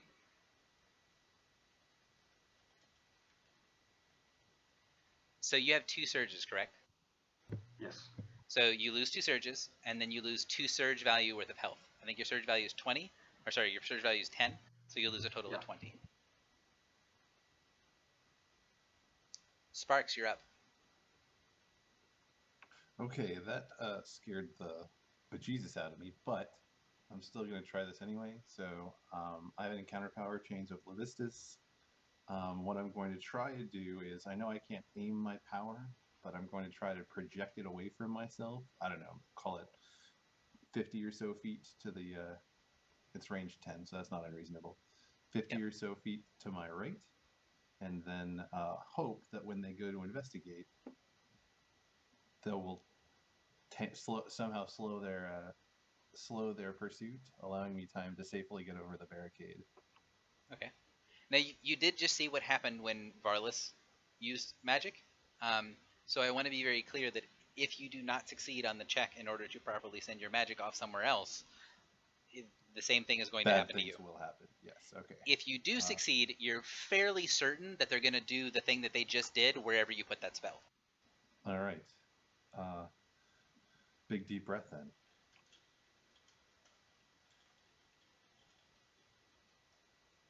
Good roll.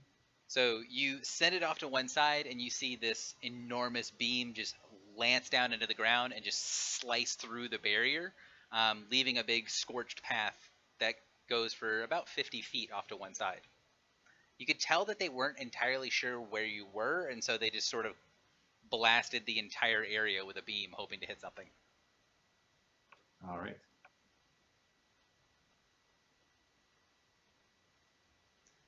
The big thing is, Varlas, is Staff of Defense an immediate?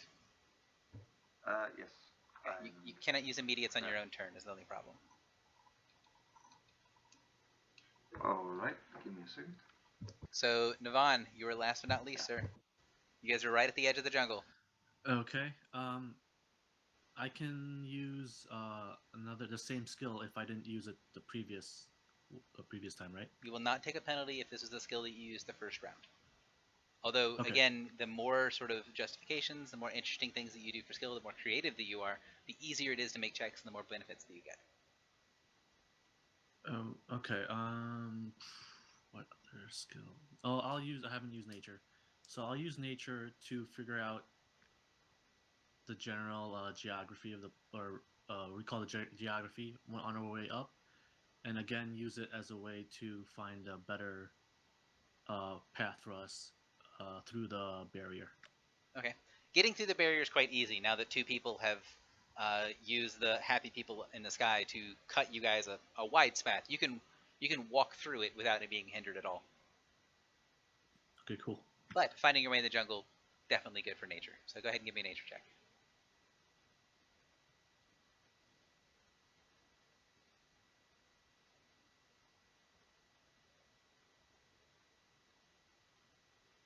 Why? Why? So why does it have to be you? I believe that is going to be lose a surge value or the hit points. So I'm down. So as you kind of get through the edge of the barrier, see where you're going, you remember where there was some pretty light foliage, some places where it'd be easy to run through. And as you run through, what you did forget, however, is that you're like, oh, well, this bush looks like it's really just sort of big and doesn't have a lot of substantial thing to it. And I remember there was something important about this bush. The important thing that you then immediately remember as soon as you start running through it is that this is one of those bushes where the spiders make their nests. And so the spiders swarm out of the nest as soon as you run through it and sting you, bite you all over. Oh, So man. Nevin collapses into the woods. So there's one last round of things as the things sort of take pot shots into the jungle to try to hit at people.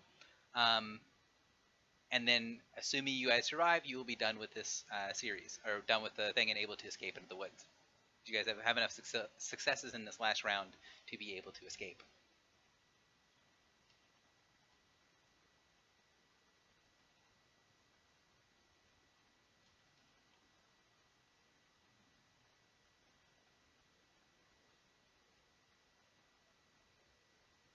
So in initiative order, means Minerva is first, then Sting, then Varus, then Sparks, then Navan, and Tack is not on there. All this is against AC, as they are blasting away at the top of the canopy, at the top of the trees of the things around you, and there are these big hunks of debris and branches and things that are slamming down around you as you're escaping into the woods. So 28 versus Minerva, 15 versus Sting, 19 versus Varus, 30 versus Sparks, and 22 versus Navan. I'm still a level 5 character. That still hits. I'm out. I'm unconscious. I don't know. Being unconscious does not help you avoid falling branches. Oh, okay. So I still take Are you the sure? damage. Do you think can they distinguish between him and the ground? No, they're not distinguishing at all. Is it a blast attack Sad. or is it?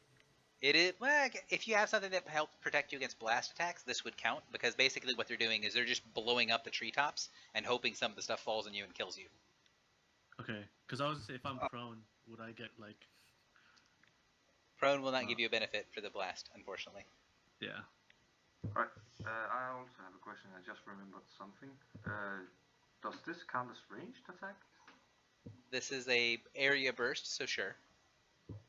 Yeah, because I get a +1 or 2 bonus to against defenses for defenses against ranged attacks.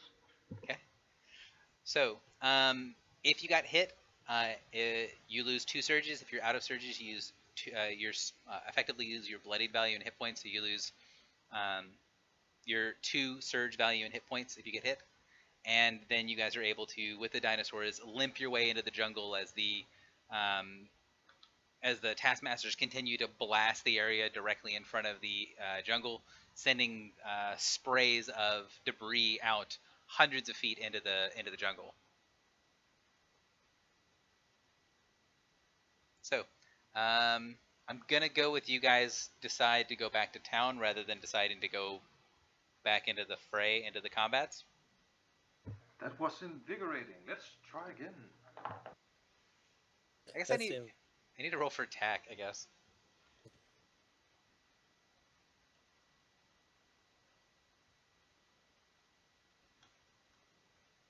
Oh, attack, it's crit. So one of those branches just comes down and just like completely obliterates Tack. As he's running through, you just see one of the branches comes down and just, cracks open his skull with bits and pieces of blood and brain matter going everywhere. A death to be happy about, yeah. Evading lots of enemies flying and shooting at you with lasers just to die against a branch. He died as he lived in vulgar garishness. Vulgar garishness. And embarrassingly. Alright, so moving over to the other map. Map. So back over to the guild hall.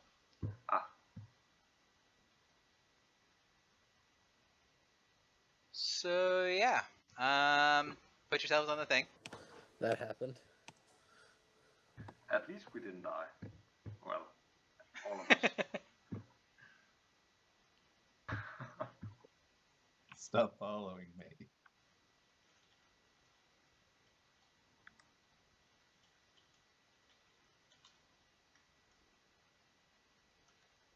Alright, so story awards.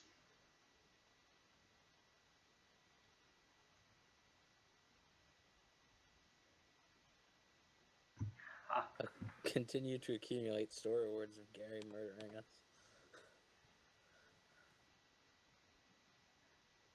Those are the 2 story awards from the adventure today.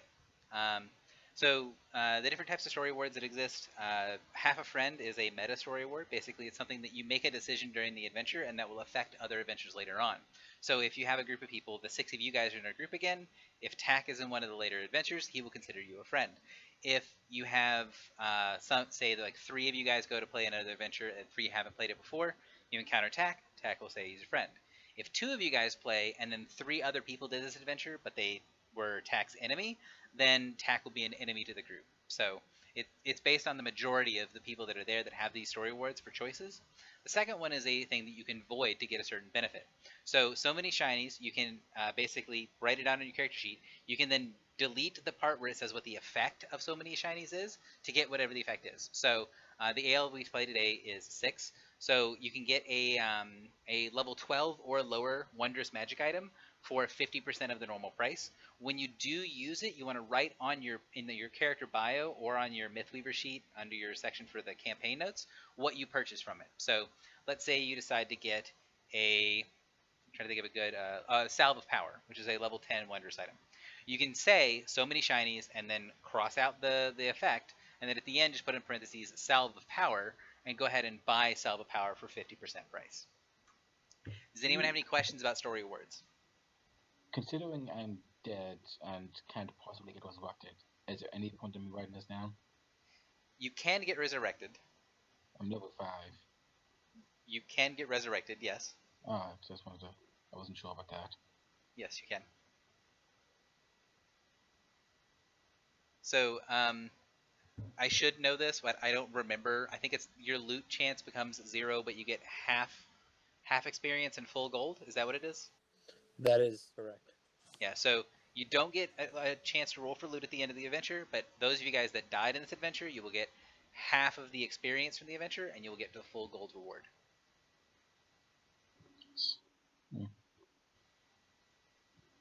This would be starting a campaign notes, I imagine. So I'll type it out real quick.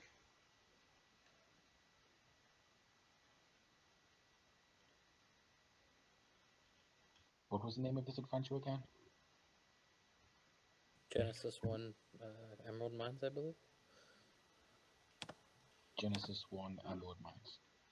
Oh, it's Genesis 1. God. This is the introduction to the Genesis series, yes. What a